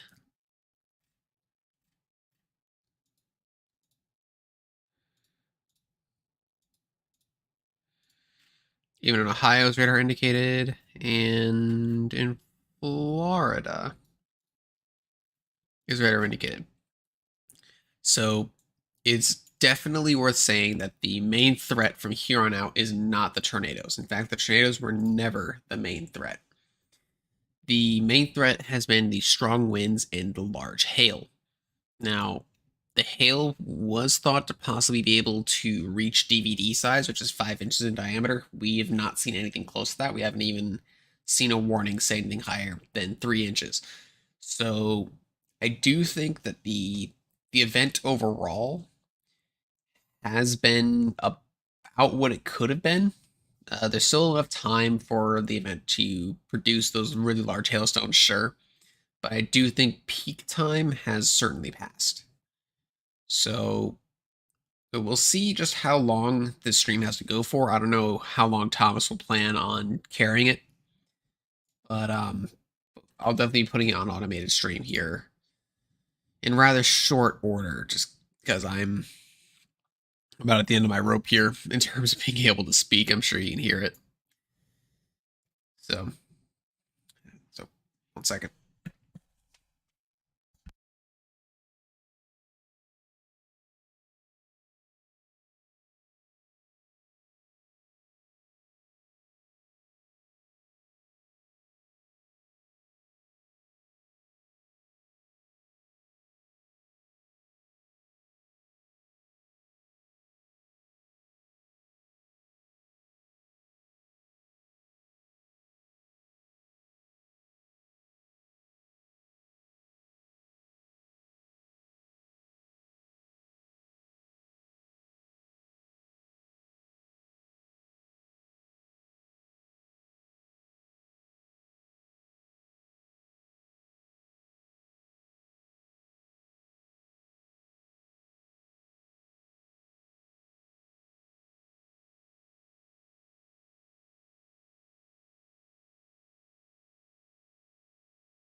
I just realized I never unmuted my mic. My apologies.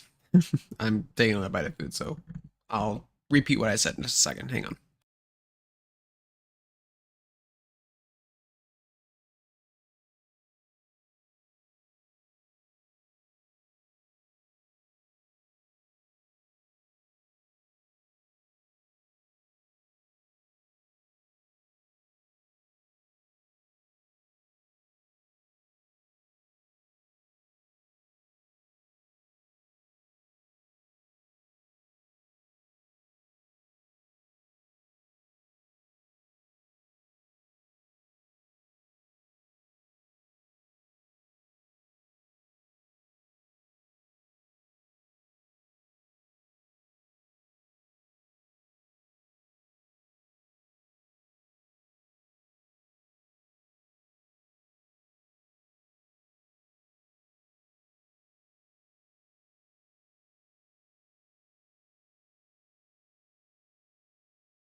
Okay, there we go. Food has been ingested. So I'll keep going at least for the next 15 minutes or so. I might be able to make it to the top of the hour if things are active enough. Let's see here. So we do have plenty of tornado possible severe thunderstorm warnings in place here across the Great Plains. Do we still have our tornado warning in Ohio? We do not. However, a tornado possible tag is in place on that severe thunderstorm warning associated with that decaying supercell. We do also still have our tornado warning down here in Florida. I apologize, excuse me. For a very rapidly dying rotation signature. So I'm not worried about this tornado warning either. To be completely honest, that is bottom of my list. This severe thunderstorm watch down there is going to expire in a little under half an hour as well. And have our tornado watches here in place across Texas and Oklahoma. So this Texas one especially really hasn't done anything. They thought there'd be some intense supercell development. I mean, there were a couple of supercells that developed, near Abilene, but really, I haven't seen anything going on. I mean, you can see this cluster of thunderstorms going up down here southeast or southwest of Waco, but even then, they're petering out. They're fizzling. So I don't think that the threat down there is going to really materialize. It might as the MCS starts going. That's what this line here is. As this continues out, we might get some southward extent, but I just don't see that happening here. So I think this MCS is going to be the focus for the severe potential here over the next few hours, but I just don't know how intense it'll actually get. I don't think the tornado potential is as high as the SBC is thinking it is. The storm mode's getting messier and messier by the minute. There's not really any really good supercells anymore. The only really good supercell is the one that passed by Henrietta a little while ago. But even that one isn't looking too healthy. I mean, it just underwent a split. I don't know if you noticed that. So yeah, it's actually a textbook split if you really look at it. So let me back it up here. So you can see as it passed by Henrietta here, you can see, that hook kind of pushes off to the north. And then another one developed to the south. It was the right mover is what that's called. That produced the brief tornado there. And the left mover now is just kind of off doing its own thing.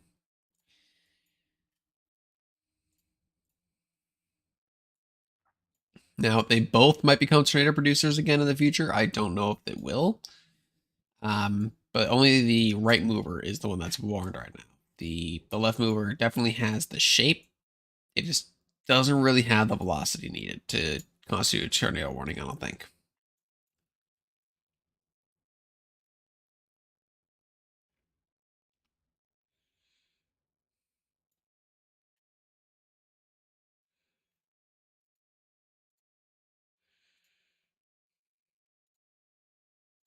So I'm going to turn off the spotter reports here.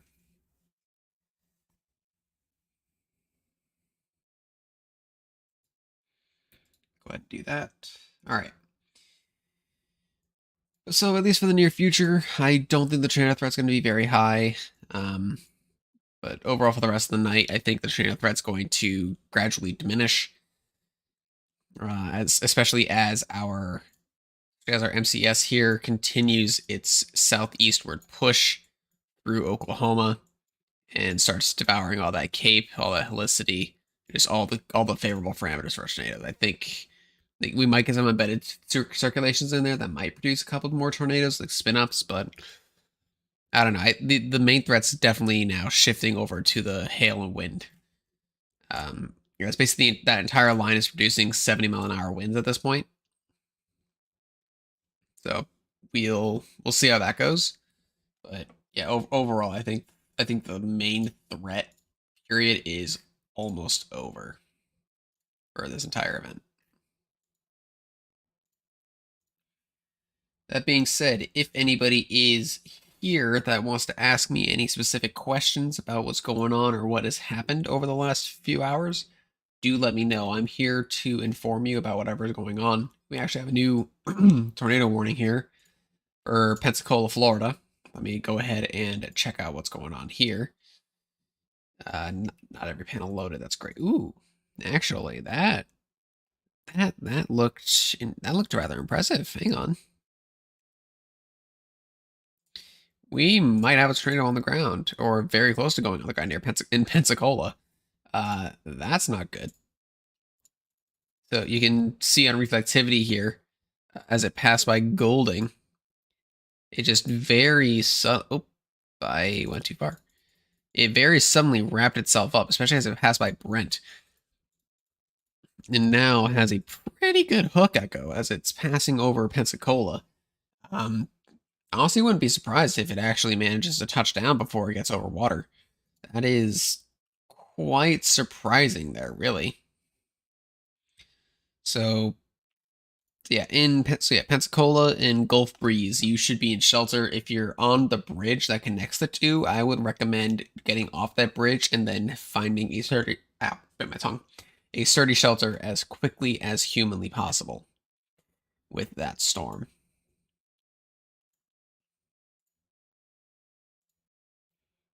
How? I bit my tongue so hard just then. How? I'll survive, but oh, that hurt. All right, so we could have another tornado developing here between Bellevue and Montague, here in the great state of Texas. So definitely make sure that you are seeking shelter if you haven't already. The left mover of the two supercells, of the split supercell rather, has gotten severe warned as it's passing north of Terrell. Ping pong ball size tail being estimated there, along with 60-mile-an-hour wind gusts being possible with that cell.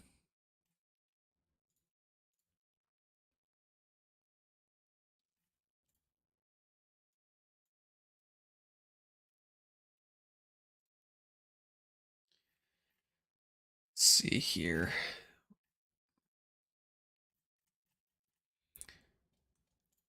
Just checking up on some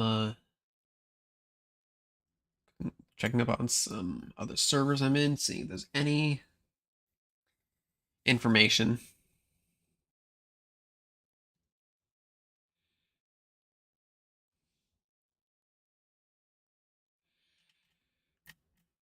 Don't see any additional information regarding anything.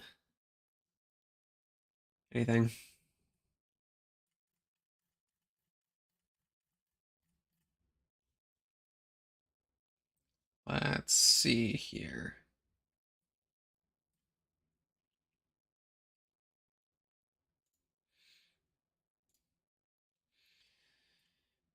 Yeah, I'm not seeing anything terribly interesting.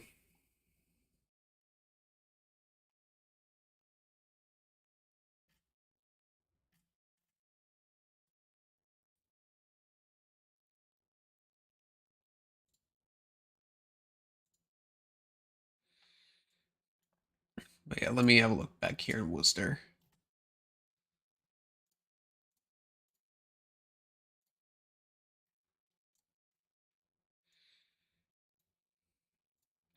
See, we do have a bit of a hail core up here near Smithville. That is something there. Rotation trying to wrap back up as it's passed by Worcester, heading toward Apple Creek. So I'd watch out for that. But overall, I'm not terribly too worried about that right now. I'm more worried about what's going on. Surprisingly, in terms of tornado threat, the highest threat is right now over Pensacola. It looks to have weakened substantially, thankfully, but for a moment, that was probably the more impressive tornado signature of at least in the near term. Let me pull back up our moderate risk area here. And all right, so we do still have 1.25 inch hail, as well as our radar indicated rotation for a tornado. Now, I do believe I am joined by our main man, Mr. Thomas Schwent. How are you doing this evening? I know you were here for the beginning portion of the stream. Since then, oh my gosh, I'm getting a lot of text messages all of a sudden. Why now? But so I know you had to go away for a little while. What have you been thinking about the event since it started, and what do you think it's going to do for the rest of the evening? Major things about the event so far. We've gotten that organized line of storms that's progressing southward with time. That's moving towards the Oklahoma City metro right now. That is happening the way that we anticipated it would.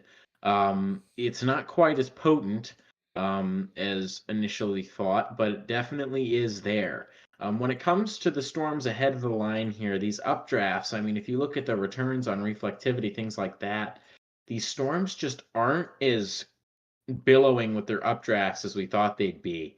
And as a result of that, we're not seeing that absolutely gigantic hail that was possible. So we've had some pretty intense storms today, and those have been a real problem for the areas that have gotten them. But none of them have been those standout 90-mile-an-hour 4-inch hail crazy storms that we were in some sense expecting earlier today.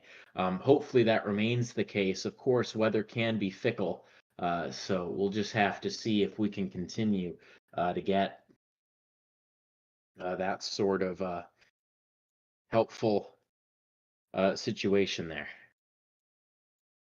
Yeah, I have to completely agree. I haven't even seen a single warning calling for hail in excess of baseball size. We've gotten the destructive severe thunderstorm tags, sure. We've gotten 80-mile-an-hour wind gusts, sure, but we haven't seen those 90-mile-an-hour wind gusts come up. We haven't seen 3-inch hail or anything bigger than that. So overall, the events have really been kind of, I mean, it's been verifying, but not to the extreme capacity that it very much could have. The parameter space was there, just for whatever reason, these storms just weren't able to capitalize on all that on all the energy and all the parameters that were in place. Yeah, yeah, I completely agree. In fact, I'm still very adamant on this. The storm that I'm currently most worried about is this little tiny embedded circulation that's currently passing over Pensacola, Florida, of all places. It wrapped up very quickly over the city, and I mean, thankfully, it's not as tight as it was just a few minutes ago as it's passing over water. But it definitely gave me quite a scare when I looked at it at first. So that is something to keep an eye on over the next probably about 15, 20 minutes while it's passing over water, getting out into the Gulf of Mexico. But absolutely, that's a that's a very short term focus. A long term focus is going to be the line of storms moving through central Oklahoma over the next few hours, as well as any random supercells or storms that pop up ahead of the line or to the southeast of the line. I absolutely agree with you in that regard. I think that we are going to be seeing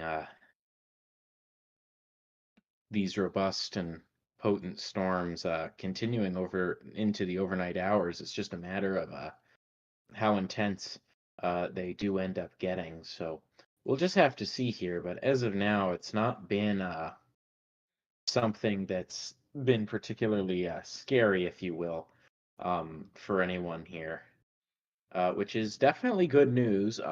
It's just not exactly what I was expecting. So Yeah, at least in the moderate risk area, things have been kind of on the tame side. I would still say the moderate was warranted, 100%. But in terms of the, I guess, relative amount of activity, it's been comparable to maybe an enhanced risk thus far. The the only thing that is keeping me from saying the moderate was a bust is that we've been seeing those very intense storms pop up anyway. regardless of their number. So in that regard, the moderate definitely was the right way to go, and I think keeping it in place until the 6Z up outlook is absolutely the way to go here. That being said, that we've had a couple sleeper events throughout the day. I mean, we've had a couple. Oh, my radio just crashed. We had a couple of events down in Florida that gave us quite a scare. We have one currently ongoing, and then we also got that's random supercell out in Michigan and then Ohio. We had one supercell then cycled into another, and has been kind of giving us scares on and off throughout the last couple hours. So that's been kind of surprising, really. Yeah, I completely agree there. I mean, they had to introduce a slight risk in Ohio thanks to that. It's for wind, but they also introduced a 2% tornado risk as well, which I think is absolutely warranted given the way that supercell's been acting. Yeah, no, it's definitely overperformed a bit, so definitely something to watch there for sure. So I think what I'll do is I'm gonna read off this last mesoscale discussion here before I hand things off to you to run with for as long as you want to. Yep, that's Um, completely fair. so this mesoscale discussion is in effect for the Dallas-Fort Worth Metro, McKinney, and areas to the east of Wichita Falls, all in Texas, as well as some portions of far southern Oklahoma. As of 1:30 Z, or about 9:30 Eastern, 8:30 Central, several long-lived supercells were ongoing across northern portions of Watch 309, located along an effective warm front near the Red River area. Vertical air, or I forget VAD, the acronym. You can tell me later. Show relatively large low-level photographs with 0 to 1 SRH of 150 to 200. As these supercells continue southeastward, largely untouched buoyancy, 4,000 to 5,000 joules per kilogram of MLK. An enhanced low-level shear should support a continued threat for a couple tornadoes and for a few more hours this evening. Some upscale growth and additional storm development has been noted over the last 1 to 2 hours. The damaging wind threat may increase this evening as storm interactions and upscale growth increase with the intensifying low-level jet. Given the very favorable Cape and shear parameter space, these storms should continue southeast for several more hours, approaching the eastern edge of Watch 309 by around 3Z. That is in about 1 hour. So overall, I mean, yeah, I'd have to agree with that. The supercells are definitely continuing. They're looking a lot messier. They're definitely growing upscale, but they're definitely still there. And I don't doubt the potential for another tornado or two over the rest of the evening. I absolutely have to agree there. And we're probably going to remain on the air once we make the swap for quite a while yet, probably up until around 11 midnight central. Probably midnight central at the very latest, with the way things are currently looking. And then, of course, I will certainly talk about what things look like. We might wait until 1 a.m. for the new SPC outlook by that point. Just depends on how everything's looking. Understood there. Well, to everyone who has stuck around this long, I do personally want to thank you for putting up with me for the last, how long have I been on here? For about a little under 5 hours at this point. I'm going to be handing things over to Thomas, who will take you through the next little while of this outbreak. So, what he will be the main determining factor on when this stream will end. So, in fact, we did just get a new severe thunderstorm watch. This is for, yep. So they have taken down the, or rather, they canceled the tornado watch for Oklahoma entirely an hour early, and they have replaced it with a severe thunderstorm watch. This is for wind gusts of 75 miles an hour, hail to 2 inches in diameter, and a tornado or two being possible. So I have a feeling that they're going to be canceling the Texas tornado watch as well in very short order, seeing as how that's kind of been lackluster, to put it lightly. So as I was saying, I'm going to be handing things over to Thomas. We'll be getting things going, and we will be right back. Thank you very much. See you on the other side of the swap.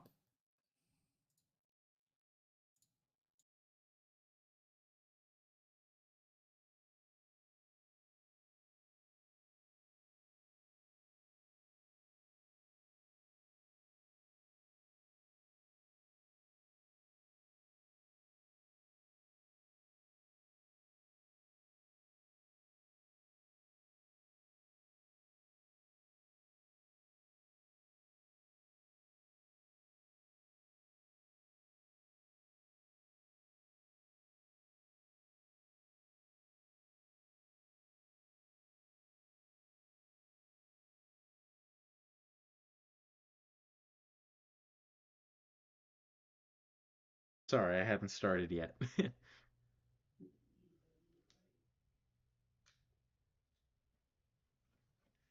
By that, I just meant that I was like ready to start.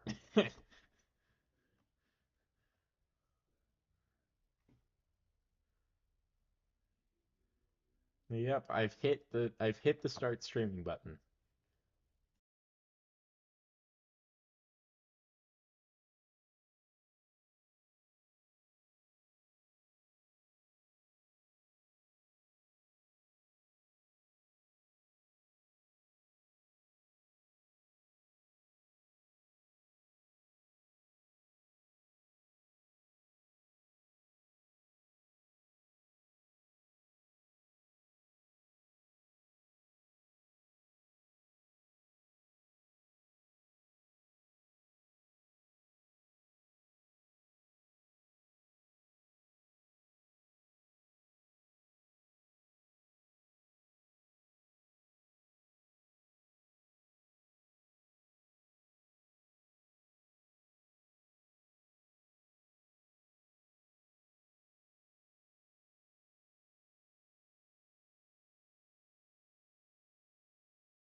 Hello, everyone, and welcome to Advective Weather Live here.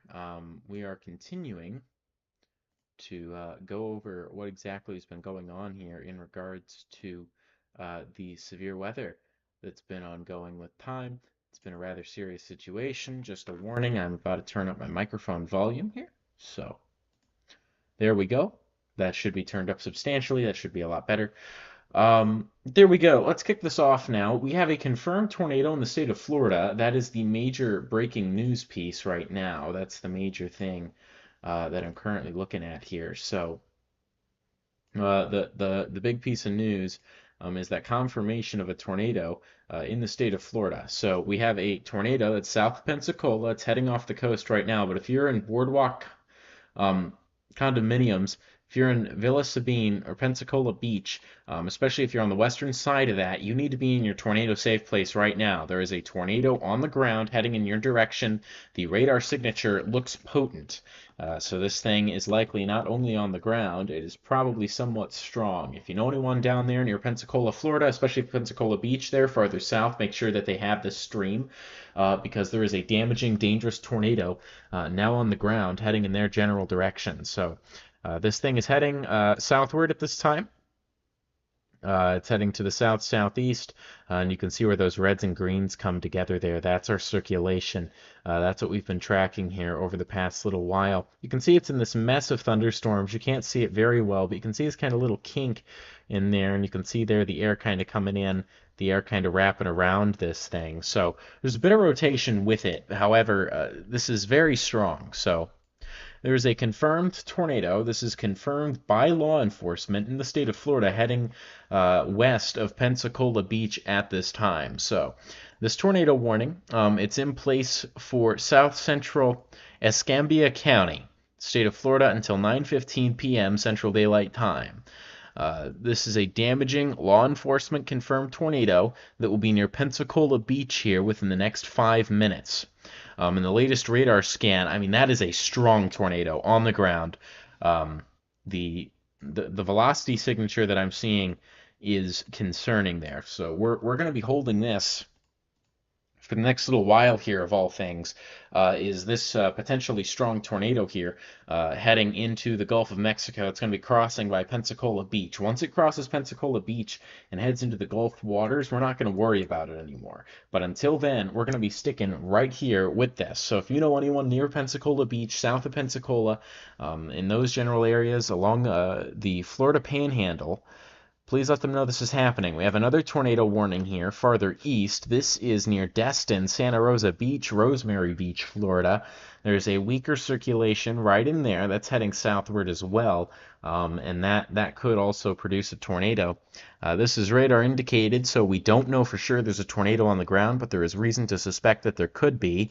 And we have just gotten an upgrade now to this tornado warning, this strong velocity signature. This is a particularly dangerous situation in the state of Florida.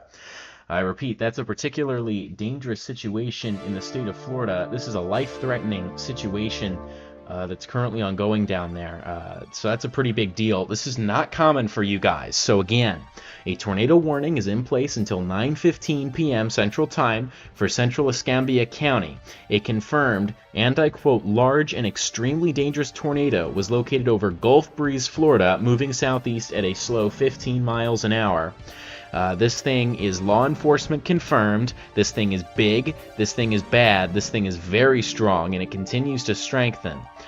So again, this is a particularly dangerous situation as deemed by the Weather Service, and it does look like it has taken a little bit, unfortunately, of a left turn here in the latest frame. So this could be heading straight for Pensacola Beach and Villa Sabine. So if you're in either of these areas, you need to be in your safe place right now. That is the lowest level of a sturdy building in an interior room.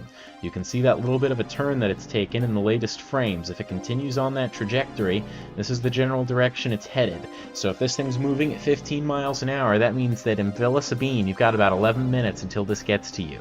So that is a particularly dangerous situation that's currently ongoing there. A large, damaging, dangerous tornado is on the ground heading in the general direction of Pensacola Beach. So please make sure that you're getting to your tornado safe place. Again, that's the lowest level of a sturdy building in an interior room. That could be a bathroom or a closet, something of that nature. If you know anyone here that is within this tornado warning, please send this to them. Make sure that they're getting to a safe place. A damaging, dangerous, large tornado is on the ground, according to the National Weather Service.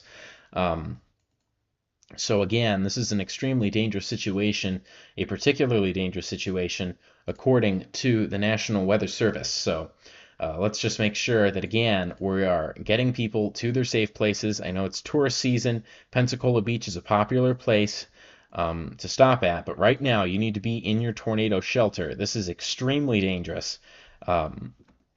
It's not common for areas around here. I cannot stress that enough. So again, if you know anyone in this general area, please get them to a safe place as this tornado warning does continue. I cannot emphasize that enough, and it continues to strengthen on the velocities. This is unbelievable, what we're seeing here. So again, that is in Escambia County for Gulf breeze moving southeast at 15 miles per hour. Okay, it's moving southeast at 15. That is a dangerous situation. Continues to occur. Unbelievable there. So again, that's a particularly dangerous situation. Powerful tornado currently on the ground. So, my goodness, we've had strong tornadoes throughout the day today. But we're going to continue to monitor this with time.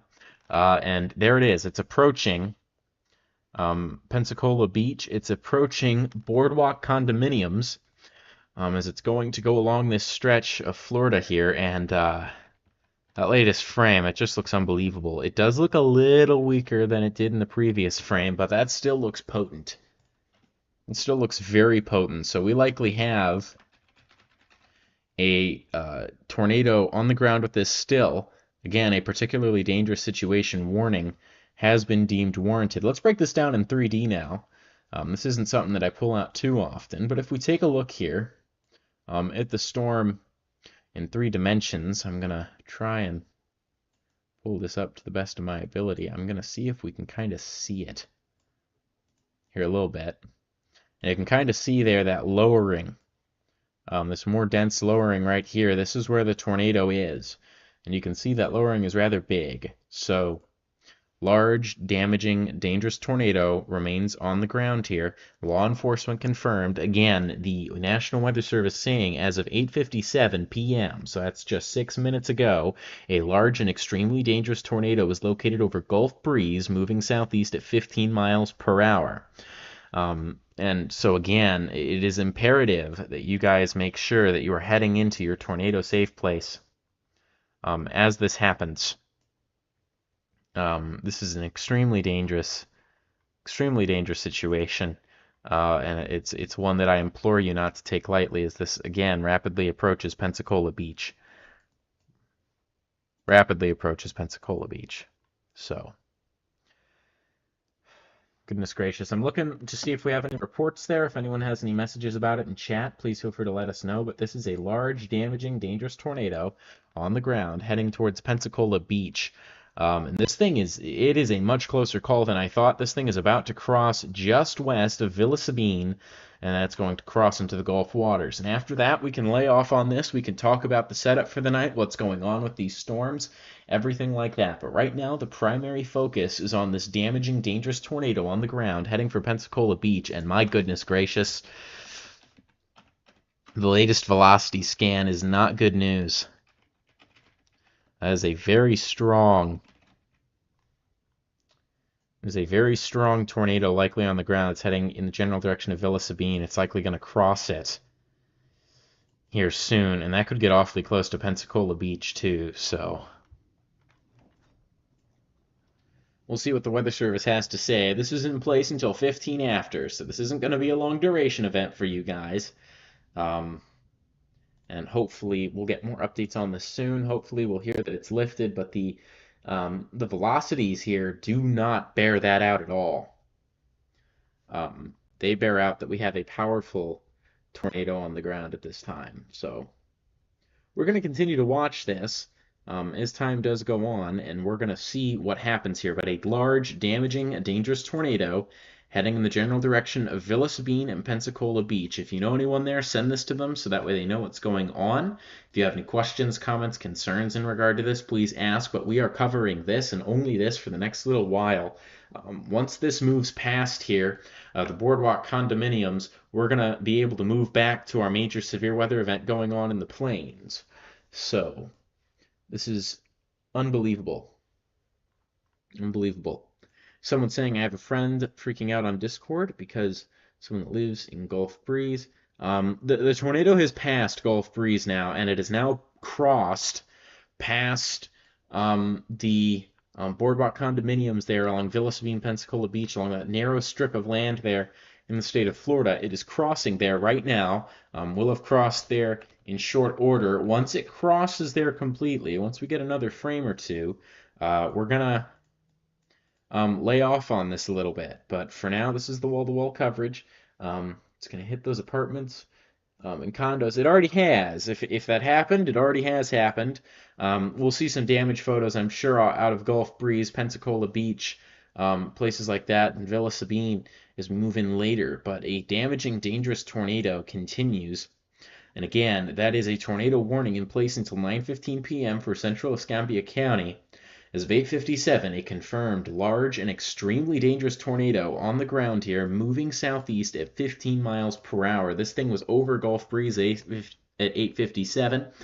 It's again moving southeastward. It's just crossed near Villa Sabine, the Boardwalk condominiums, and you can see that circulation rather clearly there. It is moving offshore. Now, if you're in Pensacola Beach, if you're in those condominiums, I wouldn't get out of my shelter yet. These things can do what are called occlusions, and if this does occlude, it's going to take a turn here and could turn back north briefly before dying out completely. So I'd stay in my shelter if I'm in Pensacola Beach or Villa Sabine, despite the fact this has moved past now, just in case that occlusion does occur. So odds are you're safe, but I'd still like to make sure that we're in our safe place just in case. More good news, the velocity signature has definitely weakened as well. So definitely the situation is improving, but a damaging, dangerous tornado was on the ground not too long ago. It should also be noted that Escambia County, including Pensacola, Florida, is in a particularly dangerous situation for flash flooding as well, a considerable damage threat there, as they are saying there that flash flooding is going to be occurring within the county as 2 to 4 inches of rain have already fallen. 1 to 3 inches of rain have already fallen, and additional 2 to 4 inches of rain are possible. Flash flooding is ongoing or expected. But again, the major thing we're tracking is this damaging, dangerous tornado that's now just south of Pensacola Beach, Florida, heading into Gulf waters here. That was quite a scary spin up there that escalated rather quickly. And I'm glad that we've been able to catch it here as it's moved on past. Now, again, the storm itself, it does not look as bad. The velocity has still weakened, but the National Weather Service has still maintained this as a particularly dangerous situation. So make sure, again, especially if you're in Pensacola Beach or the Boardwalk condominiums, that you're still in your safe place until that couplet's out of that warning polygon. Once that happens, I think you're pretty safe. But you'll notice, like in this latest frame here, this is what I was concerned about. You'll notice it didn't move much that time. And that's because it's starting to take that northward shift. So if you're in Pensacola Beach in particular here, you might get hit by the back end of this as it begins to die off. But it started to make that turn now. And that means two things. Firstly, this could unfortunately hit Pensacola Beach. We just don't know yet. Secondly, it's going to be dying down here soon. The source for its energy has been cut off. The circulation is no longer being held down within the storm. It's becoming its own independent entity. That's going to allow it to move around a little bit more deviantly. And unfortunately, in the latest frame here, the velocities do look a little stronger than they did before. We'll just have to see how all that ends up going down. Someone asking, where is this at? We have a large, damaging, dangerous tornado that at least was on the ground as of around 8:57 Central Time. It's just south of Boardwalk condominiums in Pensacola Beach in Florida. That's south of Pensacola. That's east or west of Destin. That's west of Destin, Florida. That's west of Santa Rosa Beach, Florida. That's east of Gulf Shores, east of Mobile. Hopefully that gives you a good idea of where this is. This is along the Florida Panhandle, and we've been covering this dangerous tornado, this large, damaging, dangerous tornado that suddenly spun up down here, crossed over Gulf Breeze as a large tornado, and now it is it's moving out, hopefully. However, it does look like it is kind of turning back in. It's moved back over here towards this strip of land. So we'll just have to see if this does die down eventually. But unfortunately, at this time, we do have a damaging, dangerous tornado that remains on the ground here. And you can see here on this latest velocity scan, it looks a bit weaker. It looks like it's moved a bit south of Villa Sabine, Pensacola Beach, areas like that, and that's certainly good news. However, we're still most certainly going to need to watch this as time does go on until we know that everyone's safe. It's still well within the warning polygon, here at this point. So we're going to make sure that everyone knows what's going on with it. Again, a confirmed large and extremely dangerous tornado is located over Gulf Breeze as of 8:57 p.m. That's in association with this couplet here that's just south of Boardwalk Condominiums in Pensacola Beach. This has begun to take more of an eastward turn. We're going to see if it begins to have a more northward component. If that does occur, if you are in Pensacola Beach, again, just make sure you're prepared. Villa Sabine as well. This is just south of you, so make sure if you're in either of those areas, you're maintaining that you're in your tornado shelter, at least for the next 4 minutes here. That's how long the Weather Service still has you in a tornado warning. Substantial flooding is also occurring in Pensacola and points north as a particularly dangerous situation. Flash flood warning has been issued for you. So that's for flash flooding, as 1 to 3 inches of rain have already fallen and an additional 2 to 4 inches of rain are possible.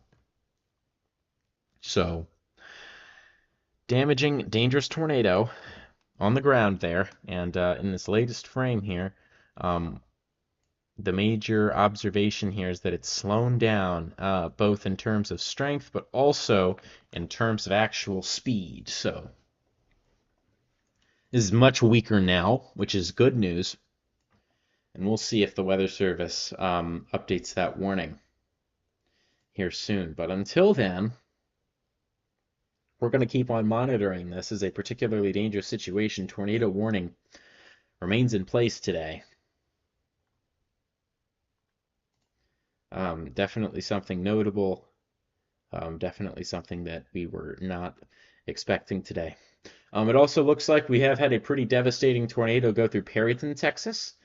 Perryton, Texas, it looks like they've had a pretty big tornado themselves as well. So we'll be able to look at that. Someone saying it's raining and thundering where I'm at right now. Well, if you don't mind me asking, where are you? We can do some weather analysis if you want of where you are.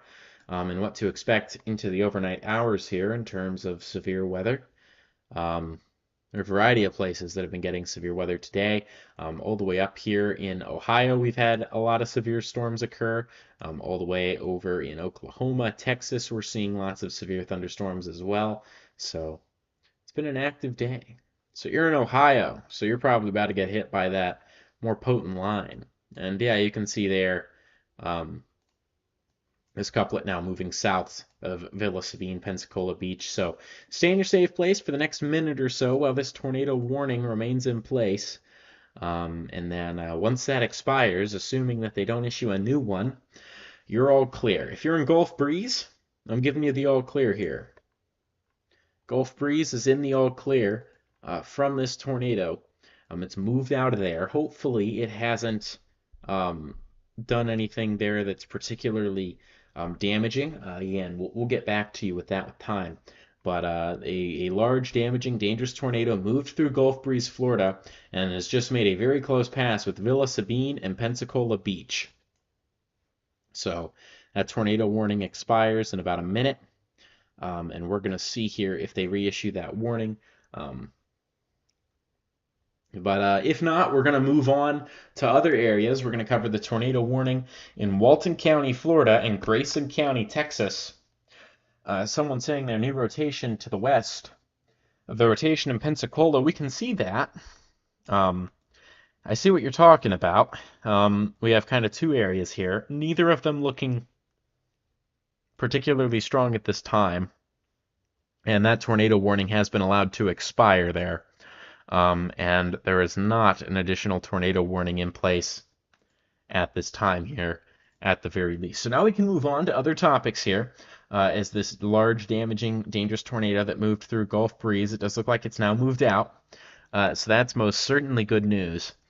And we'll see if there is a reissuance. Let's now move over to Walton County, which is in a tornado warning, way over here.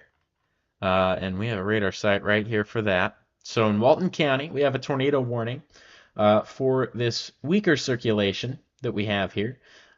Certainly not the strongest circulation I've ever seen, but there is a solid circulation there, solid tornado potential. So we're going to continue to look at that. You can see there our kind of punch of that clean air that the storm will use. We kind of have that wrapping around of the severe weather ingredients that are going to allow this to be tornadic. However, luckily, we are not seeing much in terms of this producing some sort of big tornado, perhaps a spin up. But this tornado warning will be in place all the way until 9:30 p.m. for central Walton County.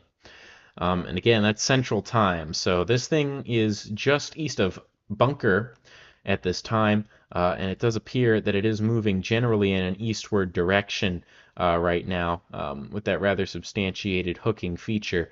And that is for a tornado 10 miles east of Santa Rosa Beach, moving east at 20 miles per hour. Again, it's a radar indicated tornado. So this is going to be primarily impacting Bunker and Port Washington here. Those are the two major cities within this. Other areas there could get impacted there, more rural parts of Florida. But as we kind of track this out here, this is moving pretty slowly at 20 miles an hour.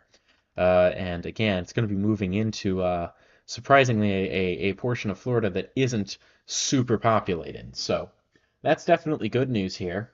As we take a look at that. Let's now take a look here at what's going on across the rest of the nation here. The main event, actually, the reason that we went live today was courtesy of the severe weather event, this arc of storms moving through Oklahoma, heading towards the Oklahoma City metro, and then these storms to the south here. These are the storms that caused concern for us earlier today.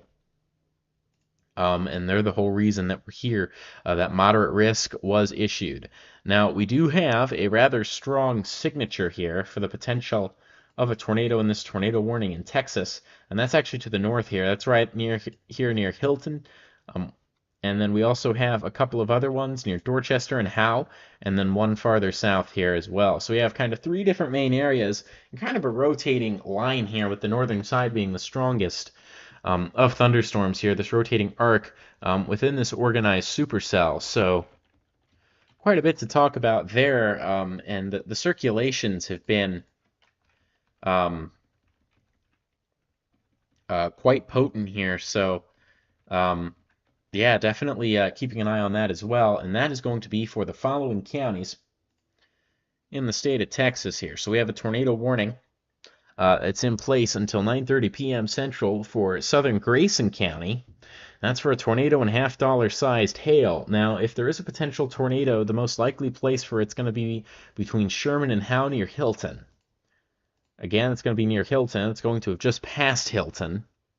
If there is a tornado there. It should be noted that damaging wind gusts and ping pong ball sized hail have both been reported within this storm as well. So this is damaging and dangerous for other reasons too. It's not just a tornado producer possibly. It's also definitely a wind and hail maker. So we're going to continue to monitor that with time. As we move south here, you'll notice there is this new hooking appendage here near Gunter that's currently of concern with that inflow. This could be the next region that's of primary concern for the potential of a tornado. When it comes to the velocity signature, we're not seeing too much right now right there, but again, near Hilton, that looks a bit weaker now. But Dorchester, as well as Howe, around there, we're definitely seeing the possibility of some tornadic circulations. Now, before I go over the severe thunderstorm warnings, I do want to check back in on what's going on near Pensacola, that western circulation.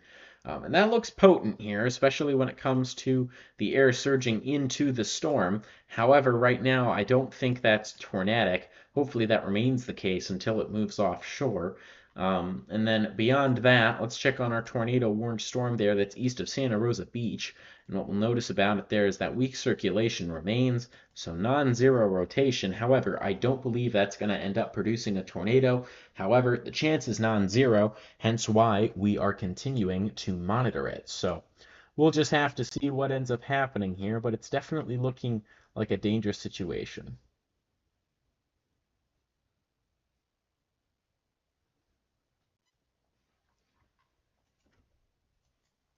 All right, well, let's take a look now at the severe weather event going on in the state of Oklahoma here. Now, a severe thunderstorm warning in place for Oklahoma City, and we have quite a few warnings to go over here, so we're just going to move from north to south here.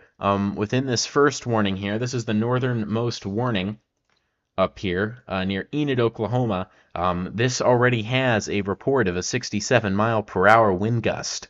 And that was in Logan, Oklahoma, according to an Oklahoma Mesonet. So Logan, Oklahoma, Mesonet recording a 67-mile-per-hour wind gust. So if you are in Kingfisher, Lincoln, Noble, Grant, Logan, Payne, or Garfield counties in Oklahoma, you're in a severe thunderstorm warning here until 9:30 p.m. Central Time.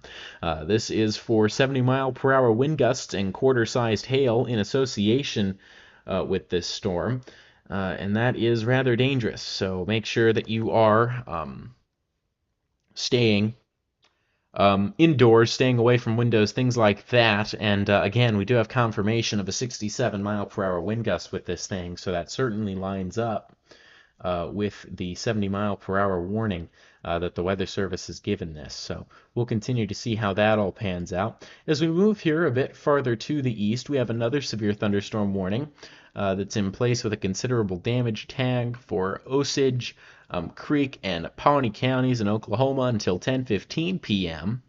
And that is also for 70-mile-per-hour wind gusts. However, they have the hail size down to nickel-sized here within this severe thunderstorm warning. So a bit smaller in terms of hail size according to this, but still 70-mile-per-hour wind gusts are no joke.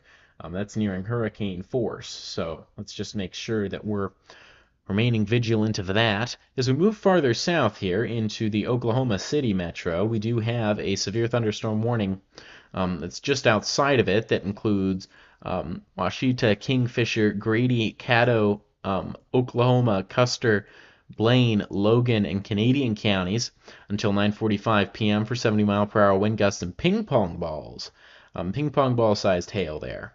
And then as we move into the severe thunderstorm warning that includes Oklahoma City, here that goes until 10 p.m. for 70-mile-per-hour wind gusts, and that includes Grady, Caddo, Oklahoma, Lincoln, Cleveland, Logan, Canadian, and McLean counties here at this time. So all that's to be considered, and that severe thunderstorm warning is in association with this line of storms that's moving into Oklahoma City at this time. That's going to be moving in here any minute now. The other severe thunderstorm warning here that includes the Oklahoma City metro is actually for a discrete cell here to the south that's currently impacting Norman, just south of Moore. And that severe thunderstorm warning is for a damaging supercell thunderstorm that is producing ping pong ball sized hail and 60-mile-per-hour wind gusts. And from the radar analysis that I'm doing, and you can even see here on the radar, you can see we're seeing that solid core there just north of Goldsby. That would be where we'd see our very large hail. So we actually have a couple of products that we can use here to see just how big this hail is. So I'm going to take advantage of that and show you guys just how large this hail is. So the first thing that we look at is hydrometer classification. So this can kind of tell us, okay, what does the radar see up in the air? And what it sees, this HA, this red, that stands for hail. You'll notice this LH, that stands for large hail, and if we ever get it, there's giant hail that you can get on this too. That tends to be yellow. We'll cherry pick this. This is not actual giant hail. It's so far away from the radar, but you'll see this yellow. It'll have a GH on it, and that normally stands for giant hail. So that's what was detected here, courtesy of this, and we're just going to continue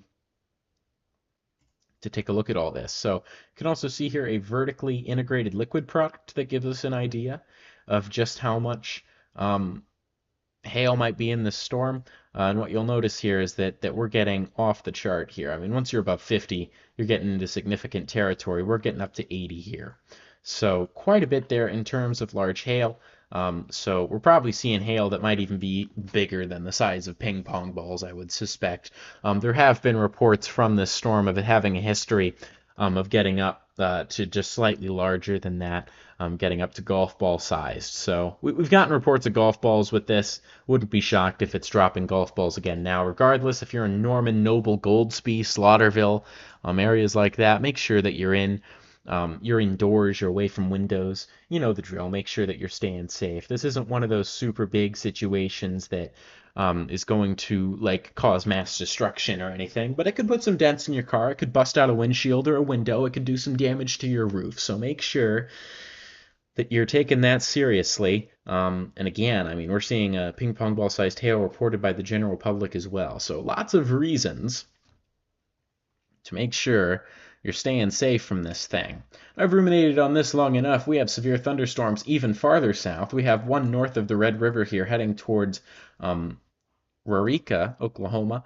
That is currently east of Temple, west of Waurika. And that does also include just south of Duncan, Oklahoma. It includes Hastings as well. But this is for Comanche, Jefferson, Stevens, and Cotton counties in Oklahoma until 9:45 p.m. and it's for 60-mile-per-hour wind gusts and quarter-sized hail. So this is the minimum requirements for a severe thunderstorm. So we're not seeing anything particularly remarkable with this storm right now. But there are some things to note from it. The first thing being that we're definitely seeing a radar signature that's indicative of a storm that has some structure to it that could be capable of producing rotation and maybe even a tornado a bit later.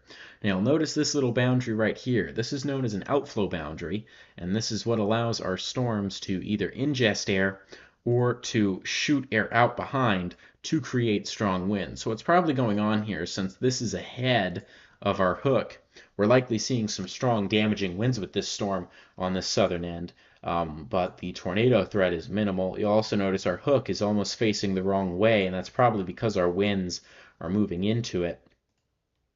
We want our hook to be bowed out this way, not bowed out this way if we want to see tornado potential. So tornado potential with this looks minimal for now. That's good news. Speaking of good news, there are no longer any tornado warnings in place in the state of Florida. But I do just want to check in on these storms real quick, and then we'll resume what's been going on here in our main event region. And we'll also be checking in on Ohio in short order here as well. But you'll notice there, our circulation has loosened up there south of Pensacola Beach. And we aren't seeing much of a circulation here within any of these storms at this point anymore. That's definitely good news. We don't want to see any sort of circulation worthy of getting a tornado warning, especially after what Pensacola Beach just went through. That was probably a pretty rough situation for those, especially to the west. Now, you'll notice here, we do have a tornado warning that remains in place here, and a new tornado warning has just come out for that same storm. So we're going to go over that real quick, and then we'll go over the severe thunderstorm warnings surrounding that, as well as the new severe thunderstorm warnings in the state of Oklahoma. We have 2. So we have quite a bit to go over now, but we do have where that tornado potential I thought might be focused a bit farther south, now a new tornado warning, and that does look pretty good on the velocity. I'll show you that after I read out who's getting impacted. So if you're in Texas or north central Texas in particular, and you're in Collin, Grayson, or Fannin counties, keep your eyes open. You're in a tornado warning. Get to your tornado safe place if you're within the following locations. It's going to include Westminster, Cannon, Altoga, Weston, Frognott, Blue Ridge, Farmington, Elmont, Nobility, and Pilot Grove. All those areas likely to be impacted by this tornadic storm at some point. And if it does not bring you a tornado, it has large hail in it, again up to the size of ping pong balls, and damaging winds that were capable of downing power lines. So it's got more than enough power to it to cause problems and damage regardless of what happens here. And I'm going to show you guys the velocity real quick. Now, if you know anyone in this warning, please send them this stream, and I'll be happy to answer their questions or your questions if you have any. So that way we can get this information out, and we can kind of send it to people in the most effective way possible. But this is it. This is what we're concerned with. It's this. Now, this is likely not a tornado. This looks a little suspicious to me.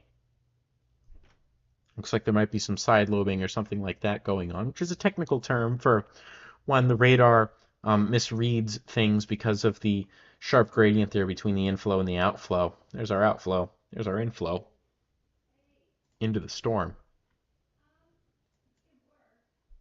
But let's now talk about the severe storm warnings surrounding this. the major things to note here is that we do have a severe thunderstorm warning, including the city of Gainesville, and that does have some circulations in there. The Weather Service noting 1-inch hail, 60-mile-per-hour winds in it, but that is a severe thunderstorm warning in place until 10 p.m. for Cook County for 60-mile-per-hour wind gusts and quarter-sized hail. That includes the cities of Gainesville, Minster, and Ralston. And then here we do have another severe thunderstorm warning that does include Sherman and Baham here, and that is for Collin, Grayson, and Fannin counties until 10:30 p.m. for 70-mile-per-hour wind gusts and half-dollar-sized hail. So this is the real deal here, folks. These severe storms are packing a bit of a punch.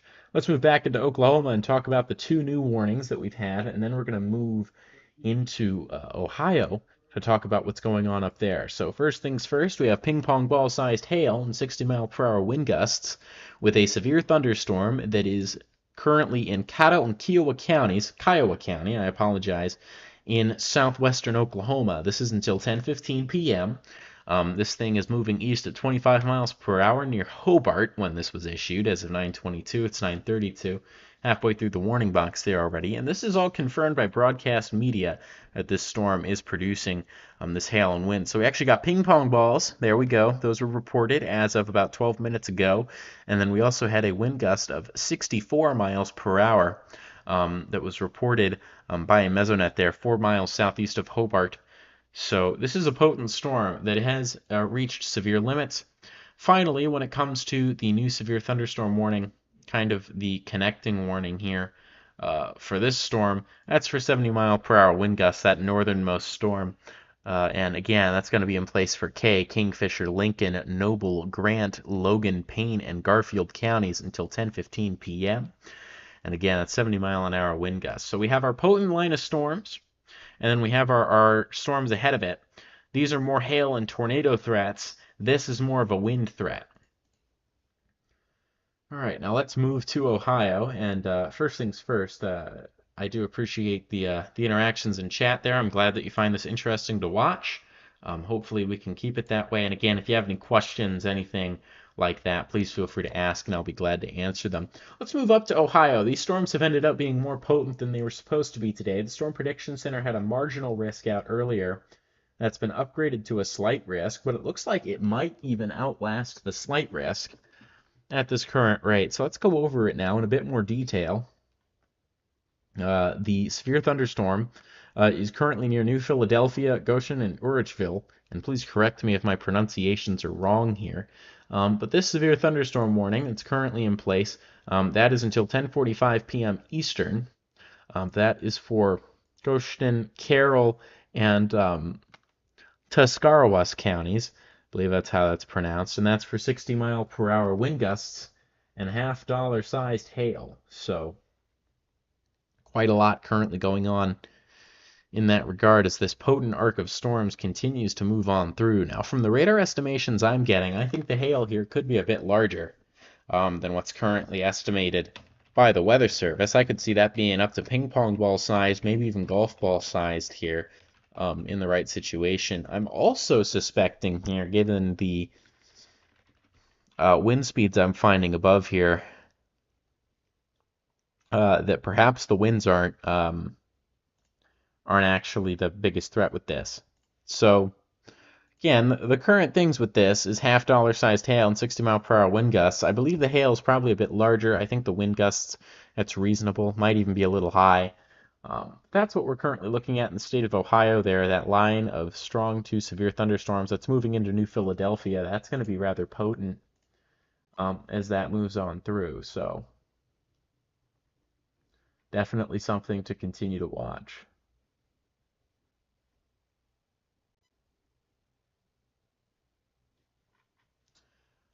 All right, with that being said, we don't have too much in terms of new activity here across the nation. Again, that arc of storms. Let's check in on our tornado warned storm in southern Texas northern Texas. And after we check in on that warning, we can take a look at the current watches that the Storm Prediction Center has. And then after that, we can take a look at their outlook. And then maybe even take a look at some weather models. What do you guys think of that? Let me know if we should maybe look at some weather models to talk about what's going to be going on tonight, heading into tomorrow, perhaps even beyond that. So here's that tornado warned storm. The first observations that we can make with it are that we do have that hooking feature. That's always something that you want to see with a tornadic thunderstorm. It's always something that makes you raise an eyebrow. When it comes to the velocities, move over to those. This is just a radar artifact, so don't worry about that. That's too far south there. That's on the edge of the warning, and that's just popped up all of a sudden. So that's not the circulation that actually warranted the warning. The circulation's right here, and that circulation is a bit on the weaker side, but it's non-zero. So if you're in Anna, Texas, this thing's heading in your direction, please make sure that you're in your tornado safe place. And again, you can see there, that's already fizzled out immediately. I don't even think that was real. I think that was a radar artifact right along there. But we're definitely taking a look at the circulation between Kelly and Anna, Texas. That's going to move here to the south and east near Blue Ridge. So Blue Ridge is the big city that needs to watch out from this for the potential of a damaging tornado. So we'll see here if that can continue to produce concerning results. But that's what we're currently seeing right now. When it comes to Oklahoma, we do have a new severe thunderstorm warning that's in place. I'm just going to move this up here. This is an extension for that southern warning here with that 60-mile-per-hour wind gusts and 1-inch hail that we had with it before. Now it still has 60-mile-per-hour wind gusts, 1-inch hail. And we do actually have a new severe thunderstorm warning here that includes Gainesville, one that includes Denton as well. So we have a few new severe thunderstorm warnings to go over now. So we can go over all of them. First severe thunderstorm warning, this is for this northern storm. That is, it's in the state of Oklahoma exclusively. This is for Jefferson, Love, Stephens, Carter, and Murray counties until 10:15 p.m. And this is for a storm moving east at 50. So this is moving a lot faster than some of the other storms that we've been tracking throughout the night tonight. But 60-mile-per-hour wind gusts and quarter-sized hail in association with that storm. So we move farther south, we'll notice here 2 severe thunderstorm warnings. The first one, we had a 75-mile-per-hour wind gust report as a 15 after here. Within this place, this considerable severe thunderstorm warning here that includes Gainesville. That's for 1-inch hail, 70-mile-per-hour wind gusts, and that is for Denton, Collin, Cook, and Grayson counties.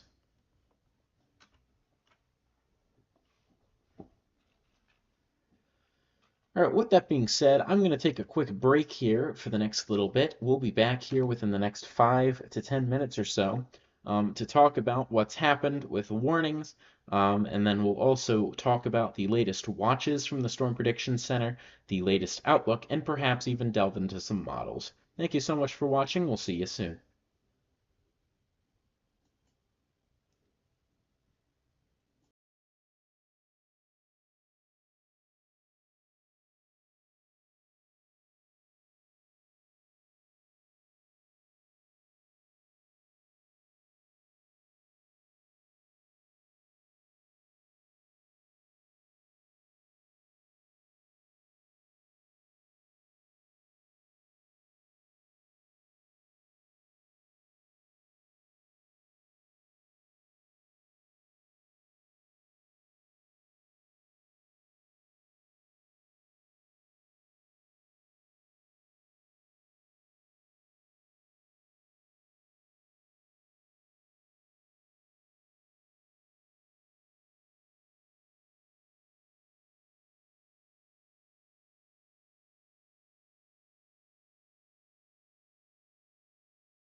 Hello, everyone, and welcome back to Advective Weather Live. We are back now with some more severe weather coverage. We're going to be here for the next, I'd say, probably hour and 15 minutes or so. Probably going to be going off the air after that, as these storms don't look like they're quite materializing to the degree we thought they would. We're starting to get to sundown.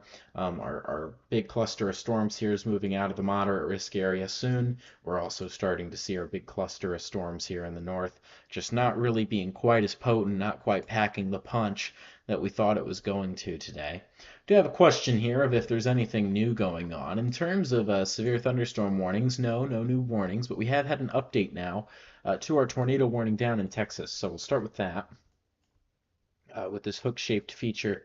When it comes to our velocity reading, you'll notice here we have this long stretch of red and greens, but nothing there that looks super potent or tight. So this is probably the beginning of this beginning to bow out, if you will. So perhaps we're not going to see much more of a tornado threat with this storm. Still, if you're in Blue Ridge, it's going to be good to get to your tornado safe place here, because regardless of that, we're still seeing large hail here, with golf balls being reported not too long ago with this storm here as of 36. Past the hour here. So it's 47 past the hour now. So that's 11 minutes ago. This thing was dropping golf balls. So that's definitely something to make sure that you know of if you're within that tornado warning. That warning does include Collin, Grayson, and Franklin counties until 10:15 Central Time. When it comes to Ohio, we do have a new severe thunderstorm warning there in the Columbus metro. So that's something else to note for sure. It's something that I thought it would be good to talk about. So let's talk about it. There is a severe thunderstorm warning. That's currently in place for Franklin, Fairfield, and Licking counties, and that includes Columbus, Ohio. That is for 60-mile-per-hour wind gusts and penny-sized hail. So this includes Interstate 70 between mile markers 96 or 98 and 121, and that includes I-71 in Ohio between mile markers 101 and 111. So those are the areas in Ohio now in a new warning. We also continue to see our arc of storms farther to the north continuing to haul here. It's moving fast. It's moving very fast, and it's now struck New Philadelphia, heading towards Orangeville. It has that large hail there, size of $0.50, with it and 60-mile-per-hour wind gusts. And that severe thunderstorm warning is in place for Harrison, Jefferson, Coshocton, Carroll, and Tuscarawas counties until 11:15 p.m. Eastern Time. And we are starting to see some more concerning signs with this here in terms of intensity. So I actually anticipate that the hail could be a bit larger. We do have confirmations of reports here of 1-inch in diameter hail with this thing, although I'd speculate that the hail could be a bit larger, could be up to even ping pong ball size. You're seeing these this core, this kind of hail core that's developed with this storm. And if we take a look at that hydrometeor classification we were talking about earlier, this thing suspects we have large to giant hail in this thing. So that's 2 to 3 inches in diameter. Do I think it's that big? Probably not. However, it's certainly possible, so I'm not wanting to rule that out as we continue to look through this. But the major thing here is that we're likely seeing some large to very large hail falling out of the sky with this thing. And we're also starting to see a bit of a hook with it. Now, this hooking feature, we've said before, that's bad news bear. That tends to be an indicator that we could have a storm that's beginning to spin. Now, this storm does not have much spin in it, really at all, no matter where in the atmosphere I look. So I'm not particularly worried about it right now. However, it does have that look. It does have that structure. So we'll keep you posted on whether that keeps on happening here as we head into the future. As we head on back over here, the other notable thing here is that we do have a severe thunderstorm warning that's in place there south of Tallahassee, Florida, and that is for Waukulla County in the state of Florida, and that's until 11:15 p.m. Eastern Time. That's for 60-mile-per-hour wind gusts. That's radar indicated. Just offshore here, we do have some reports of 50-mile-per-hour wind gusts. The one that I'm looking at here in particular, that's from a Mesonet station. And we're getting numerous gusts of winds above 40 miles per hour that are non-thunderstorm related as well down there. We also have a bit of a flooding concern here near Pensacola, Florida. If you were with us not too long ago, you'll know that Pensacola Beach had a very close call with a large, extremely dangerous tornado earlier. You'll notice no rotation really here to speak of that's any sort of concern. But we are seeing lots of rainfall, so we do have a considerable damage threat due to flash flooding. And we have 2 warnings here that cover the whole area. So the first warning is in place until 12:15 a.m. Central Time for Escambia County. And as of 9:06 p.m., 1 to 3 inches of rain had fallen within this area. This is this northern warning, with an additional 2 to 4 inches of rain possible. They gave this a considerable damage threat. Then we have a considerable damage threat for Escambia and Santa Rosa counties until 12:45 a.m. Central Time, due to 2 to 4 inches of rain having already fallen and 1 to 3 additional inches of rain. With the rainfall rate being 1 to 3 inches of rain per hour. So over the next few hours, we could see lots of rain there. So down here to the south in particular, we could see quite a bit more rain. If this lasts for 2 more hours, you get 2 to 6 inches. That's a lot of rainfall. So this is some training thunderstorms. And in particular, if I'm on the western edge of this, that's the place that's probably going to get the most training thunderstorms of them all. So that's something to look at for sure there as we continue to closely monitor the danger situation that continues to unfold. That supercell that went through Norman produced an 83 mile an hour, 84 mile an hour wind gust. That storm, now heading towards Seminole, has 1 inch hail, 60 mile per hour wind gusts. That storm is beginning to fizzle out. This line is really beginning to kind of die away here. And we can kind of explain why. I'm going to actually pull up some analysis here, see if we can kind of figure out what's going on with that. So firstly, our destabilization for this has been cut off. It's been cut way south. The southern storms are kind of eating it up, and so we don't really have that high amount of atmospheric energy these storms need to keep going within this region. It's way farther south. I mean, that is meager. So you want about 1,000 joules per kilogram of energy. We were seeing 5, 6, 7,000 joules per kilogram today. Way down here, that was more than enough. We're not even seeing 1,000 up here right now. So these storms are really struggling for energy up here.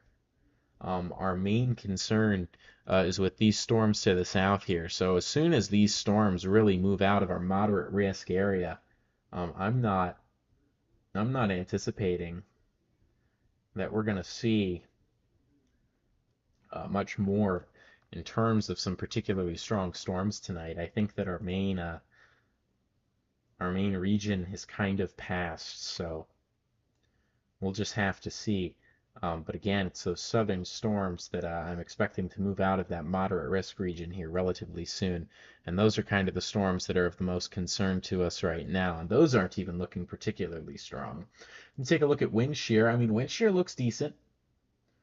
Wind shear looks decent for these storms here to the south. That's kind of the parameter that allows them to ventilate to keep going. And that's solid. So these storms to the south here are solid.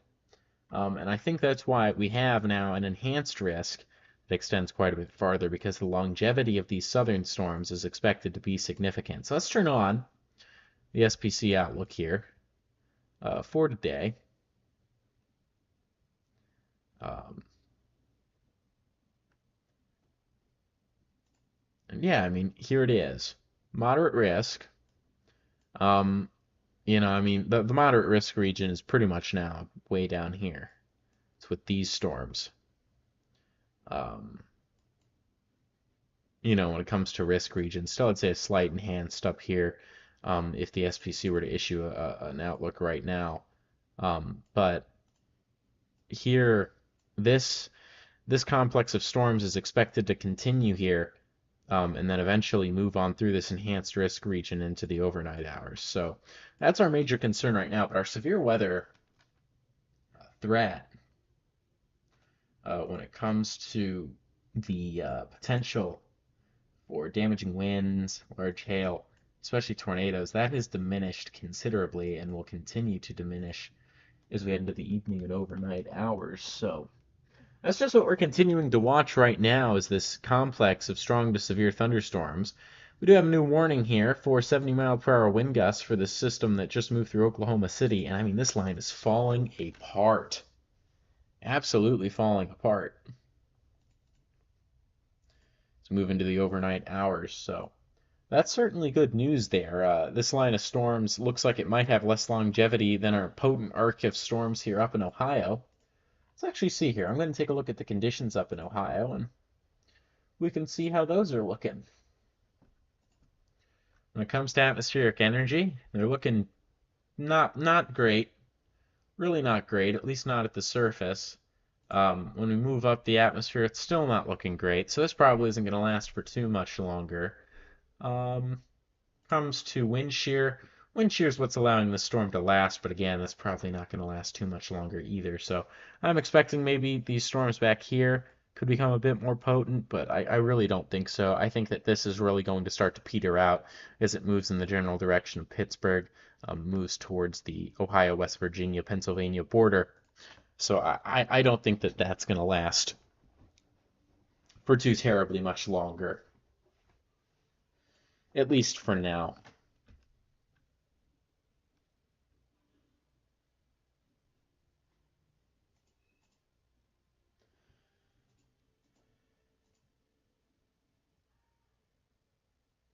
So that's what's currently anticipated there.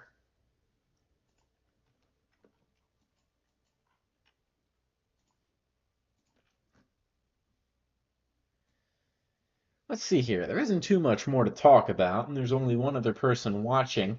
Would you like me to just kind of go over the short medium range stuff, and then I'll go off the air here? There's not much more to talk about. These storms are kind of moving out now, so I think our event is coming to a close.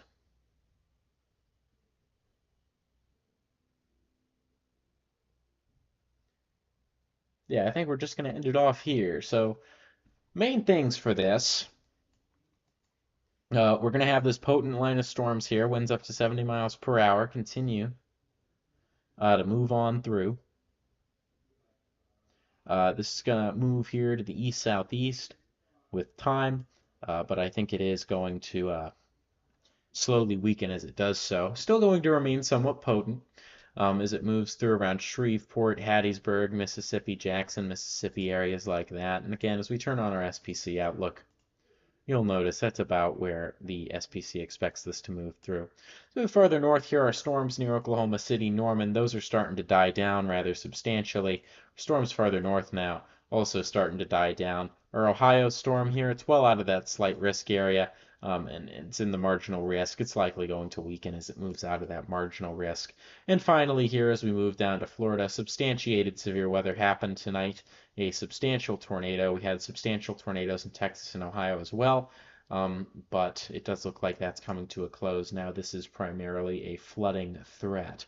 So move over the next few days here. We can just talk about that real quick on the Storm Prediction Center's website. Tomorrow we have a slight risk here in the Northeast, a slight risk here in the Central Plains, and a slight risk here in the Mississippi Valley heading into the Southeast. We then have a large slight risk here for a potent line of storms that could move through Oklahoma yet again on Saturday.